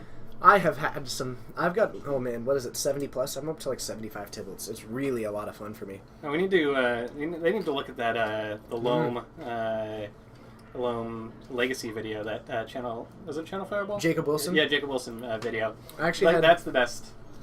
I got a showing. playset of them signed by Jacob Wilson. That's wonderful. Yeah. I mean, he plays Tibalt Legacy. Yeah. You gotta respect that. Exactly. How do I feel about standard Naya Super Friends, though? Off the top of my head, again, this is going to be totally wrong, but in Naya you have access to Arlen Cord, Nahiri, and you also have access to Gideon. That's going to be a big one. Chandra. And actually, I prefer Chandra over Arlen Cord because you're likely not running a ton of creatures in that deck. So I could definitely get behind that one. Slowly crashing. We're not. We can't get behind it because we're in front of it. Mm-hmm. If we're behind it, then you wouldn't see us. I'm gonna go check since we just ran out of time. Okay, so we should be heading into round 4 pretty shortly. Stick with us. There's always more Magic to come. And also, I know that I've been talking about it, but I think... So, this coming Wednesday, fun fact. This Wednesday, May the 4th, yeah, I know, it's perfect, is going to be the 3-year anniversary of Geek Fortress. And while we haven't come up with any kind of way to celebrate it hugely, I think that for that reason, I will be putting a post onto... Reddit talking about just the stream and things in general, and hopefully people enjoy it and things like that. So we're going to try it, have some fun with it. It's going to be good. But the main point that I'm making is that if you happen to see that, feel free to interact with it. If you can provide any kind of comments, things like that, positive feedback, or I guess any kind of feedback on that post if you see it, it really gives us a way to be, other than just a random post saying, check this out. If there's some kind of momentum in the comments saying, yes, you should check this out, I would certainly appreciate that one. What else have we got? What is my favorite deck type? The Walker Crew? I'll tell you what. I will happily tell you, but I feel like everybody else in the stream can tell you what my favorite deck type is. I tend to be pretty vocal about it, and we'll definitely have David answer his. But if anybody else wants to help me out there, Order Zeph, great to see you. Darius, it's awesome seeing you. Thanks for joining us. It's good to have you. I'm a little bit surprised that you're not in here borrow and burn. Oh, man. Captain Harlock, that is absolutely hilarious. We should collect all the Tibalts I can, put them in an empty generic brand chips bag, and reseal it, and then eat it in the stream. Prime 8989, that's actually kind of hilarious. Alright, so we've got Martin Wynn on Affinity. Ooh, which side? Wall side. Wall side? Yep. Okay. This is Excellent. Dogman. On Soul Sisters. On Norn Sisters. Norn Sisters, that's right. Interesting. So, Affinity versus Soul Sisters. Well, how do you feel about this one? Because I can certainly tell you how I feel as someone who plays Affinity and Modern. I think it's Affinity. I have to agree. Yeah. I mean, having access to Inkmoth Nexus is a really big part of that. It is really great. Throw away cranial plating on that guy. Fly over everything. Be happy. Feels good. Yeah. Now, that's not to say that Northern Sisters doesn't have the ability to win No, the they game. can certainly win. I feel like a lot of decks in Modern can win any matchup, you know? Oh, man. So, let's head on down. It's going to be a blast, and wouldn't it be fun to see a 2v2 tournament where we both have a deck, both have a hand, we play on the same board. Yeah, it's just like Two-Headed Giant, but, I mean, we could play off each other, but I think just going straight Two-Headed Giant would probably be easier. Yeah, one day. We'll figure it out. We'll figure out how to do it one day, but right now it's hard to do. So let's head on down. Round 4, beginning now. It's going to be a good time. All right. I'm voting Affinity.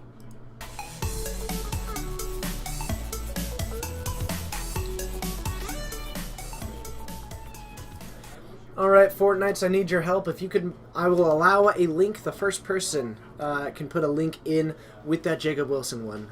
Yep. But I will be okay with a link for that one. So, Yep. Donovan starting off with a Battlefield Ground into a Soul Sister. Not going to be a bad start, and actually that gives him a nice little option as far as gaining some life from that initial onslaught. We're going to see a Glimmer Void into an Ornithopter into a Memnite. Donovan should be gaining 2 life. A Springleaf Drum has access to another one and does have a Galvanic Blast. Now, if he is going to use this on the Soul Sister, I'm totally fine with that play. then I actually would have preferred him to do that before casting the other 1-drop. Oh, yeah.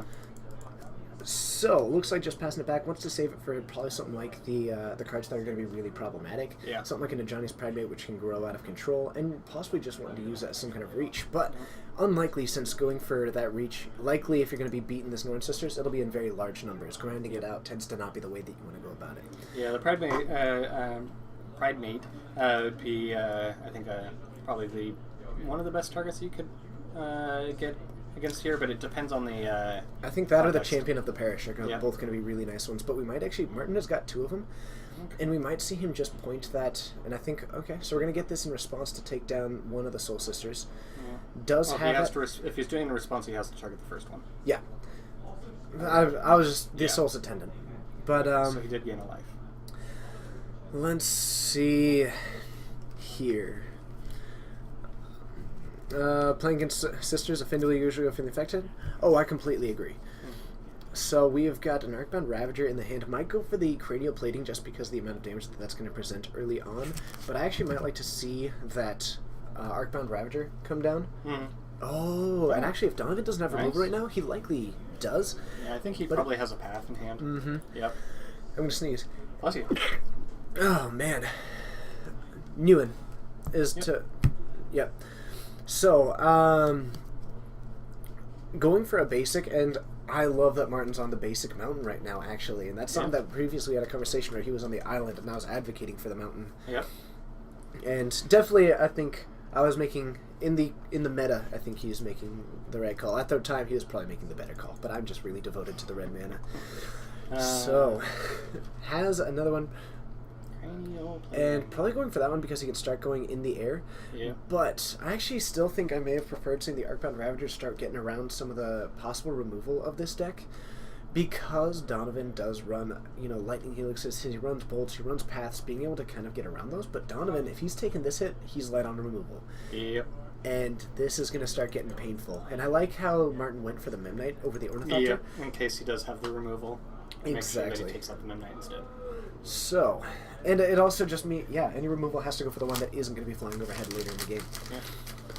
Puts down the Mox Opal, has access to a lot of things right now. We might see actually the Galvanic Blast just take down the Soul's Attendant. Puts down a Springleaf Drum.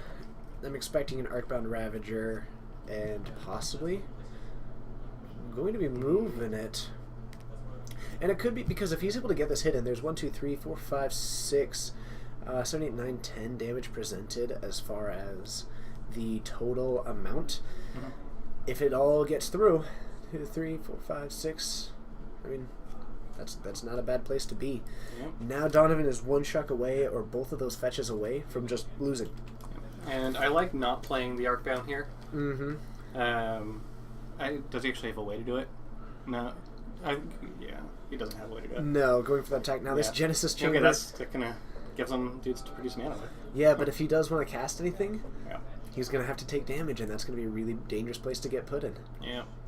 And picking up those cards, Martin going Yep. to take the game 1 win. Yeah, but by having Arcbound Ravager, you can just kind of as a backup plan play it, and then if you need to throw swing with all your small dudes, then sack Arcbound Ravager to itself. Yep. Get that final bit of damage in. As a quick note, for Declaration Stone, is it good enough for Modern? Honestly, I lean toward no, but I want to say no, but I do know that it will. I don't think that if I'm building a deck that happens to run white, I am going to include Declaration in Stone. If I'm running a deck that happens to be good with Declaration in Stone, then possibly. Yeah. So maybe, but I wouldn't call it immediately good enough. It could be good enough in certain decks, but we'll see. So, what else have we got to hear? Affinity taking the game 1, certainly. The hate is a good one to play around. Now, Donovan does have access to a nice amount of hate. I think he might be running something like Shatterstorm in that deck as well. He tends to really dislike Affinity, though we haven't had a ton of it at the store recently because I'm always back here. Yeah, does he play Stony Silence? Yeah, it's... Okay, so it looks like... we saw Wear and Tear, we saw Stony Silence. Okay. I'm going to be right back. And a quick note to the Keysby Knights. Thanks for joining. I'm not sure if I've seen you in the chat before. It's possible, and I'm just forgetting at the moment. But I do really appreciate you joining us. I hope that you're having a good time. Always feel free to participate in that conversation. Yeah, Affinity wins game 1. It's definitely advantage there, and that's one of the big benefits of the deck. I think that the biggest benefit of the deck is its versatility. More than anything else, it's something that I tend to advocate for, and almost every decision that I make from a deck building perspective is into the realm of kind of playing around that versatility. Because the interesting thing about Affinity is that one of the things that people always talk about is that it's the fastest win in Modern, and that's not entirely true. There's a reason why Infect isn't a fantastic matchup, because they're faster than you. And there are other decks that can Goldfish just as fast. And if you want to talk about how it's the synergy deck, you have other decks that have a fantastic amount of synergy that aren't running as many bad cards. But I think that the versatility in its 5-color mana base, its changing up of game plan on a dime, I think that's really the bigger reason to be running Affinity right now. Or actually, the biggest benefit is that they won't ban Mox Opal. Certainly a reasonable thing there. Having trouble deciding how many lands to put in your Storm deck? Is 18 too many or not enough? I have not played Storm in a long, long time. Let's find out. Anybody want to toss in their thoughts on that one as well? Always nice to see other people tossing it in. Let's help out. Life is Bowling. Also, what is your average bowling score? I'm really curious now. I'm curious. Mine, I once was averaging at like 140. Felt pretty good about that one. Don't make fun of me. Personally, I think that I might jump into a significantly lower number. I would actually almost be looking at like the 16 level if I was the one playing it. So, personally, I'd be at 16 land. I'm sure people may not agree with that one, but I think that because of the amount of rituals in it, it does give you a nice option. So, that is my vote. That is, I think the best I ever started doing was starting to average around 150. I felt pretty good about that. Okay. So, we have got a turn 1 Champion of the Parish from Donovan. Going to be a nice one. It's a 1/1 human that whenever a human enters the battlefield, you end up putting a +1/+1 counter on it. Also has First Strike. And looks like Martin with a much slower start, just putting out a Signal Pest. Possibly keeping that hand because it looks like the mana base is really resilient to... and because the mana base is particularly relevant to Stony Silence that we can currently see, and the hand itself is, even though it's significantly slower. That's an Ensnaring Bridge. Interesting. Martin is still running an Ensnaring Bridge in his sideboard, which was a piece of tech from the Eldrazi days. Yeah. So that's a really interesting choice for the sideboard in the current meta. And I mean, it works. Against this deck, it's going to be pretty interesting. So an Arcbound Ravager joining the field, still not a whole lot. Donovan taking a nice advantage. And looks like we are going to see the Stony Silence come out. In response, we're going to see this +1/+1 counter get moved to the Signal Pest, I imagine. Okay, so... and actually just takes that. That's an interesting choice, and I kind of like the evasion of the Signal Pest because that Arcbound Ravager is going to get a lot worse compared to that Champion of the Parish down the line. Agreed. But it does have the ability to block and then put those counters onto something else. The nice part is that actually Martin doesn't have the mana base currently to take down that Stony Silence, so Martin is in a lot of trouble in this game right now. He does have both an Arcbound Ravager and a Cranial Plating. Neither are super relevant right now. It's a 1/1 with Modular. It's Modular 1. Its activated ability doesn't do a whole lot. And attacking for 2 is an interesting choice against that, because the Champion of the Parish not blocking strikes me as odd. Yeah, well, I do see that he probably thinks that the champion has more value over the long term. Oh, it doesn't have first strike. My bad. Yeah. And then when if he did block, then he just puts the counters onto the other. Yeah. So. For some reason, I thought that the Champion of the Parish had first strike. Gotcha. That makes sense. Yeah, I was pretty surprised by that. So, likely going to see a swing for 3 here. The only reason not to is to keep it back as a blocker, since those can't really gain strength right now. And he might just try to go for a little bit grindy, especially since Martin's not applying a whole lot of pressure. But because of that, I actually am more on the side of get that pressure in, because right now you're dealing 3. Martin can swing back for 3. That's the balance right now, and you're already winning that race because you gain life. Yep. And I think that Martin is definitely in a little bit of trouble. I guess he can swing for 4 if he wants to also swing at this Blinkmoth Nexus. Okay, that's gonna puts some. He puts down the next Springleaf Drum. Actually, it's an artifact. Yep. It doesn't work. Oh yeah, So it's activated artifact. It's not a mana ability. Yep. And even if it were, It doesn't matter. and actually it is a mana ability, I think. Oh no, because No, even if it was a mana ability, it wouldn't matter because artifact lands get messed up over Stony Silence. oh yeah, Yeah. I was just more used. Never mind. I was being silly. And we have got, looks like a Bolt on the Arcbound Ravager, putting it up to a 3/3. But since Donovan is very close to having a 4/4, he's going to match up really nicely against that one. He does have a Tectonic Edge. That's not going to be super relevant in this game. I do see another Lightning Bolt, so he may use that. The big problem is that Blinkmoth Nexus can't activate, so I think if I'm Donovan, I swing in, get the Arcbound Ravager to block. We're going to see Martin activate his Blinkmoth Nexus in response to try and put those counters onto it. That's where you use the Bolt, and then you take it down. Like it. Whew. A lot of talking, but I do love Affinity, but I think that this game is, I think Norn Sisters is looking like it's going to end up taking this game. Yep. In a pretty nice position, has got a decent threat so that he's not at least like doing nothing. He's got the ways to gain life, so he's in a decent board position, nothing overwhelmingly powerful, but Martin is really struggling at this point. And instead we are going to get the Bolt on that, and I think we're going to see Martin. And that seems like, now if Donovan has a path, then I'd like to see that, but it doesn't look like it. So we're going to get a swing out. That's going to be for a total of 5 mana, knocking him down to 10. The bright side is that if Martin wants to get aggressive, he is going to just be swinging for 4 against a field that's swinging for 5. So, it's an interesting choice. And just a pass of the turn. Yep. This is Has to keep it back as, I guess, a blocker for the time being. He doesn't have a whole lot of options. He has a way to take down artifacts, but that's not going to do a whole lot. A Goblin Rabblemaster. He's going to go up to 20, and then he's going to go up to, he's going to go up to 21, and then go up to 23 with the token coming in, and he's going to start attacking with those, and that's going to be a really nice, quick clock. So now it doesn't even matter if this Blinkmoth Nexus takes down this Champion of the Parish. I mean, it hurts. He no longer has a 3/3, but now you're trading... it's beautiful. The value. You have enough value on board. The big thing is that I think that we'll just see the Goblin attack, because that Blinkmoth will be a 4/4, and Donovan just needs to cast one more thing to really start hitting that board equality. Mm-hmm. So Donovan not going to be dealing a whole lot of damage this turn, but Martin's in trouble, and this board state is building up to have a really nice critical mass that's just going to take him down. Yep.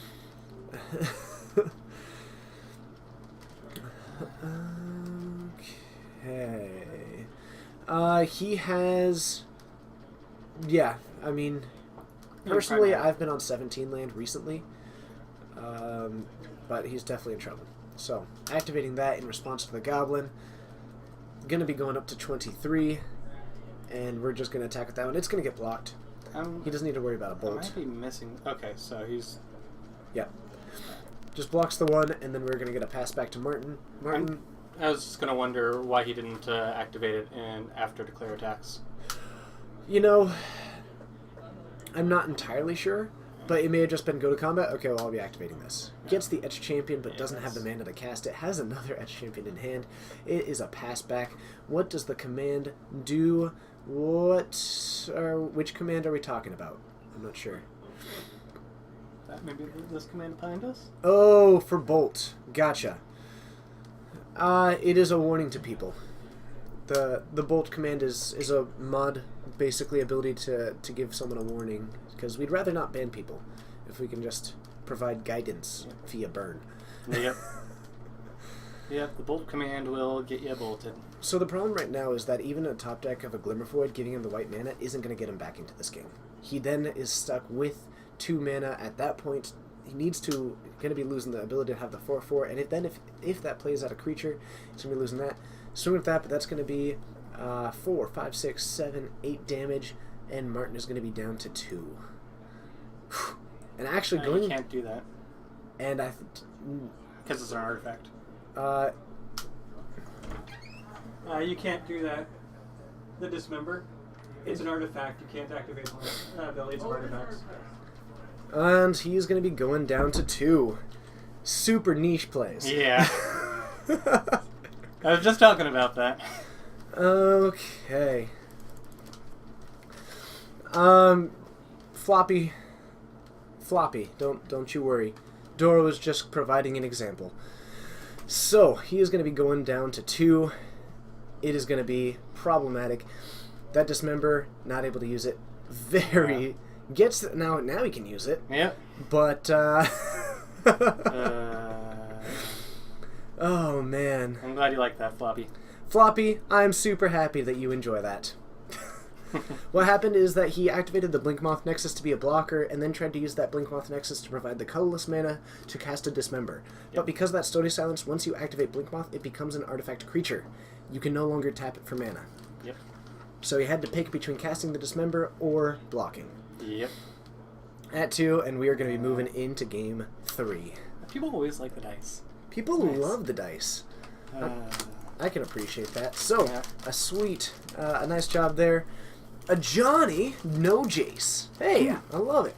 Is that a new Magic card? Johnny No Jace? A Johnny No Jace. Yeah. I think it's the Johnny Vengeance, because it comes down and then just nails the. There you go. But Parthia, it is good to see you. Thanks for rejoining us. And to a Johnny No Jace, I don't think that we've seen you previously. Thank you so much for joining. I hope that you are enjoying the show. I'm curious because it seems like there are some new people in the stream. We got over 1,500 today for followers. If you are brand new to the stream, feel free to let me know, even if I've already mentioned it, but I'd love to welcome you by name. I'd like to give the other Fortnites an opportunity to welcome you by name, because it's when people come and continue to grow this community. That's really exciting for me. So, haven't seen Affinity since forever. Yeah, we tend to, and I'd love to see more Affinity in the store right now.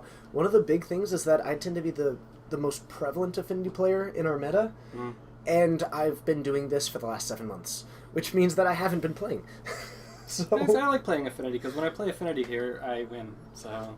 Yeah, I love playing Affinity. It's such a fun deck. I have a total blast with it. Burn, my first and my true love, absolutely. But Affinity is the one that I compete with in Modern, just because, like I was mentioning earlier, it does have that versatility to it, which I think is a really huge benefit. I grew to love Affinity and Pauper, and that's kind of where I played, even though I will not... No, that's your... This is my Pauper Affinity deck. I should go grab mine, and we'll kick everyone off camera, and we'll just start playing Pauper Affinity against each other. Honestly, a decent amount of these people would enjoy it. Yeah. And I of course, I still play some of the older ones. Which reminds me, I actually was watching the Open earlier. Saw someone, what deck was it? It was, they played Fling, though, on camera. They had a 1 of Fling. You know, there was Fling in Affinity for a very, very short time. I prefer Shrapnel Blast. Well, I mean, I play Fling in Pauper Affinity. Are you on 2 Fling or 4 Fling? I played 2... I originally was 4 Fling, but then I switched to 2 Fling to Shadow... Or not Shadow, Disciple of the Vault. Yeah, so I switched over to 2 of each. 2 of the Keysby Knights. What's the meta like here? Everything? So, a lot of brews seem pretty off meta. We tend to have a very interesting meta. And it tends to vary on almost a week-by-week basis between a very Tier 1... we tend to have most of the Tier 1 decks in the... at least a decent amount of them in the room at a given time. We tend to have a good amount of the tier 2, and then we have a lot of like fringe and brews and things like that, and we tend to put on a bunch of those ones on some rounds because they're fun to watch and they're a little bit different. Yep. We try to put on some of the tier ones when it's for an interesting match, and we try and get those ones on as well. We try and strike a balance between the two, but we definitely do have a lot of unusual things right now. I think at the moment we've got a little bit of a mid-range control meta. It certainly does move to aggro every now and then, all kinds of cool things. Yeah, and I'd have to say that having that, like, half of the store that does brew things, I mean, I think it's part of what makes it fantastic to play here and just have one of the things that really enhances the stream as a whole. It's really nice to see those different things. So, Martin, for his turn 1, goes Blinkmoth, Mox, 2 Memnites, and a Springleaf Drum, and then at the end of Donovan's turn, uses the Galvanic Blast to take down the champion of the parish. So beautiful. Puts down an Edge champion with 3 lands, still has up a Springleaf Drum but no cards in hand, and plays down an Edge champion. When you have Metalcraft, as a heads up he does, Edge champion has protection from every color. Even purple. It's Modern's true name Nemesis, and those 2 Midnights swinging in, knocking Donovan down to 17. Donovan putting down a Soul's Attendant as well as a Norn the Wary. Fun fact, you go to combat, it's when he goes to combat, right? So he should flip. Yeah, I was going to say. It's whenever a creature attacks. Okay, I was wondering if it was when it got into combat. Yep. So a swing for 5, knocking him down to 13. He's going to go back up to 14, but right now Martin's winning this race. So Donovan needs to come up with some kind of threat. He's got a Bolt, but that's not going to do a huge amount against the Edge champion, which is phenomenal right now. Another thing to note is that Martin's board is very resilient to a Stony Silence at the moment. It's going to do some things, but he still has the ability to actually swing for 5 per turn. He does still have the Bolt up, which might end up pointing at that Blinkmoth Nexus, because that's one of the things that's enabling it, and it gives Donovan the ability to recover from this game down the line by cutting off of his mana base and sweeping the field if he can. I'm glad that he attacked there. And Wall of Blood's a really fun card. I like that card. Wall of Blood is a fun card, unless you're Chris Pakula, unfortunately. So, going to 16, and Martin going to be going to the untap. Now, he does have the Inkmoth Nexus on the battlefield now, and that's going to be a very relevant card on this battlefield, because it means that even if this game somehow gets back into being in favor for Donovan, because now he's gaining, so he's taking 1, but about to gain 2, or about to gain 1. So now Martin's board a lot less effective, but now that he has this Inkmoth Nexus, if he can feel confident that Donovan doesn't have removal at any time, he has got a huge amount of avenues for a free win in this Inkmoth Nexus. Yep. So, puts down to Johnny's Pridemate. This is going to go being up to a 3-3, and actually Donovan is doing a great job of, after that really explosive start from Martin, he's doing a good job of recovering. Yeah, and we have 8 Infect represented right here. Actually, if he doesn't have a way to actually... either a cranial plating. I'm saying theoretically, if he got a cranial plating. Yeah, and with whatever card that he would end up actually doing it with, it would actually put him up to 9. Oh yeah, that's right. The nice part about that, in addition, is that 1, 2, 3, 4, 5, 6, 7, 8. Yeah, so going for a swing just for 1 with that infect, and I think Donovan does have a Path to Exile in hand, so I think we're going to see that path take it down. Put Martin up to having another mountain. I'm a little bit curious about the card that he drew this turn. And a path taking it down. Likely going to be going for a mountain.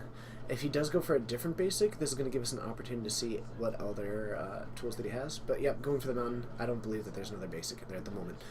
The only reason I say that is if you're ever in a white heavy meta, I have previously done 2 basics. Makes sense. Just in case. Would you play 2 red or okay? So I did a red and a blue. Okay, makes sense. Yep. Would you ever consider like maybe a red and a black? I have. There was once a really cool Affinity deck that put Urborg in the main, actually. Oh, I like it. So that you could always activate the cranial plating if you end up getting it.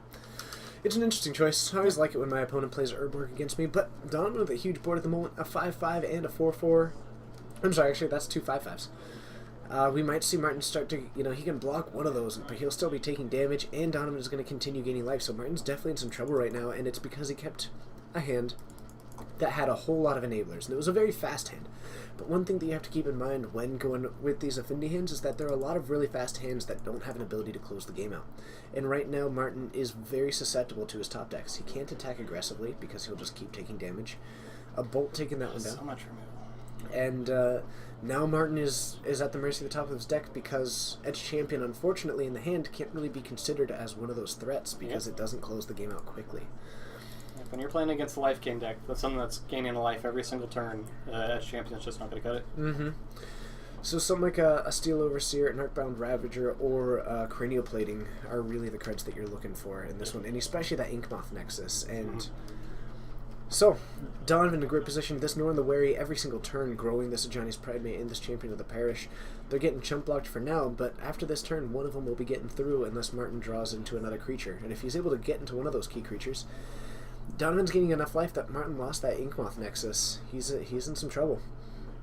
I don't believe that Donovan is running Nahiri, but I'm not 100% certain on that one. I haven't seen it. Mm-hmm. So, a swing there. Going, I don't think that's super relevant. Okay, and he'll just block both of them. Stay at 16, and then he is now... Oh, actually, no, okay, not going to block that one. Taking 7. Down to 9, in some trouble.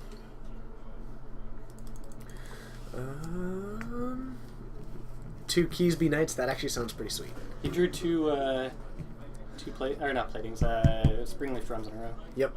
You know, it's always funny because every time that you keep that hand, and I can. This is purely anecdotal, but I can tell you this as an Affinity player: if you keep a hand that you really just need to draw one of your threats, you will draw Springleaf Drums.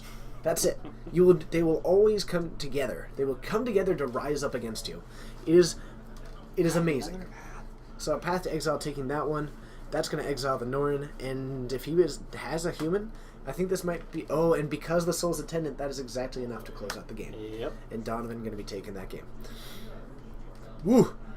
Beautiful. So, a win by Norn Sisters, which is something that I didn't really expect, but Donovan made some sweet plays, and unfortunately, a bit of a rough hand for Martin there, which really, you know, it looked nice, but just wasn't able to close out the game. So...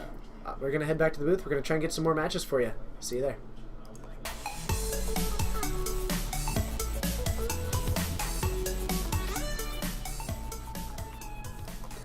All right. So, just got to see Norn Sisters take down that one. David, how do you feel about our odds of being able to get another match on stream? I think that I should probably be able to find one just fine. I will say that Donovan's gotten a lot better at just keeping track of triggers and playing through that deck quickly, so it's nice to see that. Yeah, and probably the last month that we've seen him play that deck, we saw missed triggers at the beginning, and Bert really did a nice job with that one. That was awesome. I'll do that. All right. Did I ever see Living Twin? Yes. But I was never a fan. But, you know, cool decks are cool. They do cool things. It's always fun to see. I just like the fact that ideas exist in this game. That's really the cool thing, and I think that the ability of this game really lies in what if 2 people aren't playing the same deck. And that was definitely something that was highlighted upon in the Enter the Battlefield, which I saw recently. I got to watch it. That was cool. I liked it. It was a good documentary. Did a lot. I could tell that a lot of hard work went into it. Let's see here. Actually, if you guys want to talk about weird weird Living End variants, Caleb Shell, our resident Living End player, has actually been looking at doing a Living Ship deck. Alright. So, it was... But we saw a Living Ship... Caleb has been putting together the idea of Living Ship recently, which I know that you're excited about. I'll take it. So, what do we got? Alright, so we got Aaron Key on the wall side. Okay, now Aaron Key is running that Obzon Flicker. Yep. Okay. And then we got Daniel... we had him on earlier. Should show up. Oh, is it the person who he was... Okay, then. Yeah, Ellington. Oh, okay. Actually, these two were playtesting against each other at the beginning. So this is the Naya Invasion up against the... dang it, I didn't see it in there. Yeah. Oh, because it was on the other side. Yep. So this is going to be the Naya Invasion up against Obzon Flicker. I actually have to give this one to the Obzon just because it's going to go so big with some of those creatures that might outclass, but should be pretty interesting. Let's head on down. The continuation is this game... This is game 2. Who got Aaron got game 1. Aaron got game 1? Alright.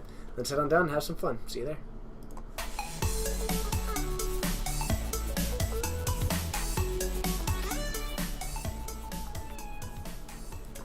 Okay. Ooh.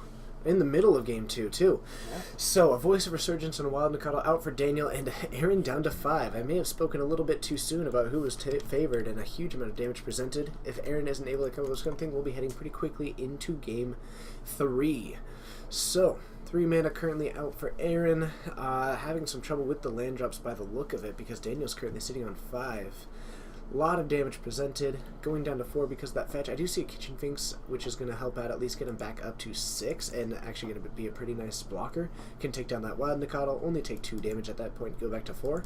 And then that 2/1 that you're left over with can actually pair out nicely with the Voice of Resurgence. So I think that's what I'm expecting to see, but I think a Gore Clan Rampager from Daniel is a very real possibility, because I did see that in his deck. Doesn't look like that is the case, though. So we're going to take 2. Gain 2, go back to 6. Racing to put a counter on each other's stuff. And now we're going to be heading into Aaron's turn, and actually I see a Flicker Wisp in his hand. I think he's going to cast that Flicker Wisp, hit his own Kitchen Finks, go up to 8, and we actually might see him start to stabilize at this point, which is... Yeah, that's wow. pretty nice.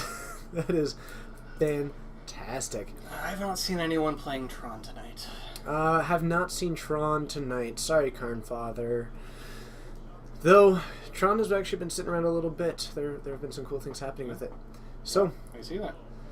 there it is. Going to flicker that one, bring it in at the end step, go back to 8, and now it's able to trade with that Voice of Resurgence, and then you're still left with a 2/1.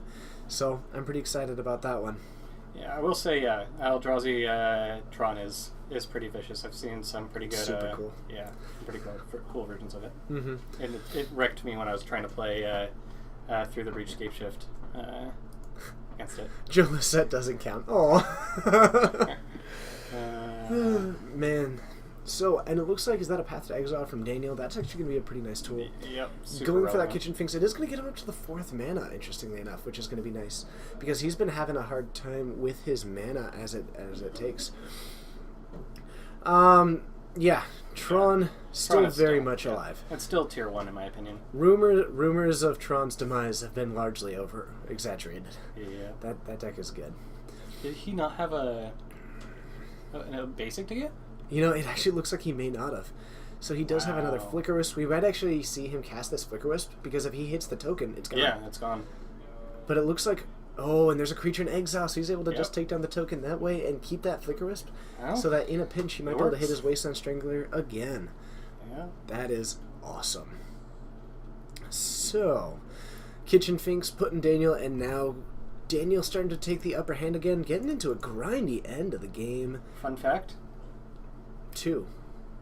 2 fun fact. Never mind. Fun that's fact. wrong. Okay. Yeah, it wasn't fun. Oh, okay. Sorry. Cool. No, it's I cool. took it back. It's not fun enough. Okay. Well, he does actually have a Yeah, Path yeah. to Exile, so he is going to be able to hit that Kitchen Finks, and that's going to be another target. So if he ever wants to Flicker Wisp his Wasteland String again, he'll be able to answer another one of those threats. So Aaron's still doing a nice job of going up against Daniel and keeping his I mean, we saw him down to 4 when we Yeah. entered into this game too. He's up to 8. He's done a couple of Kitchen Finks shenanigans. He's stabilizing really nicely. Daniel's in top deck mode. Aaron isn't. This is a really cool thing to watch. And a Tide Hollow Sculler, nothing to take at the moment, but it is going to be a 2/2, and it's going to start enhancing that board a little bit. Able to swing for 3, knocking him down to 12. 5 a turn's no joke. 5 a turn is no joke. And Daniel looks like playing down another land. I may have preferred him to keep Yeah, that in keep hand. that in hand. Just keep the bluff. Has a Fiend Hunter, does have the Flicker Wisp, doesn't need to use that one quite yet. Looks like we also have... Is that an Elsbeth in hand? I don't think that's an Elsbeth. So, a swing for 5. I don't feel like Elspeth interacts with the deck. Yeah, and I think right now the biggest thing that I'm worried about is if Daniel has any haste, then I might be cautious about that. But that Kitchen Finks is going to do a nice job of... Maybe it was Anafenza. Ooh, it could be an Anafenza. Or it might have been... Yeah, I'm not sure what I saw. So, heading into Daniel's turn, looks like he's going to go for a fetch, and I think his mentality at this point might be just trying to make sure that he doesn't draw a land. Mm-hmm. Whether or not it's going to be super effective, because I think the reason why he's going for that is because right now he's dead on the board. Yep. He is going to be dead at 7 as much as he is at 8. And so he may have been going for that one, but I'm still not sure how I feel about it.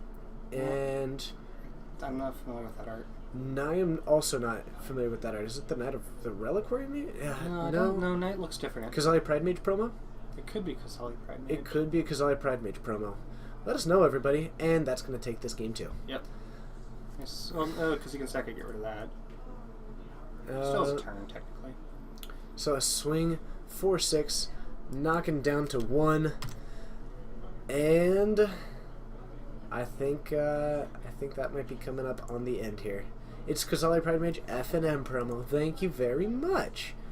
And Ooh. Do we have a game? I'm trying to think. He blocks one of those. 1, 2. He has enough. He has 4 green sources. We 5. might see the Flicker Wisp, but just get rid of it as a blocker, though. Yeah. Oh yeah. If he has Flicker Wisp, then that still doesn't matter. So the Flicker Wisp, I think, is going to come down. Get rid of that one. And with 3 mana, he's able to take that game. Yep.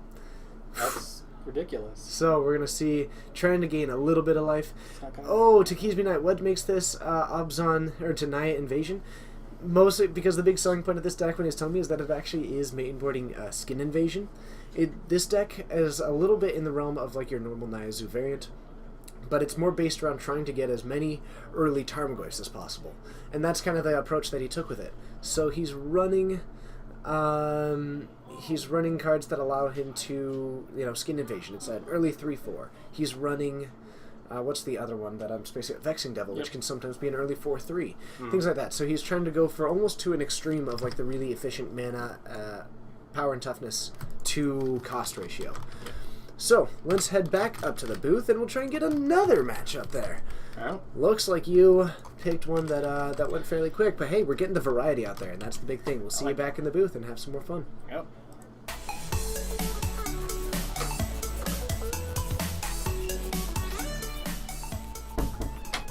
Alright, having some fun in the 4th round. Still plenty of time to go. Thanks everybody for joining. We have been kind of bouncing around the 90 people today, which is definitely a really nice amount.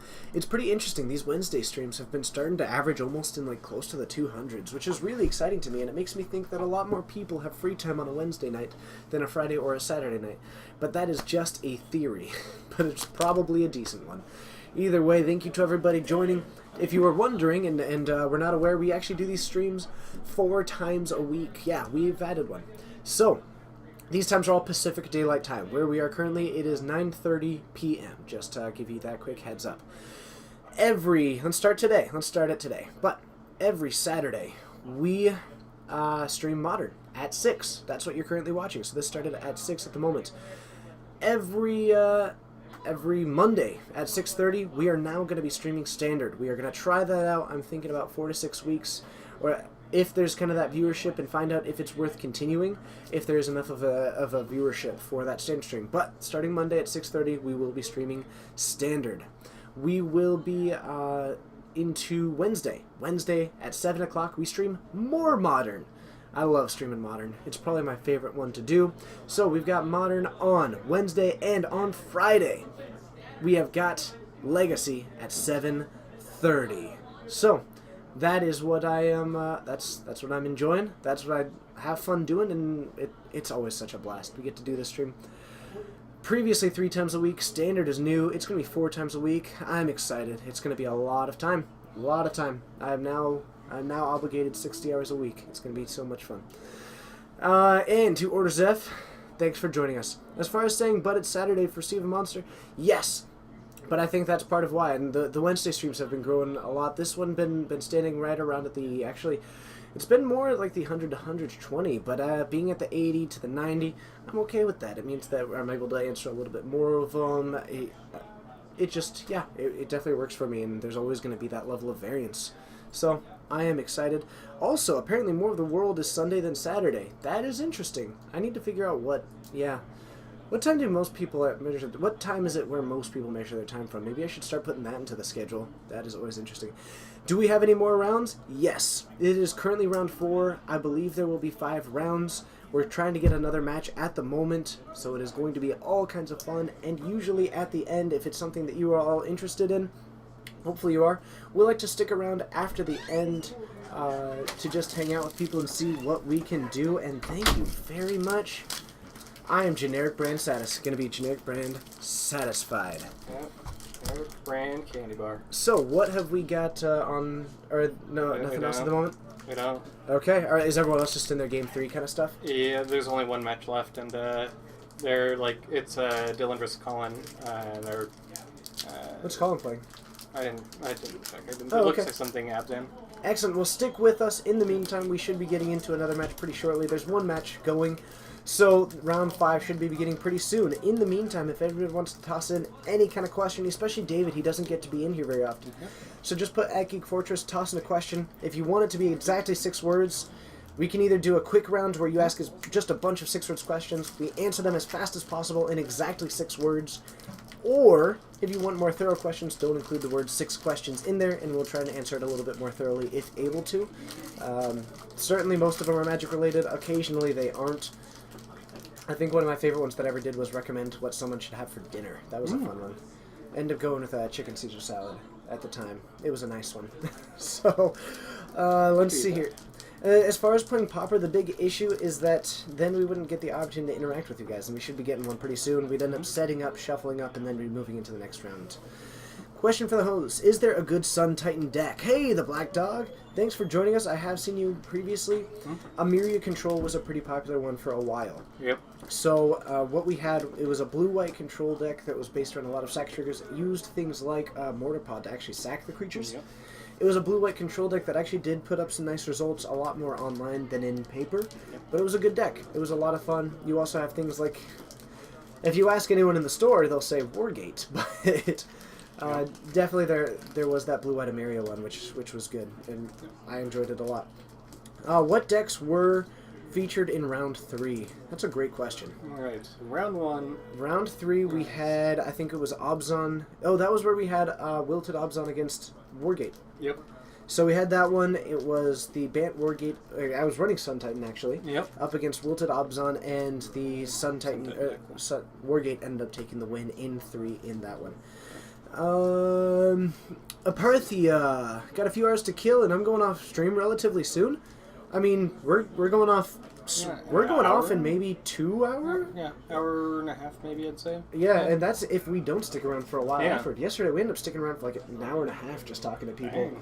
I know, it was a lot. Dylan might be looking to call it pretty quick. So, Is he? we're still got a bit. Any good movies? Depends. What kind of movies are you interested in? Like, what kind of movies do you like? Probably The Room. I did work at a generic brand Blockbuster for like 3 years, so I can certainly help out with that one.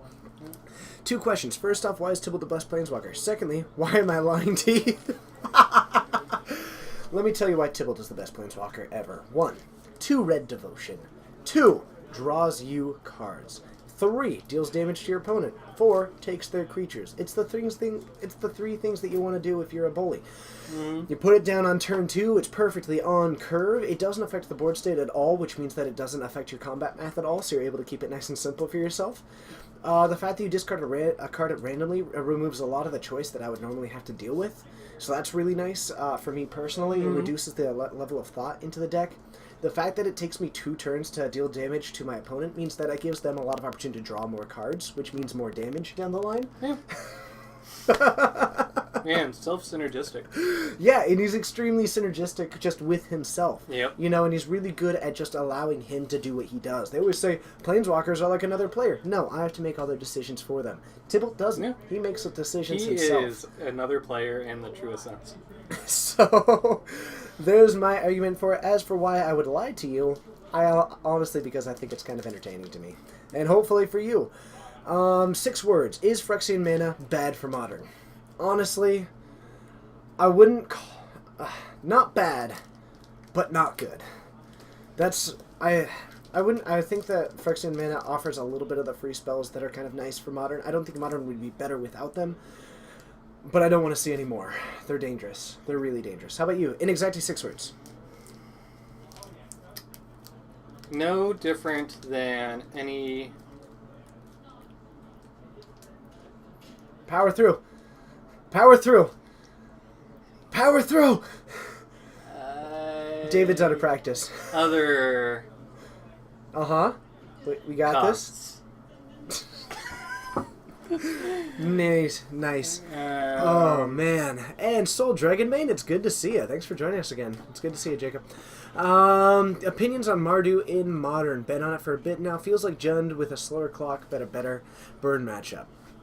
Here are my thoughts on Mardu. Mardu is really nice in that it's almost the exact opposite. I talked earlier about how blue-green has a lot of problems because it doesn't have removal. Mardu has got all of it, but it also has a lot of trouble presenting a really fast clock. And I think that the benefit is that some of those delve threats have kind of captured that a little bit, which gives you a nice thing, and Mom and Pop Thopter Shop has really benefited a lot. So I think Mardu is in a really nice place. The biggest issue is that you are missing out on some of the mid-range really power cards, like Tarmogoyf, and yes, Snapcaster Mage, which goes into kind of some of the mid-range and also a lot of the control. I like Mardu. I think that it definitely has a place in it. I'd like to see it get more popular. It does have some issues with it, in that sometimes it'll just have too much removal. But I like the deck. I'd like to see it going forward. Red-based decks are always cool. So keep it up. If you can, send me a list on Twitter. I'm always interested to see things like that. So, Guy, thank you so much. We are all about this sweet new background, actually. I think David came up with it, right? Yep. And one more thing about the Mardu deck, assuming you're not on the tokens plan. This is my Grixis deck right here. I specifically splash one Sacred Foundry to play the one of Crackling Doom that I have in this deck.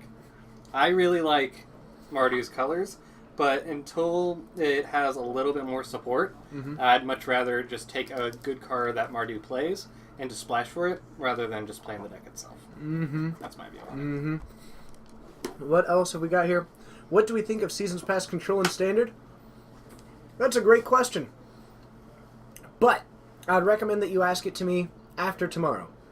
I'm going to be spending tomorrow doing a rundown in Standard to catch up with it. Honestly, I don't know Standard that well, which is why I'm going to be getting people who do know a bunch about Standard as my co-hosts for these Standard streams coming up. But I honestly couldn't speak too well about the Seasons Pass Control, but I can tell you that that card is conceptually pretty sweet. So Seasonal Pass, is that the one? There's two cards that come to mind. Which one it could be? Is it the one that makes things tap for mana, or is it the one that returns things that have different converted mana costs? It is the one that I can't spell. That's the one it is. It's the one that returns converted mana costs. Yep. I think it has potential. It may be like I'd say probably like a Sultai shell, but it depends. 6 things that cost 6 mana should really win the game in a lot of... In Standard, it's probably fine, though. Oh, in Standard it's fine. But are we talking about Modern? Yeah. I thought we were talking about playing it in Modern. Nope. Okay, I know. Yep. Life is Bowling. Have a good evening, or morning, or afternoon. I'm not really sure what it is in all these different places. What else have we got? Mardu is like the sweet middle ground between Grixis and Jund. Grind, also enough removal to keep with aggro decks. That's true, and it does have a significantly better burn matchup than Grixis, which is it's abysmal, absolutely. Which full art land set is my favorite? That's a good question. I'm actually tempted to say, Battle for Zendikar because of those Noah Bradley mountains. Those ones are absolutely gorgeous. Pretty nice. But, man, good sounds question. like there might be pairings up. So. To Decade Zerg, I'm still working on that. I do have the deck list. The big thing is that finding time to upload it for you, and I should be able to do that soon. The big thing is I slept for 12 hours last night because I've had no time whatsoever in about the last week or so or something like that. So I should be able to get that one up for you soon. But my apologies. Time has been a very difficult factor for me to start balancing lately, and I'm hoping that I can get it back under control in the coming week. Keysby Knights, thank you so much. I look forward to taking a look at it. The Hoop Mountain is also beautiful. There's way too much hassle dealing with aggro decks. Man. Stephen Montre, I hope that you enjoy the Standard. Hopefully you can enjoy the Standard stream that we have on Mondays. I'm going to take the final bite of this satisfying generic brand candy bar. Took too much of a bite. No! But, dang it.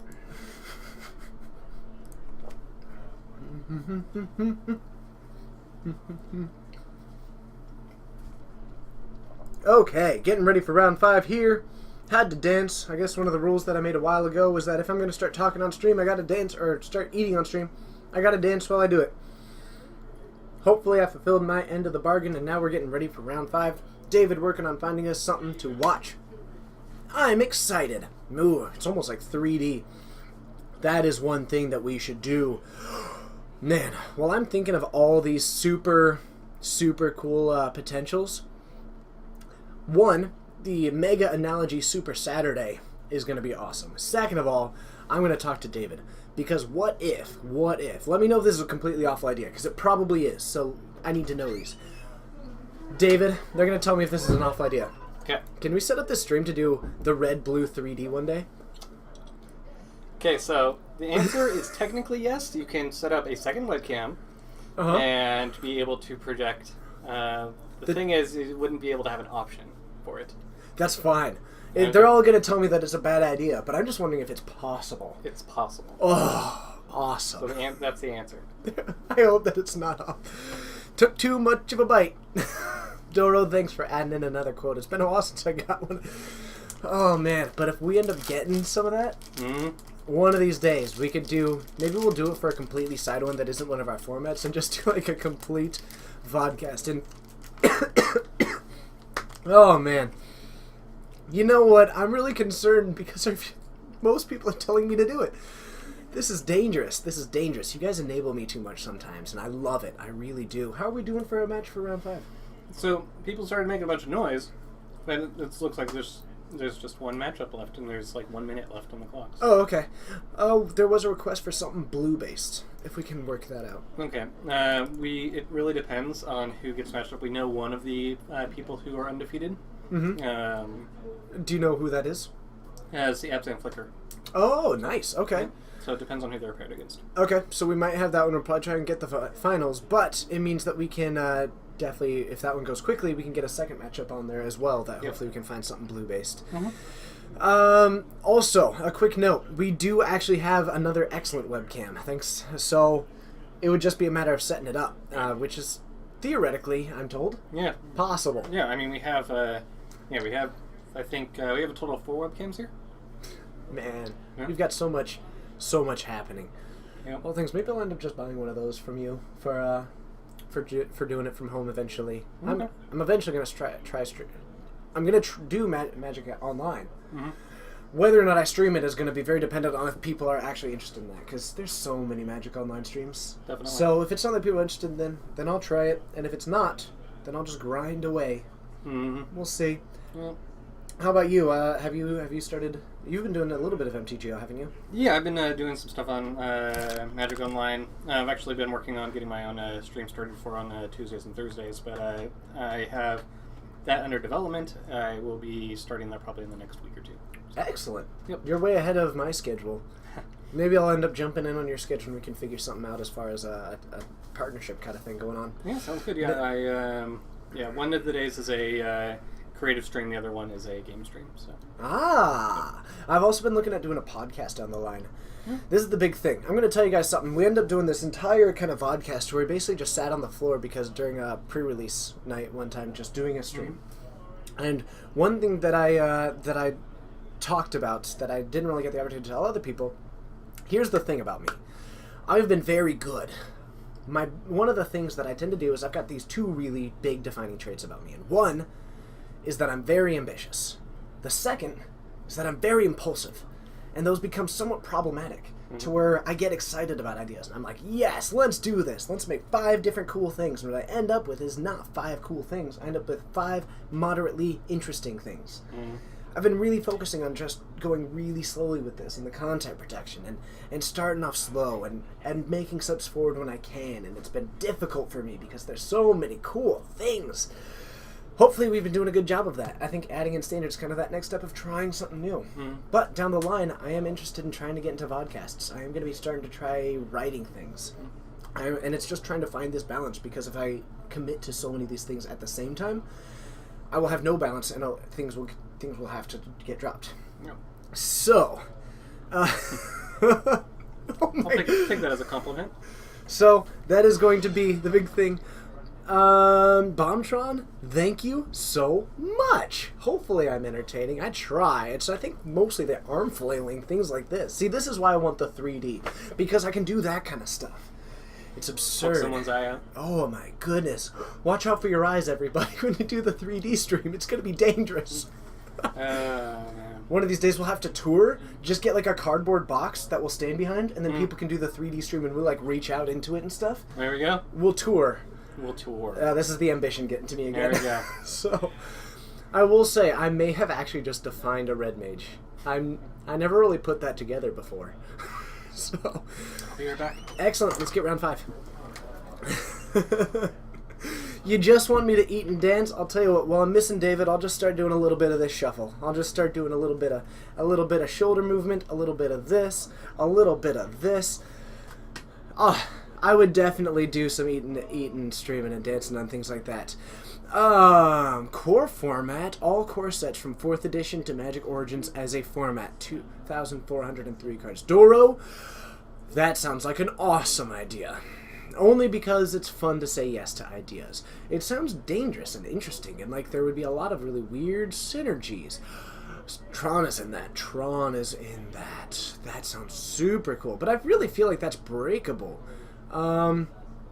That feels like a breakable format, and I'm not entirely sure. Ooh, you still have the Titans. You still have Bolt. Man, this sounds super sweet.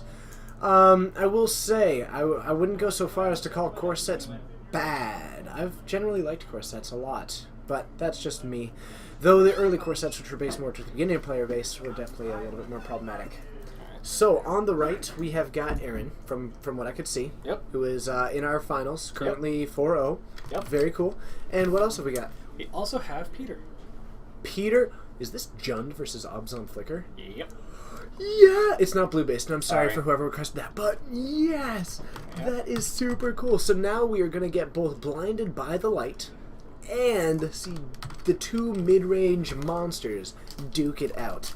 Yep. Now I got to give my edge to Obzon Flicker here, but Peter has got a lot of experience with Jund, so Yep. that is going to be pretty interesting. I can do magic duels, but Ace Inferno, then they could just watch my stream and see what's in my hand. Becomes dangerous. So that is going to be awesome. Now, as we're going to head on down to this match, it is going to be the finals, and while we are in the transition, I'm going to tell them about your idea, Doro. See you there. And transition.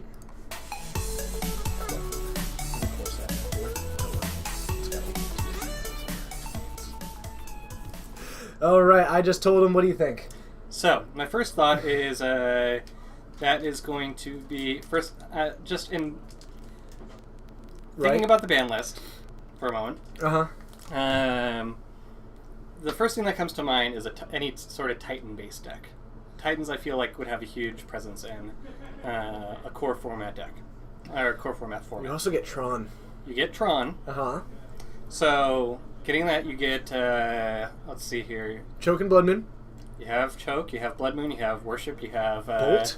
Yeah, you have. I can only name the red cards. Bolt. Do you have? I don't think you have Path though. You have Condemn, I think. Is the best that you get. You lose a lot of mechanics, actually. You lose Yep. you lose tons of keyword Yep. mechanics.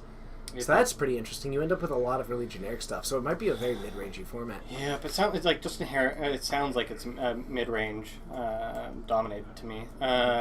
Control, I think, would definitely have a presence. Let's see here. You get the best Planeswalker you get in the format. Probably Jace. Ooh, you get the core set walkers as Yeah, well. you get Core Set Walkers. Interesting. Yep. You might also, something that might be interesting is Tron that goes into Garruk. Apex Predator? Ooh, Yep. now you do still get Counterspell. Yep. So this could be interesting. And Yeah, it's 4th edition, so you're starting pretty early. I'm trying to think what else might be over there. Interesting. That's something I need to think about. yeah, it's definitely curious. So, looking at what we've got heading into the finals, I do think that as far as just what their deck lists currently say, Obzon Flicker is probably favored. Yeah, I'd favorite Abzan just in general. In this matchup, they can just go over the top of what Jen does a lot of time. Jen does a lot of damage to itself. But it really just depends a lot on what's being drawn. Abzan going with a mulligan here. Yeah, and when you've got a matchup that's got Sea Rhinos, Tarmogoyfs, some of those larger creatures, Path is significantly better than Bolt. Yep. And Aaron has access to Lingering Souls. I'm honestly not sure if he's running them in this deck. I don't think we've seen it, and he's on much more of a Flicker theme. So I'm not 100% sure if he's running it, even though I feel like he should be. But it's a possibility. So I do think that you're right, though. The inclusion of Restoration Angel, Siege Rhino, things like that means that he's going to be able to out one-for-one Peter. Yep. And that's really what Jund is so good at doing. Exactly. So I feel like even though Jund has a lot of value on its side, Abzan's just going to be able to outvalue it, even if it doesn't have the same amount of card draw necessarily. So, what have we got? I do think I see a Restoration Angel in there. I've seen a decent amount of lands. I see an Inquisition and a Flicker Wisp. 3 lands, Inquisition, Flicker Wisp, Resto. I'd probably keep that. Yeah, that's keepable. You've got a curve. You've got a Disruption. You've got a curve-ish. You can disrupt their game plan, which is going to be big. Yep. And it looks like might be on. I'm not depending on who's on the play. This hand is significantly more capable too. Yeah. And it looks like we might be seeing. Okay, and Aaron being on the play is going to be a really nice place to be. So a turn 1 Inquisition. I'll be curious to see what Peter has got going on. Any kind of early disruption, but it looks like it is a hand that he kept. Another kind of. We've got Huntmaster, Scavenging Ooze, Thoughtseize. The mana base looks fairly solid, especially because of that Verdant Catacombs. By the way, keep in mind, if you're brand new, Peter's deck is 100% foiled. Yep. And it is beautiful. So I think Scoos might be the pick here. Yeah. Yeah. You're not worried about Thoughtseize, I don't think. Because it's, actually, I may take that one. Only because I only have 2 creatures. If he takes out that Flicker Wisp or that Restoration Angel, your curve is destroyed. So I think I like that one because that Scavenging Ooze, you're not exactly planning on having a lot of creatures in the graveyard currently. Mm. And that's the only touch that you have. But I think that Thoughtseize would have just torn apart Aaron's hand. And actually a second Inquisition. Wow! It takes the Scavenging Ooze, and now we have got an excruciatingly slow curve from both players. Yep. Aaron is going to have the advantage of going for a Flicker Wisp. The interesting thing is that he's not going to have a target for it. And there you go. flickering Peter's Huntmaster, not exactly recommendable. Yeah. So we get a Scoos off the top. Peter's happy. Oh man, gets the Scavenging Ooze, drops it down. That is going to be that's a pretty solid draw. Now he is able to go for the Flicker. We might see this just to start getting a clock on the field. Yep.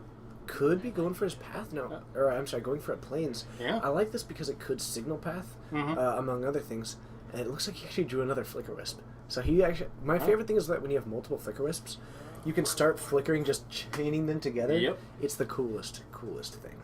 Yep. So, that's going to do a nice job. Right now, Aaron is going to have at least... being in the air is going to give him a nice edge, but Aaron does need to end up getting some kind of answer to that Huntmaster of the Fells, because the Flicker Wisp is not going to do it. And that's going to be a really big card in this matchup. Let's see. Looks like... I'm not quite sure what that was. Looked like it might have been not Master, the one that exiles thing. Oh, Fiend Hunter. Fiend Hunter, there we go. Fiend Hunter is going to be an excellent tool for solving that Huntmaster problem. Yeah. And I think you are correct, and especially, it's too bad that there's no Aether Vial or anything like that. Mm-hmm. But I like this because he's able to go for the Scavenging Ooze now, Then he can flicker it later. and then he can flicker it later, and Yeah. that's going to be a really nice tool for this. Oh man! So that gets in a swing for 3. Now Peter down to 17 and unable to get the swing back in. If Peter does want to go for this Huntmaster right now, he's going to be in a somewhat problematic position. And he has to realize that when there's a Flicker Wisp in this deck, that this Fiend Hunter is definitely a threat for taking down the rest of it. But if he doesn't have a whole lot else going on in hand, he doesn't have options. Yep. So Peter's going to go up to 19. He's going to get a Wolf. But what we're going to see is Aaron drop this Fiend Hunter, take it down. Peter's going to get his Scavenging Ooze back. Yep. That's unfortunate. Yep. But he's going to have 2 3/3s coming in through the air, and he's not going to have a Huntmaster of the Fells. If Aaron can draw a, what's it called, the Eldrazi. Mm-hmm. The processing one. The processing one for the instant speed flicker shenanigans? Well, if you can just get it to eat the Scavenging Ooze before anything, take out the... I see what you're saying. Yeah. I can pick up what you're putting down. Wasteland Strangler. I was The thinking Wasteland of Strangler. Displacer. Yeah, I was thinking Wasteland Strangler, you take care of the Huntmaster, you get rid of the Ooze, you're a happy person. Yeah, absolutely. So, we're looking at that. Also, one thing is that in core format, affinity is pretty much non-existent. Yeah. It's a problem. So, we have got a Huntmaster of the Fells along with that Wolf, and we're going to be heading back into Aaron's turn. Now, if he does have that Wasteland Strangler, that's going to be really nice because he can cast that one, get rid of the Scavenging Ooze, take down the Huntmaster, and then he now has this Flicker Wisp as an option to later in the game reflicker that that Fiend Hunter. So I think a Wasteland Strangler is exactly what he's looking for. But a Path to That's Exile, okay. that's okay. That's decent. Yeah. Stone Raiden, I do believe, is in a core set. He is only running one Huntmaster, so he only needs to buy the one right now. But R. Jorgensen, it's great to have you. I'm not sure if we've seen you before, either that or I'm totally spacing, but thank you so much for joining. I hope that you're enjoying the stream. If you do want to hit that follow button, we are always appreciative of that. It's yeah, it does mean a lot to us. Stone Raiden was printed in 9th edition. Yes, it has. Oh, it's beautiful. Also, hey, we're in the top 4 streams on Magic right now, and that's competing with the replay. There you go. So, Path to Exile, taking that one down early before it becomes a problem. R. Jorgensen, awesome. glad. Thank you so much. I've said it before and I said it again. It's the people that returning that do a lot of good for us. So, thank you so much. Goes for the basic forest. I think currently Peter's got 2 forests, 1 swamp, and I don't think that he has a basic mountain. So I think that's the last basic in his deck at the moment. So, see if we can get some Swords to Plowshares going. Hi, Tevin. It's good to see He's you. not saying. Nope, just you. Oh, sorry, just me. you. So, now is Peter at 16 because of the Flicker Wisp swing? Let's see here. He did swing Flicker Wisp, so Yep. he should be. Now 16, here is where Kalitas. I'm expecting to see this Fiend Hunter try and take it down. Kalitas. Should we say something? Or just check? What's going on? You could just ask him to check life totals. Can you guys check your life totals? Okay, there we go. Excellent. They got it. Thank you. Okay, so Peter is at 16. Aaron's still at 18. Still gets a Stirring Wildwood, Yeah. which is going to be a decent tool, but he does need an answer to this Kalitas. I think right now the Flicker Wisp is his main option just because it does give him back the Scavenging Ooze, but it means that he can at least get rid of that. Yeah. Why wouldn't he do it on Upkeep? What are we asking about Upkeep? Oh, he's the asking about path? pathing. Yeah, that's probably more optimal, but Yeah, because if he had passed the turn, it would have flipped. that's. Yep. Yep, and then you don't want. Well, you can. Because upkeep you can't. It wouldn't have flipped because if you do it on the upkeep, then He wouldn't have cast a spell during his turn. Yeah, but when the flip triggers on the stack. Oh, you're right. It's at the Yeah. beginning of Upkeep if there were no last turn, isn't it? Yep. Okay. Yeah, and Okay. I think goblins and elves would both be enjoyable in this core format. Oh, that'd be so much fun. Yeah, you're right. It is the beginning of Upkeep. Flexi, you are correct. We'll mention it to Aaron at some time, or at some point. Yep. Oh man. So you guys are correct. To Mosey. Yep. Mosey. We're gonna actually start streaming standard on Monday. Yep. So Monday at 6:30 Pacific Daylight Time, we are beginning our first standard stream. Hey, that's always fun. Yeah. Now, we do have the Kalitas gone, the Fiend Hunter taking care of that, but the Scavenging Ooze is starting to, I mean, there's not a whole lot of creatures in the graveyard. It got the only one that could. Peter's up to 13, which is nice. But overall, it's not doing a ton for him. It's going to be a 3-3, but Aaron's got 2 3-3s in the air right now. However, this Raging Ravine is going to apply a lot of pressure. It's going to swing for 4 this turn. Yep. And it'll continue to grow. And it will continue to grow. And so, I mean, do we have a race to where if we have a swing for 4, if he wants to swing at the 3-3 as well, we might be in a race situation. And I think Yep. Peter, this seems to be I the think day Peter of wins. Flood. Yeah. For all the sun that we're having, the Flood seems to have made its way to the battlefield. And Doro, I'd say that Hangerback Walker, you could probably have a Darksteel Citadel and what's the blue enchantment that makes something a 5/5? And Soul Artifact. And Soul Artifact. There's probably might be something there. There's something. So, we're looking at a trade between the Flicker Wisp and the Scavenging Ooze, taking 4 from the Raging Ravine. Aaron's does still need an answer to that one. Does have access to Path to Exile. He is going to have access to the Stirring Wildwood down the line when he gets into these kind of top deck situations as an extra creature, so keep an eye on that one, and you don't want to forget about it. So, I'm still really loving the... Oh, and is that a Siege Rhino? Siege Rhino? I thought that would have been a Siege Rhino. And that is going to be an excellent card. You know what I like flickering? Siege Rhino? Siege Rhino. Siege Rhino seems like a great card to flicker. So, a swing for 3, that's going to knock Peter down to 10, and actually, I think in any kind of racing situation right now, Aaron is now in a very favorable position. Yeah. Can swing a Siege Rhino, flicker Siege Rhino. So I think we're going to have up to 17 for Aaron, down to 7 for Peter. Aaron, not updating his life total die for us. Yeah. So... Peter, please update your die. Thank you. It's actually Aaron. Aaron. Both of you guys, please update your life totals. There we go. So, at 17 and at 6, I think they're just too busy keeping it written down on the side. Yeah, they both write Yeah. stuff down. So Reich, it's good to see you. Thanks for watching from Costa Rica. Excellent. That's exotic. Can anyone outdo Reich's exotic location? So, Siege Rhino and Aaron looking in a pretty nice position for this game. So, down to 6, drops down. I mean, Peter's just not in a fantastic position. He's got 1 card in hand. He's had a ton of land. I think the last one in there might be a land. Looks like he's keeping back the Raging Ravine as a blocker, and that's not where you want to be. not at all. So, that's almost exotic, Yeah. Lawmancer. These guys have lobsters out there. It's the main attraction of the East Coast. Oh. And swing. Yep. So it is a swing 4-7.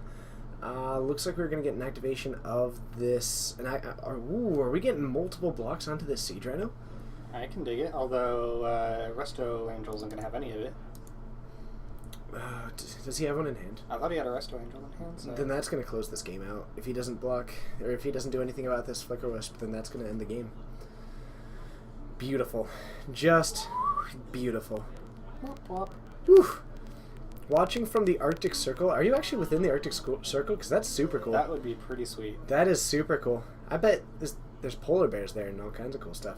So he's actually going to gain a life off of this one. He's going to go up to technically 7. Going to get knocked back down to 4 and then go to 1. In trouble.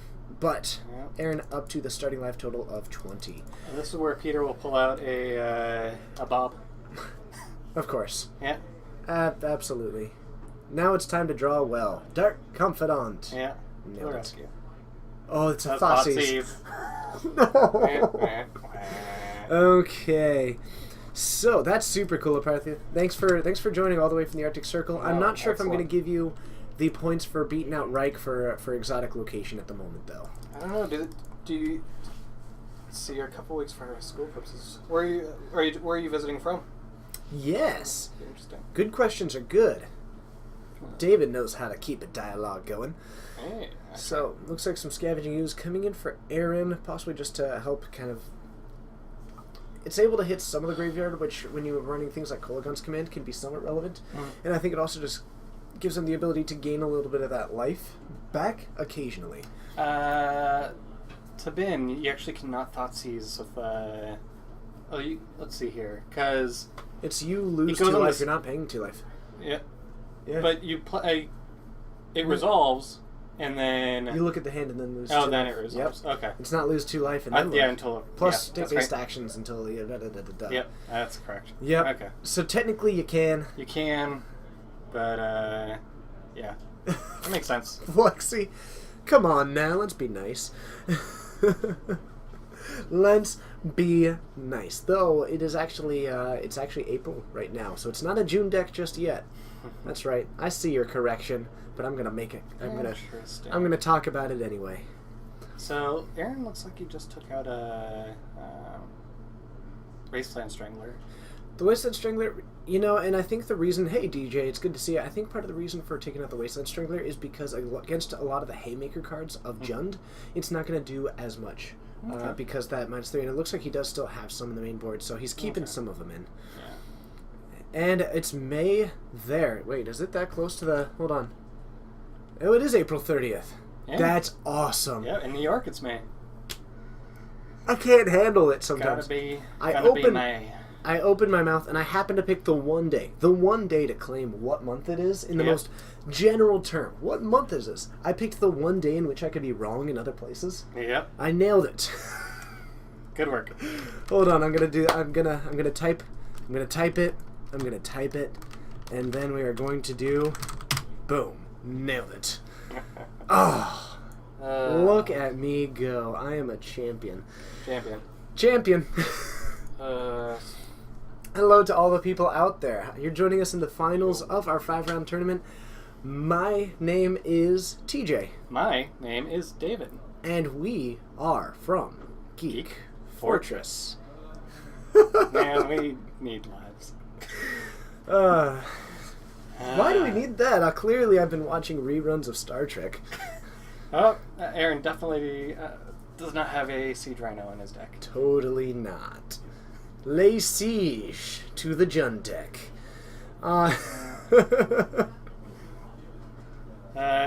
That was just the mic.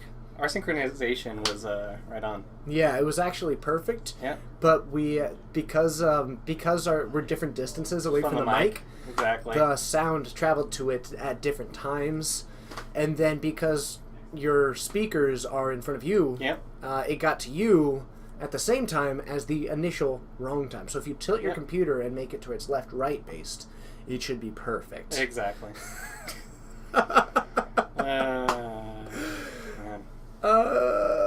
Awesome.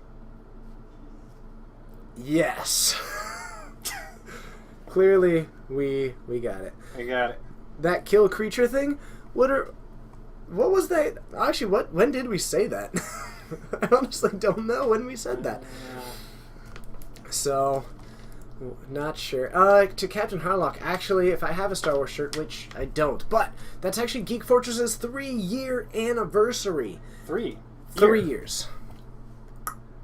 Woo, this guy's cool.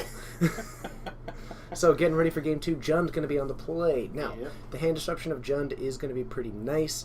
Yeah. And I think Jund is really looking to be the aggressor in this situation. He kept a really slow start in the last game, and I think that's the wrong way to approach it, because if these players are both going to start slow, Peter's going to win. Aaron's got an interesting decision, and I'm expecting a mulligan, but he's on 7, it's all land, except he happens to have the perfect dream of Path to Exile and Wasteland Strangler. Yeah, it looks like And he's keeping it. So, he's played the deck more than second pass. so this is, and he's played the deck for longer than we have. Yeah, I personally would side Disruption out in this matchup. Okay. I'm not. It's not a combo deck. I'm just trying to outvalue my opponent. So Makes sense to me. But it depends on philosophy. I'm not a Jund player, so Especially if you're trying to be the aggressive player from Jund. yeah. Then that is That's not a just gonna particularly slow things down. aggressive card. Yep. So, a Dark Confidant from Peter. Forgot I had a quote there. I like it. Slice Spread was a pretty good format. We did miss your other great quote. So, we have got a Dark Confidant, Aaron going for a fetch into a Path to Exile. Looks like we might actually see that path hitting it now, just before he's able to get any sort of that value off of it.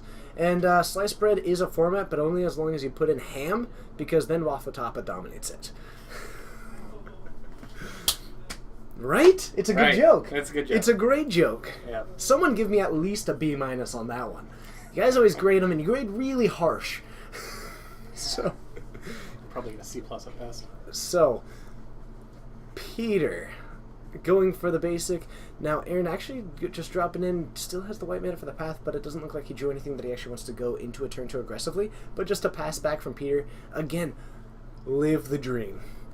2 Path to Exile, 2 Wasteland Strangler. Now I just need the target. Oh, I said it, and I'm just getting annihilated by the scores here. Yeah, I told you the best you're going to get is a C+. I don't know, it's this core format, Slice Bread format. Yeah, he actually can't. Oh, we got him B-. Yes, got it. Okay, All right, I'm you good. Now we do have another path. We have the Eternal Witness, getting back the path. He's just got a Peter now that he can put underneath all that. Peter plays a creature, Aaron plays a creature and kills his creature. Yeah, and Peter he's plays another creature. And he's got the.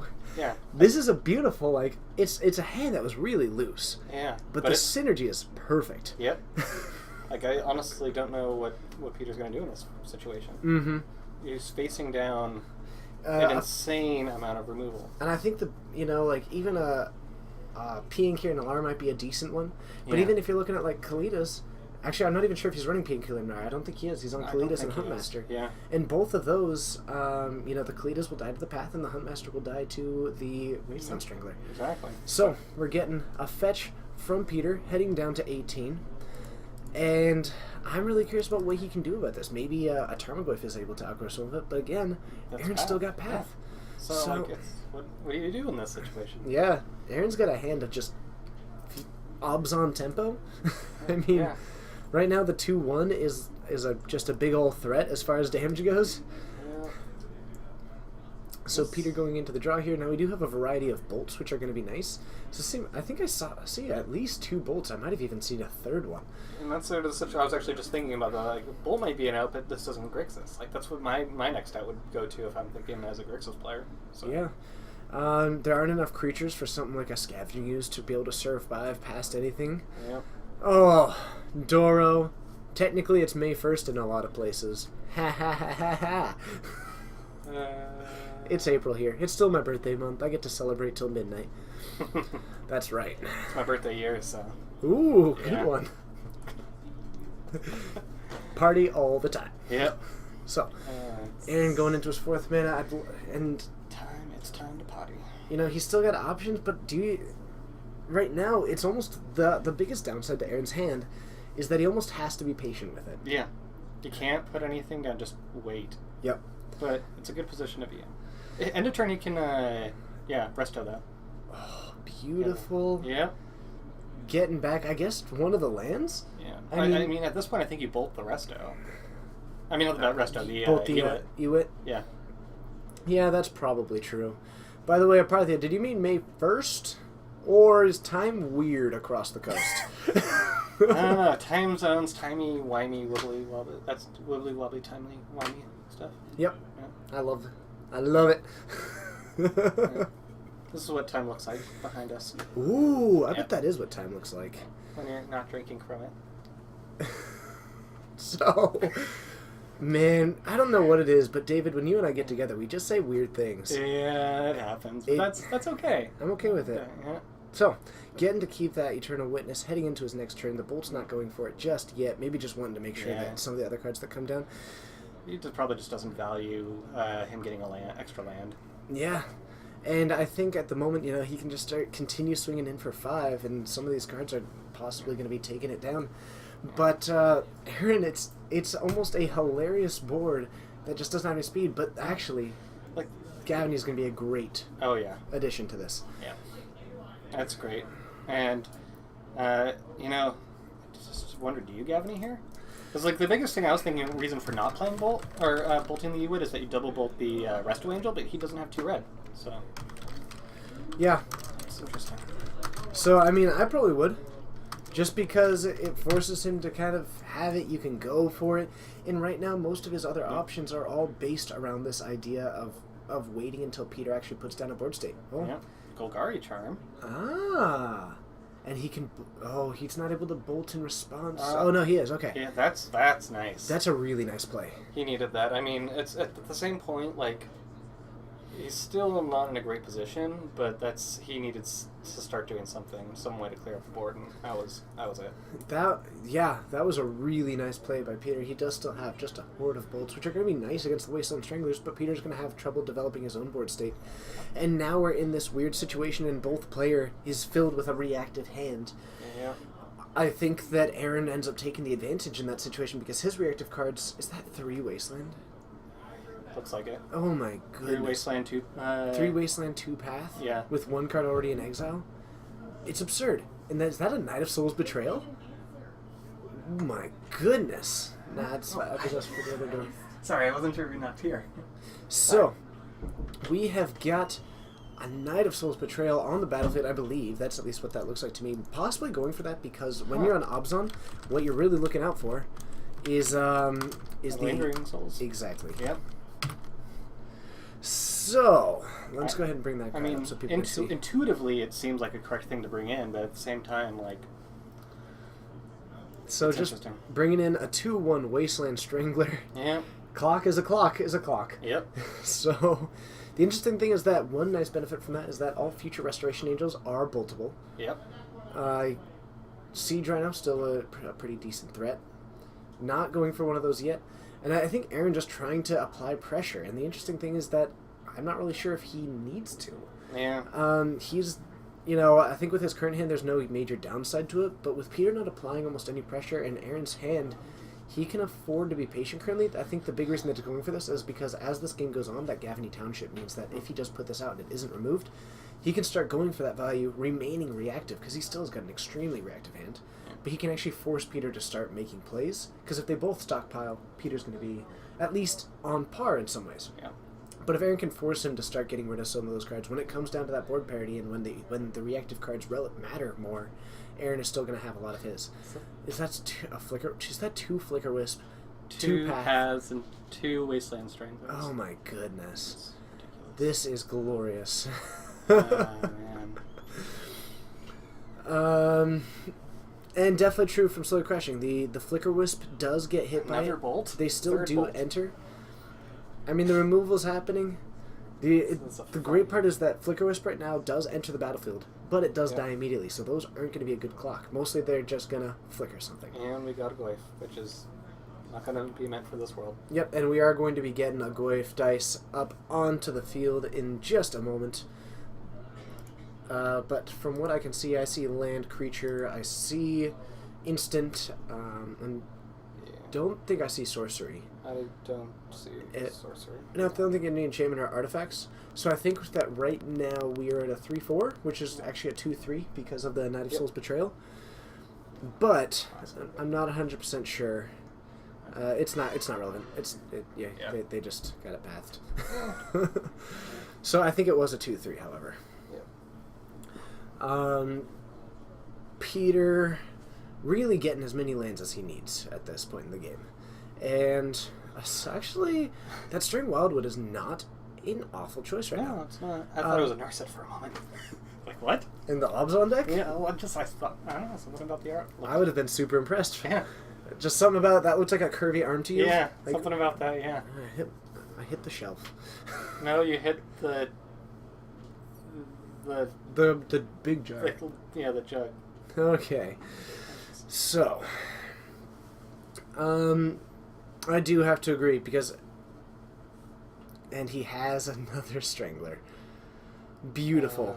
So going for the path on the Goyf when the Wasteland Strangler was able to get the job done, as long as it wasn't it was a 2-3 because that Knight of Souls Betrayal, Yep. it strikes me as an odd choice to go for that. Because then he could have still had a path, which is something that would at least be able to face down some of the larger creatures. It would be able to hit something like a Raging Ravine down the line. Olivia Voldaren. That can be a game changer. Here's the interesting part, is that we might actually see... Ooh, and the Flicker Wisp can't actually flicker the Wasteland Strangler because that'll end up taking it down. Yeah. So, hits that. In response, we're going to get a path to it, but Yep. it is going to lose the Wasteland Strangler. More of these creatures continuing... It's a massacre. Oh, my goodness. Two Keysby Knights, those are the Judge promo. They are beautiful. Yeah. I'm a big fan. And I don't really feel like spending the money on them, unfortunately. But they're beautiful. Especially, I just don't play foils, so it's not really worth it for me at the moment. So, I can't believe we got over 1,500. Thanks, everybody. Everybody, from numbers 1 through currently 1,509, every single one of you are important to me. Yeah. So, you That's guys are a the bunch best. of followers tonight. That's a bunch of followers tonight. Yeah. Thank you to all of you who participated in every possible way. Lurkers, chatters, and... Is there more? Lurkers, chat. And I guess players Yeah. who were in here tonight. Yeah. So... Keysby Knights, I don't want to tell you how much that deck costs until he gets an insurance plan. But some Yeah. people in the chat have worked it out, and I'm sure they'll let you know. Yep. It is. Not cheap. Yeah. It's at least $10. It's at least 10. Yep. So, another pass back to Aaron, and a Restoration Angel, finally. At least it's a threat that is decent. You have to think that these bolts are running slim since Peter has used 3 of them. Yeah. Terminate, still a card. We haven't seen any of those. Yeah. So, I'm expecting, and actually just going for a swing in for 2 right now. Mythic Madness, always a fan to see the Lurker crew. You guys are all awesome. Yep. Gotta love the lurkers. So, Peter getting down to 12, and now Aaron, just because of the virtue of these manlands, is actually able to start applying a little bit of pressure. Yeah, I was thinking about the Raging Ravine being a possibility for Peter, but he hasn't gotten any. No, has not yet. We're going to see this Restoration Angel come down, and now it is, in fact, a 2-3. This Knight of Souls Betrayal just throws off all the math. Yeah. We do have some decent options, but right now the biggest thing is that there's a 3-turn clock presented at the moment. And Peter now is forced to be the one that's reactive in a matchup in which he does not want to be that person. Yep, and I think you definitely want to activate your Stirring Wildwood, and then just doesn't even matter if you have another creature. I think you want to get Gavany going so that you can get that guy out of bolt range. I mean, I know that he has the 4th bolt. Where's Eric? Because I'm pretty sure he's on the left side of that table. That is ridiculous. Eric All Billion Bolts 4. Donaldson has passed his gift on to Peter. Yeah. Oh my goodness. I almost want to tell Peter, hey, there's a 5th one in there. If he plays down another land, though, he has the ability to start putting those plus one. Get your angel back. Actually, that's a decent play, and now he can't have the bolt. Now, of course, he's going to draw the terminates, things like that, but absolutely glorious there. 4 bolts. That graveyard right now is insane. Oh, that is so awesome. Oh, we got a Raging Ravine. So, that is nice. It's tapped this turn, and right now, at least Aaron is going to be able to present a decent clock. And does he still have one of those paths in hand? No, an Aether Vial. No, but he does have some of the Flicker Wisp. Yep. So I'll be curious to see if down the line, especially if he can get this Aether Vial high enough, he can actually flicker it to keep the +1/+1 counters off the Raging Ravine, and he can force it to re-enter the battlefield tapped. Which is, not super relevant when it's on your turn, but if you can get this Aether Vial up to 4 at any time, it's going to be pretty sweet. So, getting this up, starting to race, assuming that he doesn't have more of these bolts, and knocking them down to 9. Whew, that is beautiful. And also, to Easy Money, it's awesome to have you. Thanks for joining us. I don't get to see you too often, so thank you very much. I think I would have preferred him attacking with the Raging Ravine and activating. Mm-hmm. He has nothing else in hand, and I don't think Pretending You have something does something here.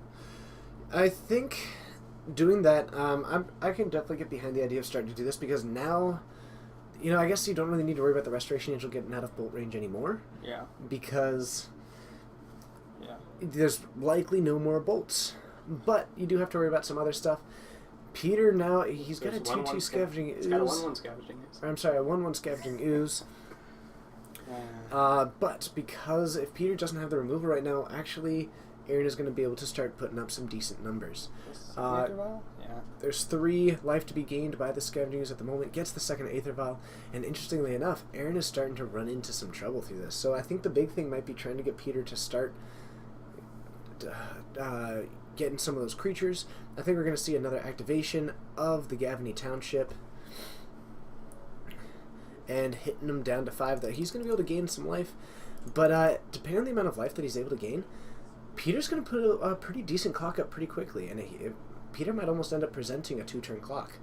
So that is assuming that he's able to continue doing a lot of these things. So Aaron is actually going to need an answer eventually. And I think next turn he might almost have to end up using that Flicker Wisp on the Scavenging Ooze just to shrink it from having a lot of those +1/+1 counters again. Makes and sense. Then it's not going to be able to act as a blocker very well. But Aaron might want to keep back his Stirring Wildwood as an option to get in the way of it again. Yep. Okay. That is all kinds of crazy happening right now. Yeah. First they had a bunch of creatures massacred, and now they're all being gobbled up. Okay. Sweet plays are sweet. Fun fact. Peter gaining 5 life, going up to 10 at the moment. Russian foils, I will say that the Russian language looks really cool. As far as, because it's longer. Yep. It just takes up more space. And Yep. that is just really cool on a card, and it's really visually appealing. It's very squarular. Oh, slowly crashing. Can you grace Doro? So, huge swing at this point. Doesn't have the ability to get in the way of it yet. This is a swing for 1, 2, 3, 4, 5, 6, 7, 8, 9. Aaron's going to be going down to 6, needs to come up with some sort of an answer to this. Yep. Now, he does have some optionality within it, but there's still creatures in the graveyard. That's going to continue getting bigger, and a second Raging Ravine. Peter's likely going to be pulling out this game, too. Oh, man. That is super cool.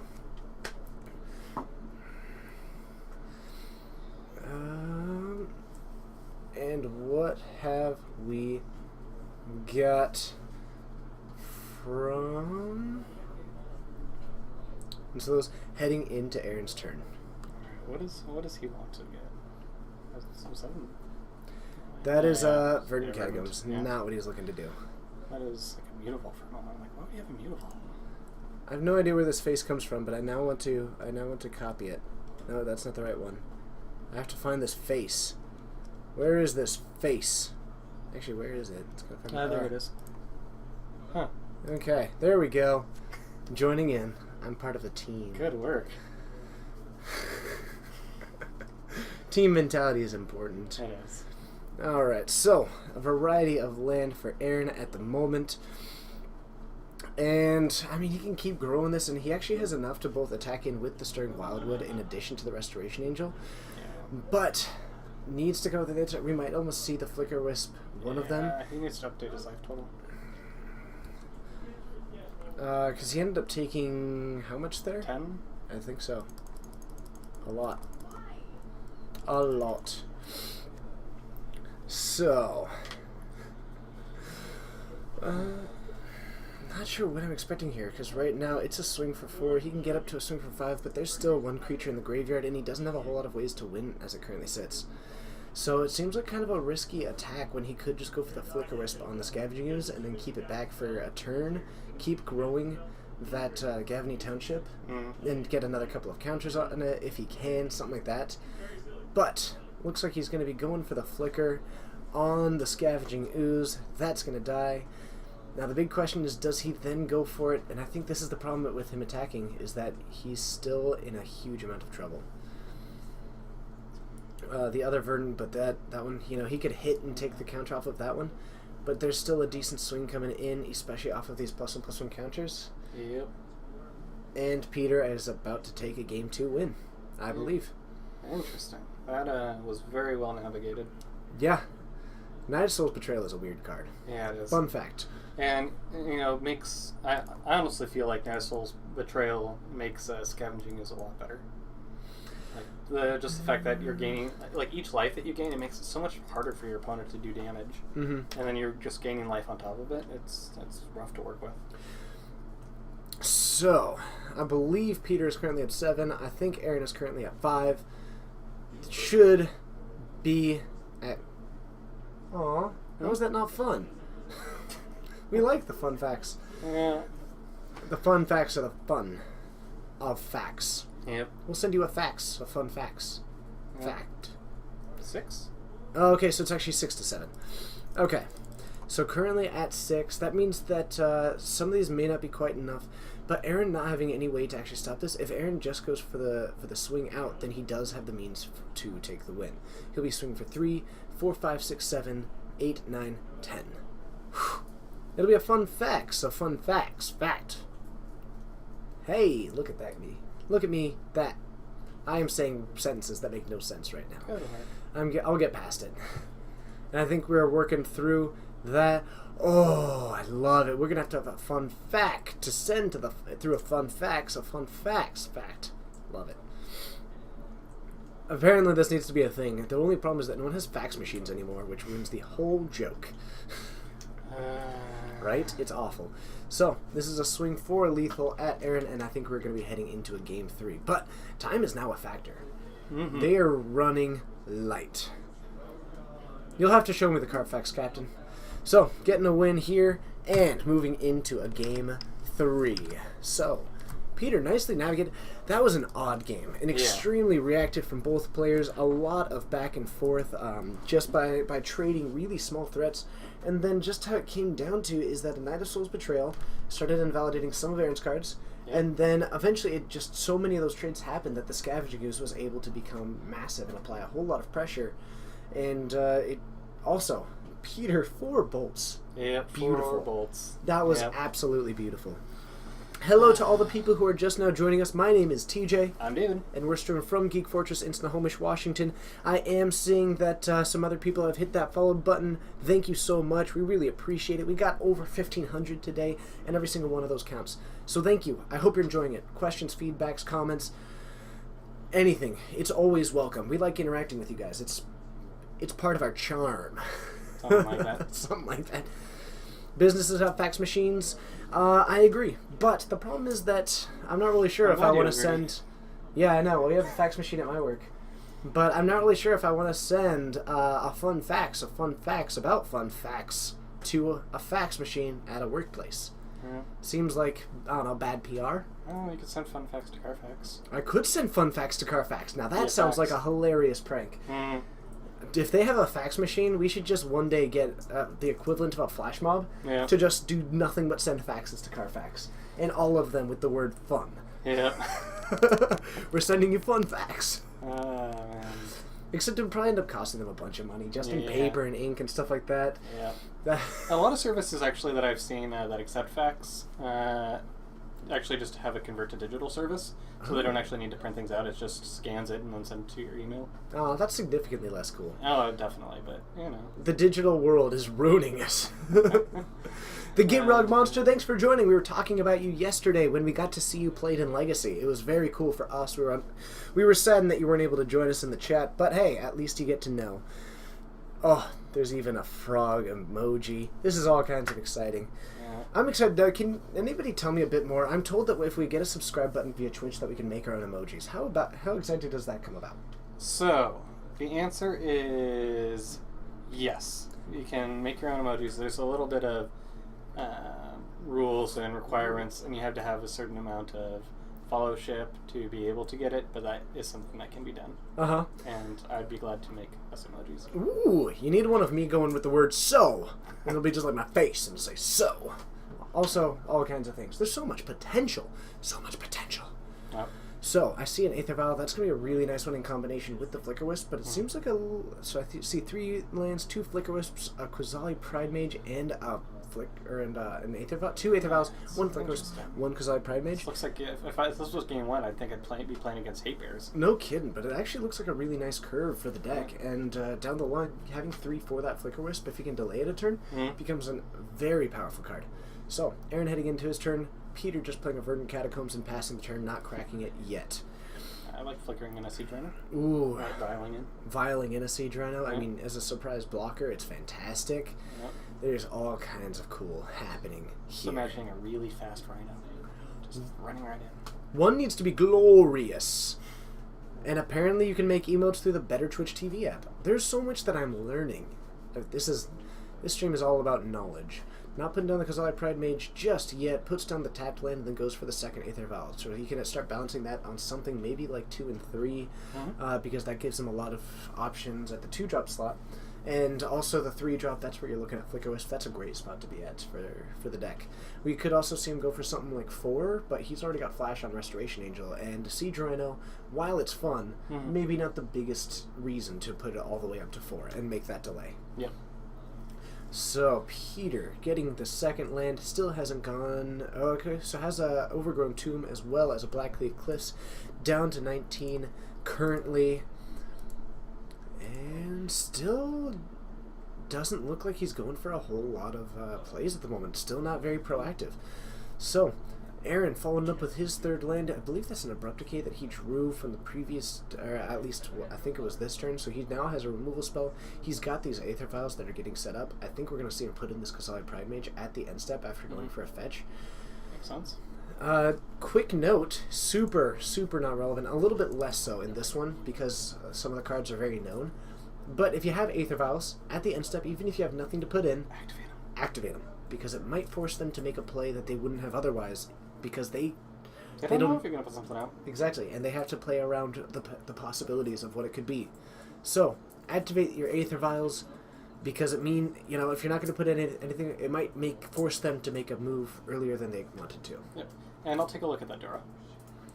Yes, man, it's David. You're the best around.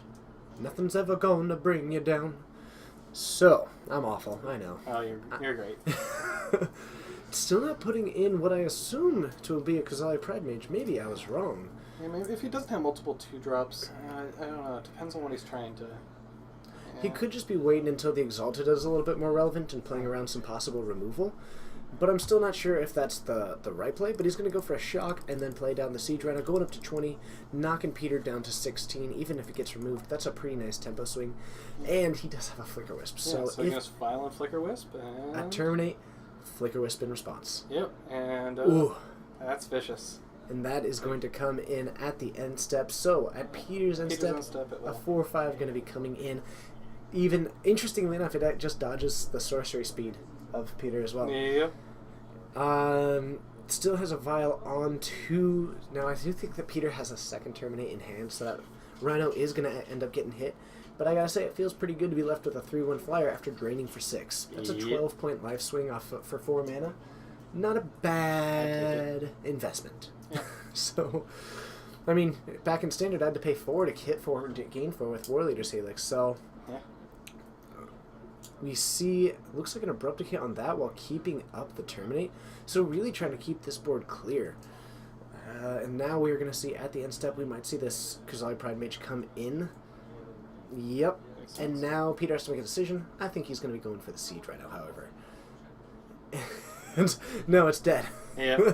Yeah, and it's really important that he does that immediately, not before the Vials untap and before the draw. Mm-hmm. So this is during the end step after it returns. Can I show Flicker Wisp? Yes, I can. Okay. And yes, he does have just the sweetest deck. Yeah. So there is Flicker Wisp for you. See, I love that one fades. The fact that it fades in, the coolest thing ever. So, the Kozali Pride Mage using the Gavany, getting up to a 3-3, not able to get outside of the bolt range yet, but it is able to swing for 4, which is a pretty decent clock. Peter not having a man land at the moment means that he needs to come up with some sort of answer, but he just spent a good amount. He does have a bolt in hand. I'd be curious, if I am Peter, I'm using it this turn, because if you let him untap with the Gavany, Yep. things get tricky. Yep. Also, wow, such Doge. It's great to have you. I forgot to reset the timer, I think. Or they just hit turns. Oh, I think they just hit turns. I think they're now on turns. So we could see a draw in the finals. Yep. It depends, though. If they're the type that want to discontinue it, I don't know if there's any objection to that. Never know. Allowed. Never know. So, we are going to get an Olivia Voldaren. That's going to be a great tool, but it looks like Aaron might have the Path to Exile for it. Or... Looks like he had Abrupt Decay, but I could be wrong. Okay, and actually just lets it resolve. Has the 2 cards in hand. One of them is an Abrupt Decay, and not going to be able to hit that Olivia Voldaren. The other one looked like a Marsh Flats. Okay, it's going to be... Oh, it is the first one. Excellent. The legendary flying 3/3 for 4 that does all kinds of good. Turns things into vampires with a little bite. A little bite. If it was a 3/4, it would see play like crazy. If it was what? If it were a 3/4, If it were a 3/4, that would be incredible. like Absolutely. that would see every every black-red modern deck. It would be a reason to... Yeah, that'd be a great card. Yep. I mean, it is a great card, but it has that Geist problem where it's just not... It's great, but it's just not... It's just under. It dies to Bolt. Geist doesn't die to Bolt, but it still hurts. So, a swing for 3, all that we're looking for at this point. And the fact that they removed that makes me think that they may have they might just be playing it out. So, we shall see. We shall see. Sorry. We've got a 3-mana play. Oh, yeah, Liliana. Oh. Yeah. And a Liliana with the possibility, now the Abrupt Decay is going to be pointing at that Lily, but Yeah. at least Aaron is going to be now empty-handed. Those Flicker Wisps, you have to worry about them less. The main thing is, and this is what I'm surprised at, is we didn't see Aaron use the Stirring Wildwood to block the Olivia Voldaren. And the fun thing, why? Because then she would take it. Yep. That is smart to not do that. But it would be so cool. You would end up be trading them. cool. As it currently sits, all that you get to do is just try and swing in with your Stirring Wildwood, knowing that Peter can't deal that much damage to it this turn, but then he gets to take it next turn. How is that not the coolest? It is very cool. It's so cool. So cool. Such cool. Wow. Wow Such Doge is already in the chat. I don't need one beside me. Also, Wow Such Doge, thank you so much for joining. I don't think that we've seen you here before. If you are brand new, I welcome you. If you're not, thanks for coming back. If you do want to hit that follow button, we appreciate it. So, Aaron doesn't look like he's got a whole lot going on at the moment. Oh, man. Can't handle it sometimes. I can't. I just do the weird stuff and hope that it works out. You can't even. I can't. I'm only odd. Lost your toucan. Is this Wildwood still a vampire after end of turn when it stops being a creature? Yes. Well, when it becomes a... So it maintains the vampire... Yes, the answer yes. I think it is just marked until. Yeah. And if anybody wants to weigh in on that, they're welcome to. But to my knowledge, it does remain a vampire. Yes. Are they on turns? It is possible, but they might actually just be continuing the game for us. I'm not sure if it's something to where like they draw officially, but they're just going to continue playing out the game or something like that. Kalitas. So, Kalitas followed up by a Siege Rhino. Awesome. Yeah. Is that off of the vial too? It has to be Alpha Violet because was in step, I thought. Yep. And that puts him at 3? 3 to 21. The Wasteland Stringer, but nothing in exile. No. Also, to the Demon. Thanks for joining. I don't think I recognize your name either. So, thank you so much for joining us. I hope that you are enjoying the show. If you haven't yet, hit that follow button. It means a Swings lot with to us. Wasteland Strangler, right? And that swings with the mainland String Wildwood. Why do you go for that? Because... You swing with it, and you swing both, because he's at 3 life. Oh, and he just put the lifelink on Kalitas. Ends up balancing it out. Well, if it forces him to... It at least forces him to block one. Yeah. He would either take 4 and gain 3 and go down to 2. Man, that is an interesting thing. If there's anyone who's a judge in the chat who was able to answer that one, that's interesting. Otherwise, actually, I can find out. Remains vampire at all times. The vampire effect stays. Sweet! Oh, and to the demon, hey, welcome. Well, if you want to follow up that account, you're more than welcome to. There you go. Oh, that's hilarious. I didn't realize that so many people had secondary accounts. Yeah. Okay. That is interesting. And I really feel like they stopped updating their life totals for us, but I'm pretty sure I have the correct ones currently on the board. And it looks like Aaron is going with the same game plan as you kind of had spelled out, in which he either chooses to just bounce with the Stirring Wildwood, leave him with both creatures, and gain 3 but take 1, or he blocks the Siege Rhino, stops that, takes 3 and gains 3 and stays at 6. But either way, he's going to be at either 5 or 6. Yep. And he's losing life. And, you know, if he's able to trade with the Stirring Wildwood, we might see him try and get aggressive and swing back to gain a little bit of life to get back up to 8. But then he's still in trouble. Doesn't have quite enough, you know, we might see this Olivia Voldaren. If I'm Peter, it might be kind of nice to see hitting the Rhino with the 2 mana there. And then you can gain control of it next turn. Definitely. And swinging with the Siege Rhino, not bad. Yeah. I've swung with a few Siege Rhinos in my time. So That's pretty good. probably bounce with the Stirring Wildwood, deal the 1 damage to the Siege Rhino, Yeah. and then maybe just gain control of it. I can definitely get behind that one. Yeah. Oh man, that would just be beautiful to see. That would be beautiful. So I think the problem is that it is a Verdant Catacomb, so he has to deal damage to himself to go down that low. Yeah. Which is a dangerous position to be at. Ping and steal each turn would be glorious. Yep. I've done that in a number of non-modern formats. The interesting thing is that even if it takes the Siege Rhino, the Stirring Wildwood wouldn't end up dying because he could start activating his Gavany Township. Or actually, he wouldn't have enough to sing his Gavany Township at the moment. Swinging with the Wildwood And it looks You like concede it? giving him the win. So he had a Golgari Charm in hand. And I think... It might be one off from the life. Yeah, I'm a little bit thrown off by that, because I don't think that he was dead that turn. Could have gone for the bounce ability. I don't think that that was... Let's bring up Kalidas real quick. Yeah, okay. Oh, wrong one. Kalidas. Dang it. Okay, lifelink 3/4. So it's a lifelink 3/4. If a creature dies... 3, would be at 6. Yeah, I'm actually... I'm a little bit surprised by that, because he could have bounced, gained a little bit of life, and then could have started taking over that Rhino and maybe gone about it that way. And Aaron doesn't really have the...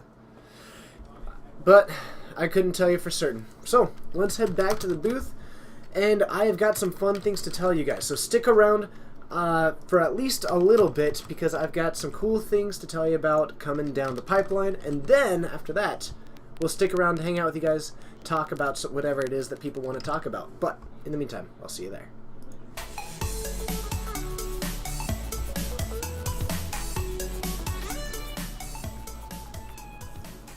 Hello everybody, and thank you for joining. My name is TJ, I'm David. and we're streaming from Geek Fortress in Snohomish, Washington. Now, these super fun announcements that I was talking about. One, keep an eye out on our calendar for May 15th. May 15th. That is a Sunday for us.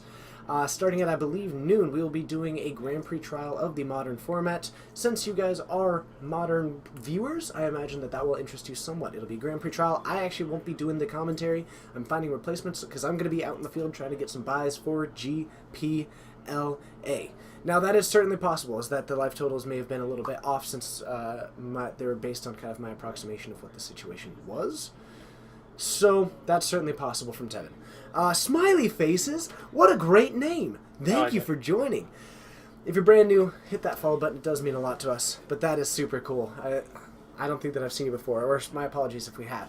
Second of all, if you are at all local, we're streaming from Snohomish, Washington in the Pacific Northwest. If you're at all local, this Saturday we'll be celebrating, this Wednesday is the store's 3-year anniversary, but on Saturday we'll be celebrating it a bit. We're going to actually get Anson Maddox, the artist, we're trying to get a couple other artists to come down, hang out with us for a few hours, come just be in the store, signing some cool cards, talking to people. I'm pretty excited about it personally. So if you're in the area, come check it out, hang out with some artists, get to talk to them, get some card signs. Signed. Get some card signs. Get card signs. They're useful for telling people things. Anyway, so, May 15th, in addition to the normal stream, to anybody wondering, we do this stream 4 times a week now. 4. So, these are all Pacific Daylight Time. It's currently, it's almost 11. Didn't even realize the time was flying as such. But, Wednesdays at 7, we stream Modern. 7. Fridays at 7:30, we stream Legacy. 7:30. Saturdays at 6, we stream more Modern. And now on Monday at 6:30, we now stream Standard, starting 2 days from now. But absolutely, Smiley Faces, I do think the life total's been wrong. They were keeping them both track on paper, and I think they just forgot to update the life totals for us once or twice, and I that can could have stick my been the head on situation. Yeah, that's definitely possible. So we're actually going to find out for you guys, so that all that conflict can be resolved from us, all that weight on our shoulders, all that dissension in our minds, all that conflict within our hearts. Hey, that was pretty good. Clearly I need to be in some kind of medieval fantasy show. But that's going to be good. If you guys do enjoy Standard, come join us for that. We're going to be trying it out. If it's popular, we'll keep doing it. If it's not, we'll stop doing it. So, Wildwood versus Olivia Voldaren. As Wildwood gets pinged, becomes a land elemental vampire. At the end of turn, it should become a land vampire until the next set activates, because it overrides anything else, becomes a creature, except that it's also a land. Okay. So, we're working on getting this question answered for you all. But in the meantime, for all of you who are brand new and aren't aware, what we do at the end of this show is we try and stick around and just hang out with you guys. If you have questions, ask them. If you have comments, give them to us. We'll talk about whatever you guys want to talk about. If you have feedback, that is always really possible to us. And one thing is that a lot of the technical feedback and things like that, having David in the room right now means that is a direct line to the person who is able to enact a lot of those feedback changes. Things from like the talking and the way that we do things is something that I can and I love receiving. But feedback in the sense of just things within the layout, this is the right person to talk to. So, Captain Harlock, am I going to play Burn at the GP? Unlikely. So I figure out what happened. Okay. The answer is that Peter had Golgari Charm in hand, Right? and he got fixated on using Golgari Charm. Because he was thinking that, okay, all creatures now get -1/-1, Uh-huh. which affects his creatures as well, which means that it gets less life, and he just factored that he would have to go down to 1 and only have the fetch land. Yeah. So basically he was fixated on using the Golgari Charm. If he just didn't use it, then he would have been fine and taken the... At least would have had that been possibility. able to take the Rhino, and that's what I thought was going to happen. Unfortunate. Yep. So But that happens. that- But sometimes when you have answers in front of you, and the answer is to not do anything, it's sometimes tough to not do. Just know that the answer is not do anything. Yeah, and if anything, it's a lesson learned. Yep. So, still a pretty sweet game from beginning to end. A lot of really unusual angles taken, especially in that game 2. Yep. And apparently that was incorrect from Doro. So, what is the right answer between Stirring Wildwood? Because it is possible that since it just says it's an elemental and still lands, that could reset it from being a vampire. So, I'm curious, and that So I sounds thought it's interesting. elemental in addition to its other types? Does it say that? I'm not sure. Let's take a Or look at is Stirring it, like- Wildwood. All right. I'm curious. There's this is actually an interesting question. I could always just go to the judge forum and find out, Yeah. but I don't want to. If I feel like if I go to it, ooh, look at that. We've got a thing here. So let's Question. see. Oh, you sent me the rules. Oh, there we go. Okay. What have we got here? If cards with multiple types, gains a subtype but doesn't correspond with one of that object's types. If an effect instructs a player to choose hold No, on. it's 401. It's 401A. If an object's card type is removed, the subtypes correlated with that card type will remain.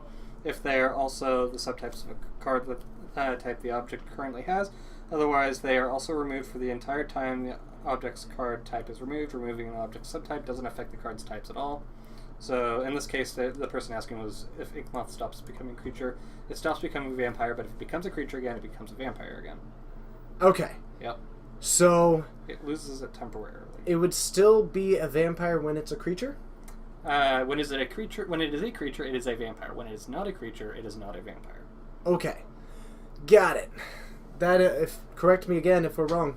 But in the meantime, I will not be playing Burn most likely, and it's liable to change. But there's a decent chance that I'll be playing one of the decks that I am familiar with Burn, but unlikely to be the one that I'm playing at the GP currently. That's certainly liable to change based on the meta and how I feel like how I feel like I'll do with whatever particular deck. But currently I've got 7 options available to me, and I could probably scrape together another 3 or so, depending on where my mood took me. So we'll evaluate that when it comes down to it. 6 words. Top 8 of GPLA. Easy. 8 players from Geek Fortress. Maybe a little bit bold. Probably too bold. In fact, extremely bold. But hey, it's hard to look out that much in the future. Realistically, do you have one? Go for it. Let's see here. 3 affinities. 2 Uh-huh. Abzan Okay. company. Okay. And Scape Shift. that's 6. I'm bad. Yeah. Okay. Realistically, you'll probably get a good showing. Scape Shift been putting up some cool numbers. Yeah. It'd be nice for that to be the breakout event of something like the Blue-White Thopter gifts that a lot of pros been looking at. So Yeah. that I'll put that as my second one as a hope. Yep. Hopefully an I'd like to see Affinity that. deck in the top 8 because I like Affinity a lot. Burn, while good, sometimes struggles when you go across 13, just getting to that one person who happens to be loaded up on Burn Hate. Yeah. Obzone Company, solid deck right now. I'm expecting to see some of those ones. Another one that I'm expecting, Infect, I think is liable. It's in a good position right now. I think, yeah, Infect's a tier 1 deck, Merfolk's a tier 1 deck. Mm-hmm. Yeah. Jund and a lot of those, and if the Thopter gets to someone's right, Tron actually could have taken it because people are underestimating Tron right now, and that puts it into a really good spot. So, Tron, World Breaker. I'm going to toss that one in there. And what else have we That gives us a little bit of mid-range. I don't think that we're going to see a Jeskai control. Maybe a Jeskai or Grixis. Grixis control. I think Could be Grixis that. could be in a decent spot. Other than that, I hope to see something completely left field. If Eldrazi Taxes starts becoming more popular, Grixis control is going to be worse. Death and Taxes. Yeah. It's in a decent spot right now. So Yeah. possibly a Death and Taxes. Yeah. That is my call. It's probably going to be completely wrong, but I'm also looking a month out for the event Yeah. and basing it on the variance of 2,000 people. So hopefully I'm close. So Hey. Quick question, everyone. Do we look more clear, less purple? Overall, how's our video quality? I did some adjustments. I was curious. What do Yes. you feel like? As we're doing our outro, let us know how the quality is, because David, the amazing David, the wonderful David, the incredible David, all kinds of names. We're still working on what kind of superhero he would be. Let us know. It matters. So, from Geek Fortress in Snohomish, Washington, my name is TJ, My name is David. and whether it is good morning, good afternoon, or good evening, we hope that it's a great one, and we'll see you all Monday for some Standard. Bye, guys.